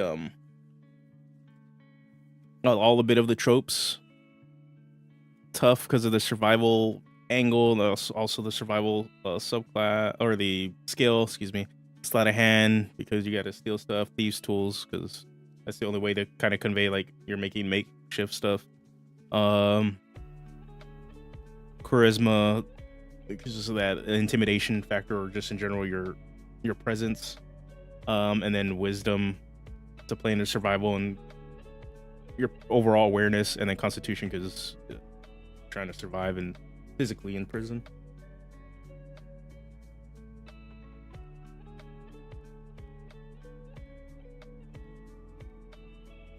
Yeah, I'm thinking we got that handled. Ooh. Huh?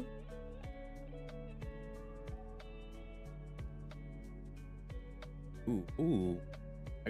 I like this stuff.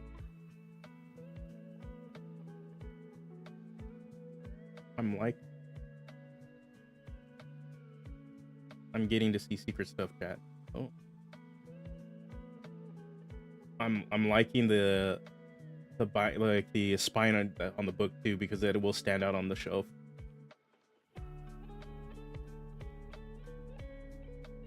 I like it. I really do like it. This is really clean. This is really, really clean. Man, I'm looking forward to having this on my shelf. I just backed it to yesterday because I got paid.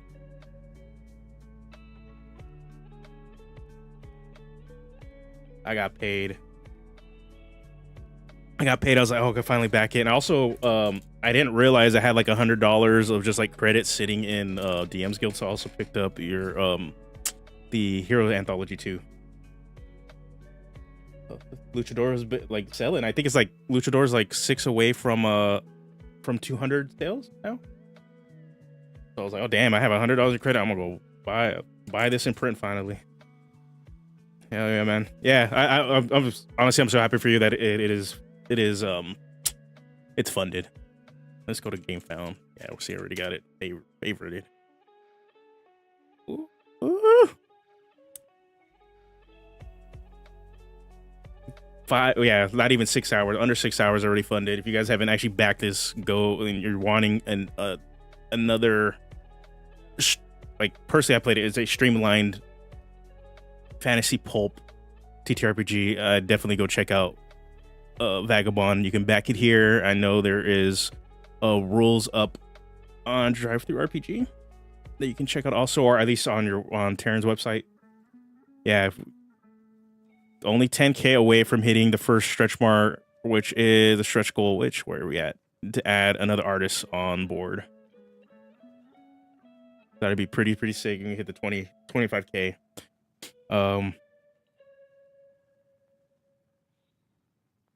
You guys hit the 75k. You guys get some new classes. Just saying, people. But hell yeah, man! I'm super happy for you. It's funded. It is gonna be a physical thing.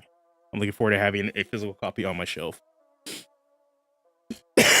Yeah, if you guys haven't checked it out, please go check it out. You can find it on GameFound. Look up Vagabond. And consider backing it. Ooh, he's already doing. Ooh, nice. Yeah, I mentioned it earlier. I haven't I mentioned it earlier what I'm hoping to do, because I know it's gonna be a bit tougher to get my players to to convert to anything else. Our main DM that runs stuff is a bit of a wizard shill. Like, he just got Magic the Gathering and D&D like just pumping straight from Hasbro and Wizard into his veins. Willing to try other games, but like permanently playing something else, it's harder. But since this is solo play, I want to test it out and potentially do a solo actual play here as a test run for like how I would handle solo, or how I would handle actual plays. And I want to use Vagabond. And I'm gonna be honest, it's probably gonna be a Vanguard solo play. I just want to do with a shield, just bashing the shit out of stuff. Ooh. Is it the one, the cover that you sent me? If it's already shown, I was keeping it secret.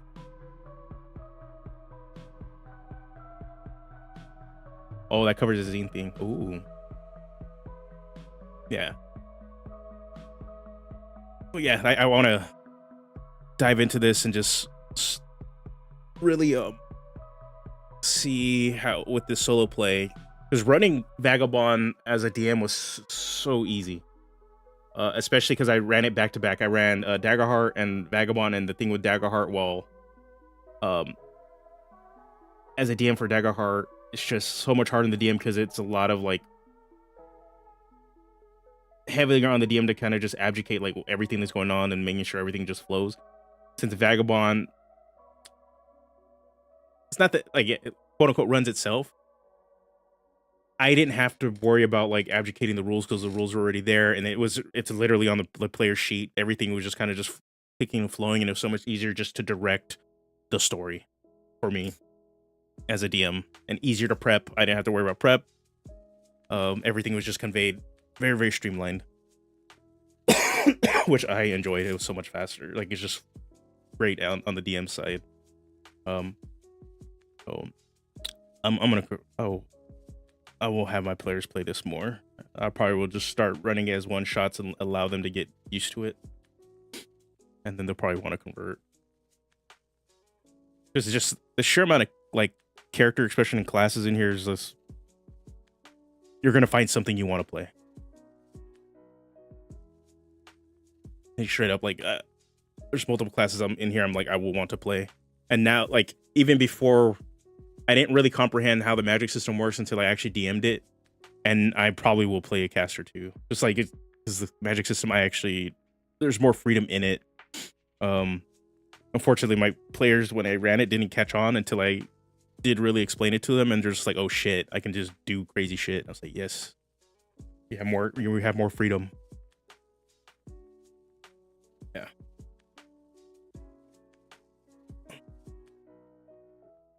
yeah, I definitely gonna do some test run solo plays off stream, and then eventually I will hopefully produce some stuff. It's gonna require me buying some art, but I will. That'll definitely is gonna come after I'm done with buying art for all this stuff. So yeah. Okay, so we got backgrounds set. I'm not adding any more backgrounds. I'm done.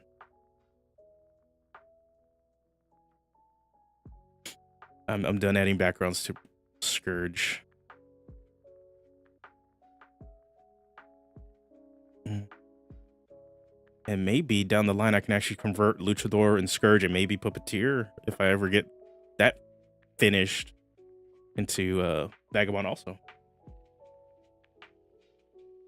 Because the cool thing is I don't got to worry about subclasses. I can just be like, yeah, you're this thing. You just do this cool shit. And that, like, you don't need 50 versions of this. Different backgrounds. Different subclasses. Just your Scourge. Your Luchador.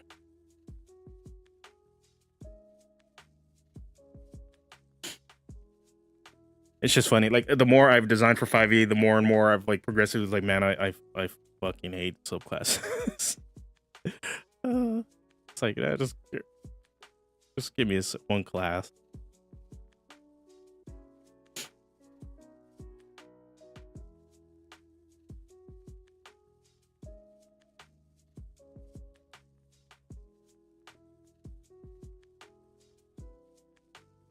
Like, now that I'm thinking about it, just like in a future edition, what they could do, right? They want to have this weird subclass system. And since they obviously are not producing adventures in like really tier 4 play, for the most part, you're really playing and stopping around 10, 14th level for their established adventures. They could just have their base classes go from 1st to 10th level, right? And just introduce a prestige system that starting from 11th and on, this is your quote-unquote subclass. It's a prestige class that levels up to 20 for those that want to continue and invest in stuff. I can see them doing that, so they want to further specialize.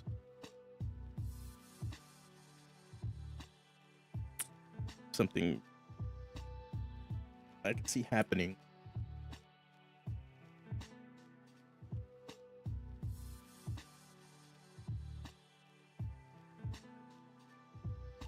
Yeah, I'm definitely gonna do so. Like I for the actual play stuff I want to do, I know exactly how I want to handle it. It's just gonna take a shit ton of art and a lot of editing. No cameras or anything either. Just a lot of art and like a video editing and some animation. Doing it as a solo run is probably gonna be a lot easier because I don't have to worry about multiple people and getting multiple things of art for different characters. It's just like, yep, I can do it on my own. All right. What time is it? It's gonna be 12:30. What? I need it. Not necessarily hungry, but I probably should. In a world run by capitalism, I want to shout out Arizona Tea for being a cheap $1 and sometimes 2 for 1 at my local Walgreens. Dude. Arizona Teas are like just like the Costco hot dog, man. They're just reliable. Just super reliable. But what I noticed with Arizona Tea, what they're doing, since they are expanding into like adult beverages, because I have a buddy that works at a Bevmo. They're charging like full ass expensive prices for like pretty much spiked Arizona Teas. I can't blame them. It's because younger millennials and Gen Zs are not drinking regular alcohol anymore. Like Gen Zs are actually hardly drinking any alcohol, and a lot of millennials have moved away from like hard liquor.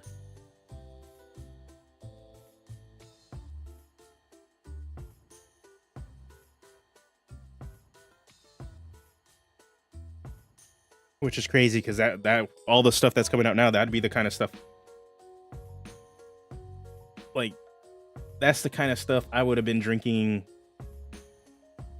when I was like high school, college, like all this sugary shit. Now I don't drink any of that. If I do drink, it's like one or two like old fashions or a whiskey sour, just simple cocktail. That's it. The hell liquor goes well with tea. Shit. It actually a sweet tea with Malibu is not bad. Get that coconutty flavor added to like a regular sweet tea. It's not bad.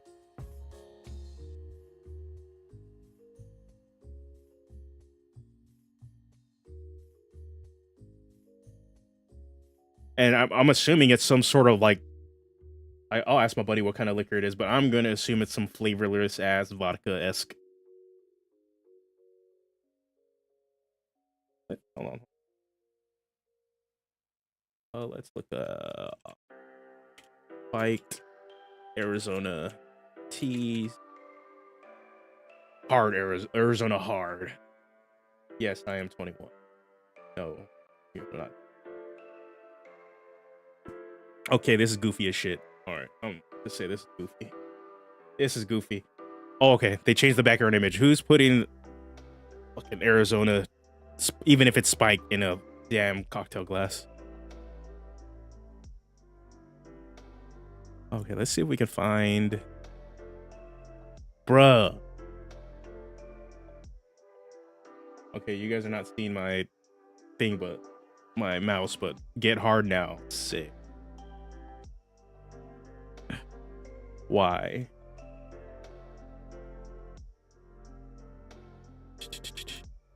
I'm not advocating for alcohol. Obviously, if you're 21, 20 or over, please drink responsibly. Don't drink and drive. Don't drink if you're underage. Okay, I could see this one having some sort of alcohol in it. Not that bad. It's Mongol, so that, like you can put that shit with tequila and you're good.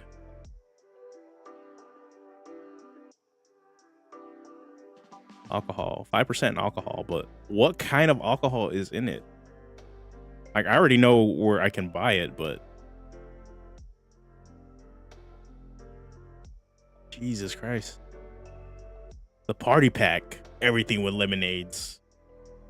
Real juice. Iced tea with lemon, green tea. Hard green tea with ginseng. They still have to have the ginseng and honey in it. That just shit's hilarious. What the heck? Oh, got that purple. Hard juices, hard lemon, hard teas. Okay, so these are the juices. All right, let's just. What I want to know. They just say it's 5% alcohol, but they don't say.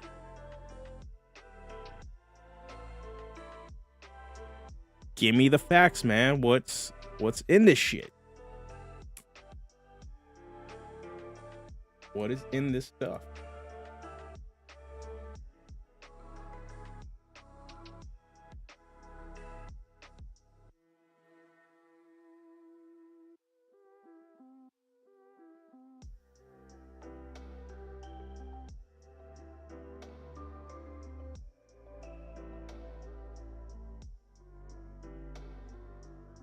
Okay, I'm kind of trying to look it up.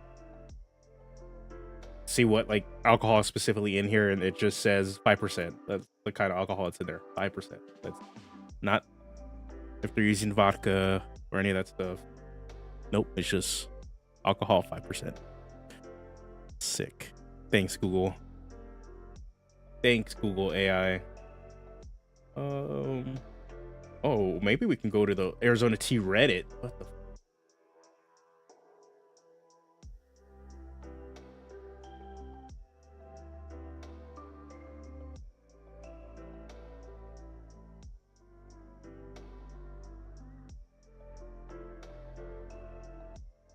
It's not like fermented.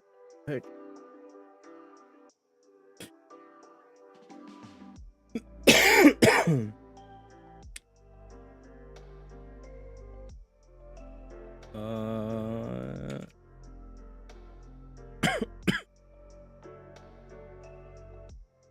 It's It's probably gonna be similar to like Twisted Tea, like the kind of fermented like alcohol that's in there. That's what I'm assuming.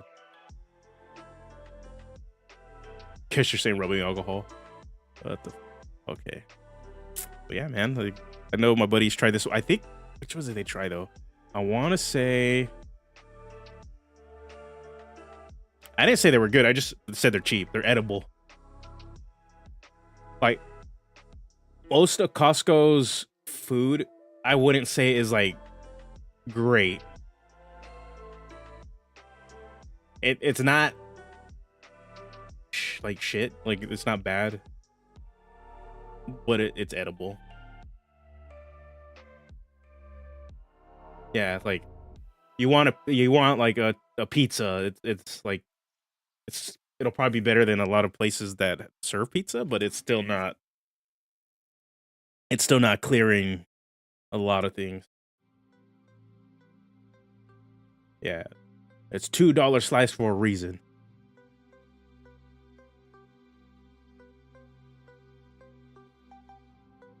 Damn. Arizona Premium Spike Beverage Hard Sweet Tea.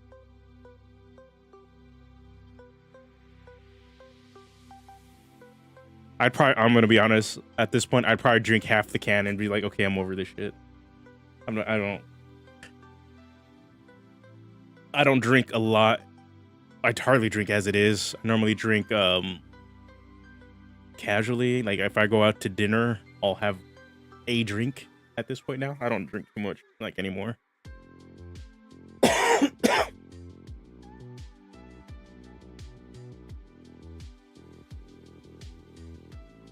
Might be the new bum wine if Arizona keeps the same price. Dude, oh my god, bum wine. Freaking Mad Dog 2020s. That was like mine and my best friend's drink of choice back in the day. Mad Dog 2020. That shit is gross, but it did its job. The chicken bake is tasty. My dad, when I was a kid, would go to Costco and he would just fucking eat chicken bakes all the time. Addicted to those things.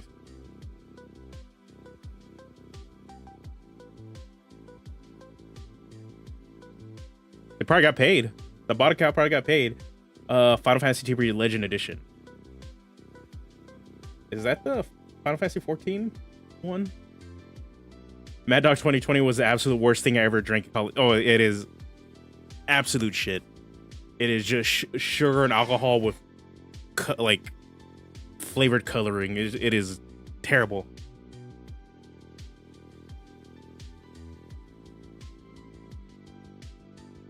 The fancy TPG. Oh, maybe they're involved or they got paid. I don't know. Yeah, no. Mad Dog was terrible. And they brought it back too.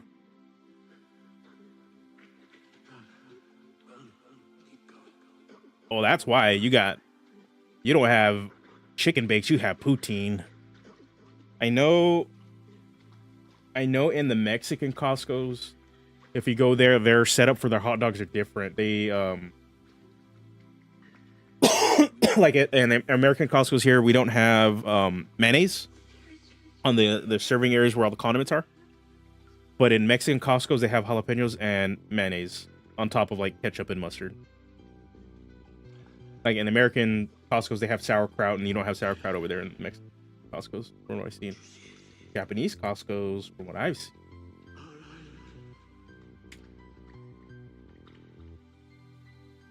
Costco food menu. I know theirs is different also.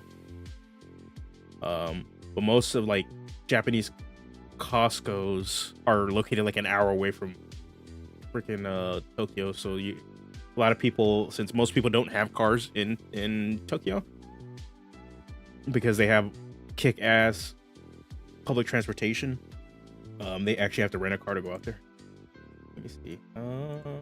Oh, okay. They got the fuck. They got more pizza flavors than us. Pepperoni, cheese, and combo. I know they used to do combo here, at least in our Costco, and then they disappeared. Their hot dogs the same as ours, but they got cheeseburger, garden burger, ham chowder, pulled pork.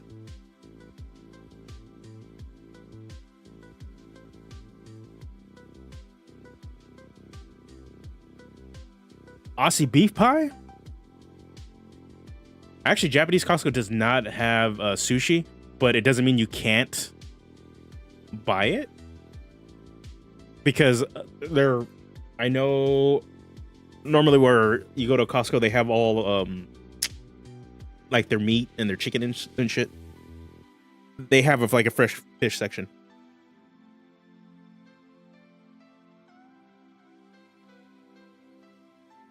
Okay, get a cheeseburger. 600 yen. Hold on. 600 yen converted into dollars. Into USD. Okay. So 680 yen is about like almost $5 here. 180 yen. Oh, this is cheap. Holy shit. $1.28 hot dog.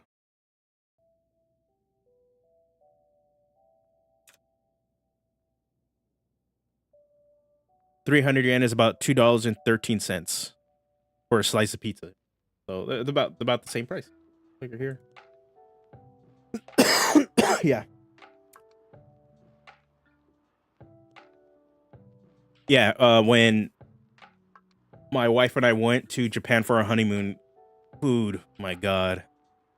Not only was food cheaper, there's a reason why food was already cheaper. Food's already cheaper in Japan, but it was even cheaper because the yen is weak, and it's actually weaker right now, unfortunately. The yen is not strong, so we had a lot to stretch in terms of our actual dollars. But even for it being cheap, it was fucking amazing. It's so good. Like it, and it was crazy because one of the things that always stuck out to us was we went to this kind of like a hole in the wall like udon place that was just on the street. We were trying to go to like a 5-star udon place that we saw on our phone app, so we're just like, it's too far, we don't feel like walking that much, we're tired. And it was farther into the part of where we were staying at than we were comfortable walking, on top of like us just being tired. But there was one right next to us and it was only 3-star, and we're just like, it's average, whatever, we'll go in there. 3-star my ass, man. That was some of the best udon I had. Like,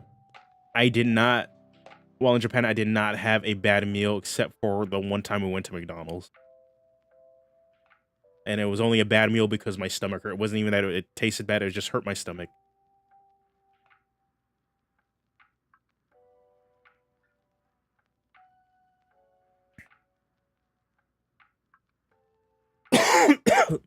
Cool thing is, though, you can eat a lot there.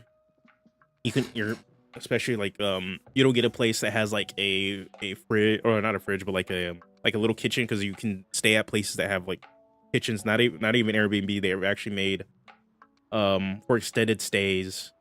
They're like little mini apartments as hotel rooms, which has a full set kitchen, so you can make food if you go to the markets there and buy stuff. But for most people that are gonna go, right, you're gonna stay there for like maybe 1 or 2 weeks.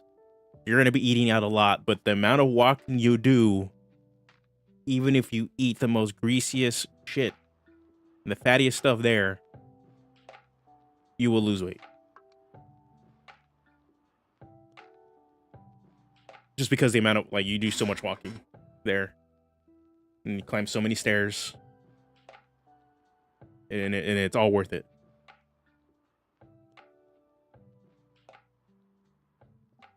Yeah, part of it, like a lot of it too, is like the food, how we treat food production here in the States compared to Japan. There's a level of cleanliness there, and actual care for craft, and a care for service, compared to the US wants everything cheap and fast.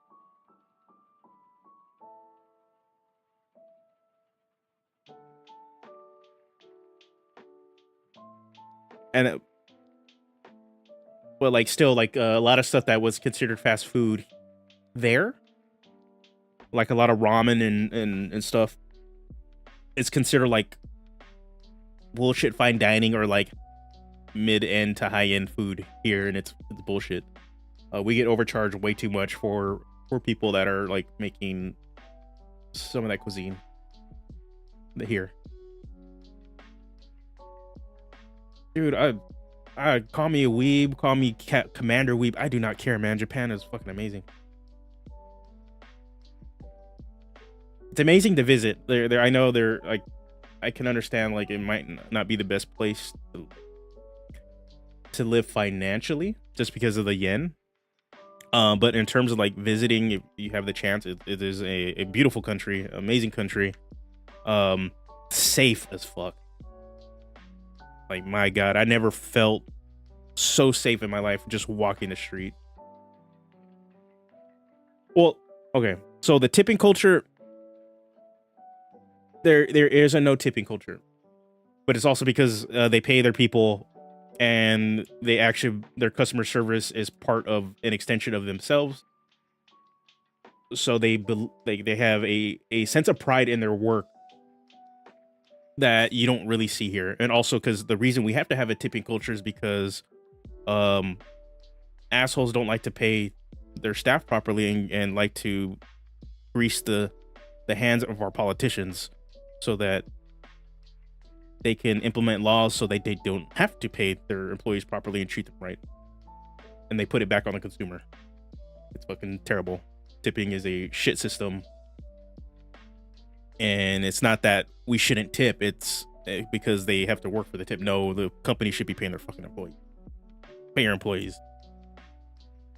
Take care of them, because if they are taken care of, they will want to continue to work and love being there. Like, simple. Server wages are so low is because there is most likely state laws governing restaurant wages that allow restaurants so they can operate at a certain level, so they don't have to cheat, like pay their employees a certain way. Oh, it's safe as okay. Japan's safe because not just because they have a straight up ban on guns, but also the dark side of it. They have a 90% conviction rate, and they also believe in public shaming. Like you do something bad, like you are shamed amongst your people. A 90% conviction rate isn't actually a good thing, because a lot of innocent people are getting convicted for shit that they didn't do. So that's why a lot of people just try not to do fucked up shit.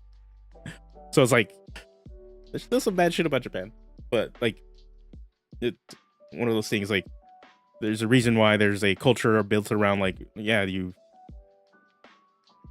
it's the greater whole, not the individual. It's we, not I. And there's faults to that, because people do lose their sense of individuality and creativity, and it's shunned. It can be looked down upon in the societies that are like that, compared to the US, where we are so individualistic. It's fuck you, me first in a lot of ways on like everything that we do. So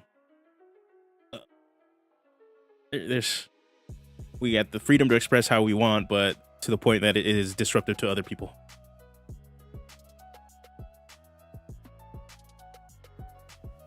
Yeah, they have the phone's camera sound turned on. They can't be turned off because people were being perverts. Like, if I could sum up Japan in one word, it's convenience in every aspect of the thing. The way they travel, the way they implement their laws, the way that they treat each other. It's for the convenience and of the people in their society. The people being so creepy that the companies and have automatic shutter sounds on their phones that cannot be turned off because people are being creepy, so everybody is aware, but like they can't be doing that. Cities like Tokyo is a walkable city. Public transportation is extremely convenient. You can get around that city and be in different parts. Cars, while there are cars there, you would think the most populated, biggest city in the world would have cars here, or like all over the place, and they are not. Just crazy difference.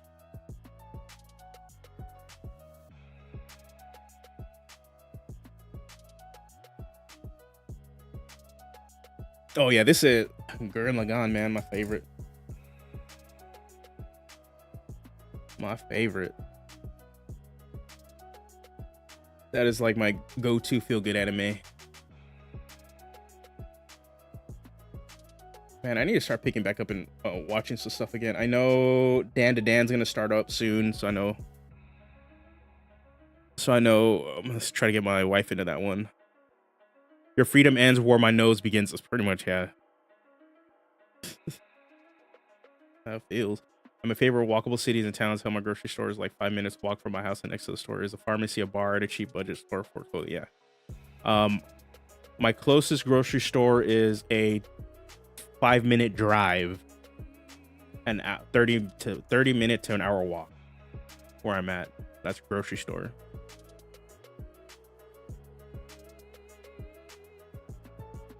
Yeah, not here, man. Not in the boonies of California. Shit, and I live in the most southern part of California, so it is like considered more of a rural area. So shit is not walkable, and I do not want to be walking. Well, today is actually a nice day. Today is 90 degrees Fahrenheit. Yesterday was 110. So it's cooling off today. Today is considered a good cool day. But I live in the rural area of California. But I go to San Diego or LA, you still have to have a car to drive anywhere because San Diego has the trolley system, but it's not connected to make things easy and walkable. You can get to certain areas in San Diego, but you're not getting it everywhere. And then LA, fucking forget it. Forget it, man. Like, I hate visiting LA. I hate going into the city because it is the one of the most poorly designed cities ever. Ever.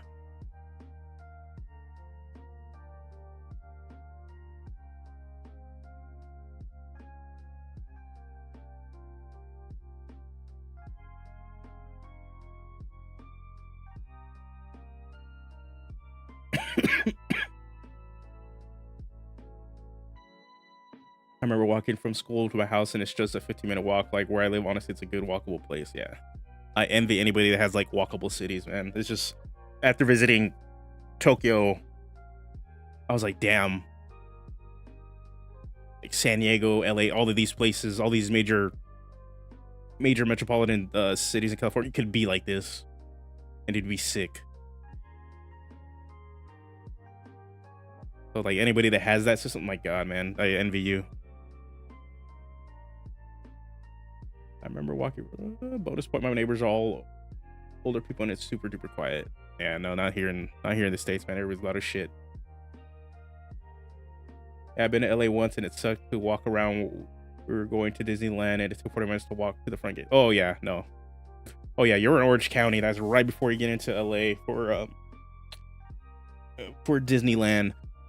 Hell yeah, man. Like the crazy part, like over many decades that Disneyland's been open, they've moved the entrance of that damn park so many times. Now it's like it's pretty much been set in stone, and it's still, well, it depends on what part of the park you enter at. The reason I know so much is because me and my wife used to have annual passes, like way back when they actually still had annual passes, and we would go way too much. And we also got married there, so it was like, I can pretty much get around Disney and the park and all that shit like it's on the back of my hand. And even then, everything's just way too far. Yeah, a motel across the road from Disney. Yeah, that's normally what we do too. We rent a hotel like right across the street. Past the Disney hotels. Oh, okay. Northgate. Oh, okay. I know. Oh, you're on that side. Yeah, I know which side that is. Ride lines are long as fuck. Yes, they are. They suck. There are certain times you have to time it to really like know when to ride certain rides. And it's normally, if you're riding them at night, around the time they do the fireworks is probably the best time to ride certain rides. If there's parades, those are good times to ride rides too. or if the ride shut down and it immediately and it finally opens back up, that is the perfect time to go to the ride.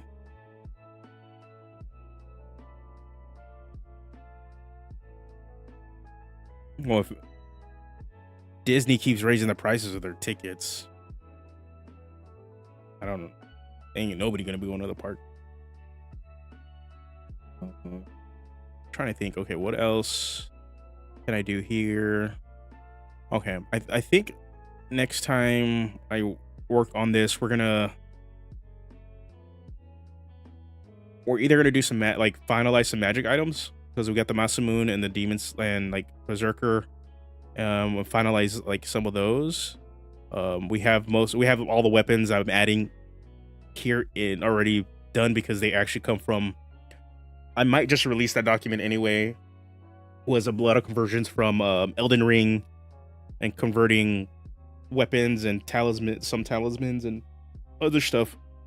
Probably just put it on the Patreon and put it there. I don't know how soon, but I'll do that, because I brought over a lot of stuff from it here. Maybe work on this, because in reality, all that's left for Scourge to go into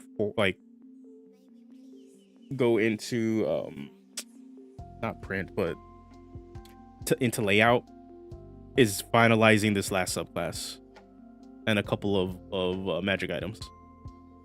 Part of the issue is just trying to nail down this curse-bound one, because it has been completely changed. Originally there was going to be a whole video, and then I got sick for 3 weeks, so that really screwed up everything. So I was like, well, I'm sick for 3 weeks, and now I'm out of done being sick, and the new 5th edition book's out, so it's like I better start turning the gears and going back to that. And also just in general, return on investment in terms of trying to do design content on YouTube. I was spending a lot on art, but in order to pay for art, I need to make money, and people were preferring to take the free option that didn't have art. So I was like, well, if I'm going to invest money into art, I'd rather do it into bigger projects like my classes than actually do it in for videos and smaller content if people are just going to take the free option. Especially when I can just take all these magic items that I made and move them into a project that makes sense for it, which is the Scourge. So that's what we're gonna do. So the Elden Ring stuff, I'll probably still release it as a free thing on, but it'll be no art. If I do art, it'll just be like game screenshots or something as a fan content policy thing on Patreon. But other than that, yeah, no, that's just what's gonna happen with it. So yeah, we're all, this thing's almost done. Then I'll immediately go work on Luchador stuff, because I want to update that to make it work with the new system, because they changed the grapple shove rules, which I enjoy, and just streamline some stuff with that class. And then maybe if I'm not burnt out by then, I'll work on Puppeteer. Where are we at with Puppeteer?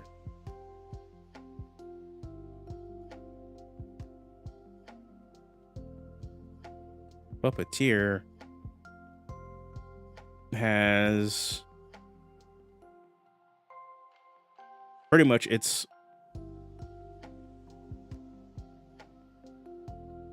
Puppeteer's pretty much almost done too. Like, it needs this class feature here. At least the core class is almost done to be testable, and that just needs its capstone. And then we need to just finalize its modular system, and then we can work on subclasses. Puppeteer, I'm probably not going to do to be honest, like a full ass big document like I'm doing with Scourge. This will probably just be a smaller project where it's just a class and the subclasses, and release it like that. Unless I come up with some idea to like add more stuff to it, but I think this one I want it just to be smaller. But yeah, like that'll be for that class. That'll be like probably not till 2025, to be honest. With the pace I'm working at. And then other than that, next video is this.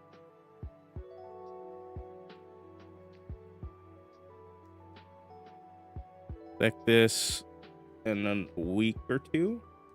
I'm almost done with the script, and then I'm just gonna go into recording and then editing, to kind of get back into the scheme of things.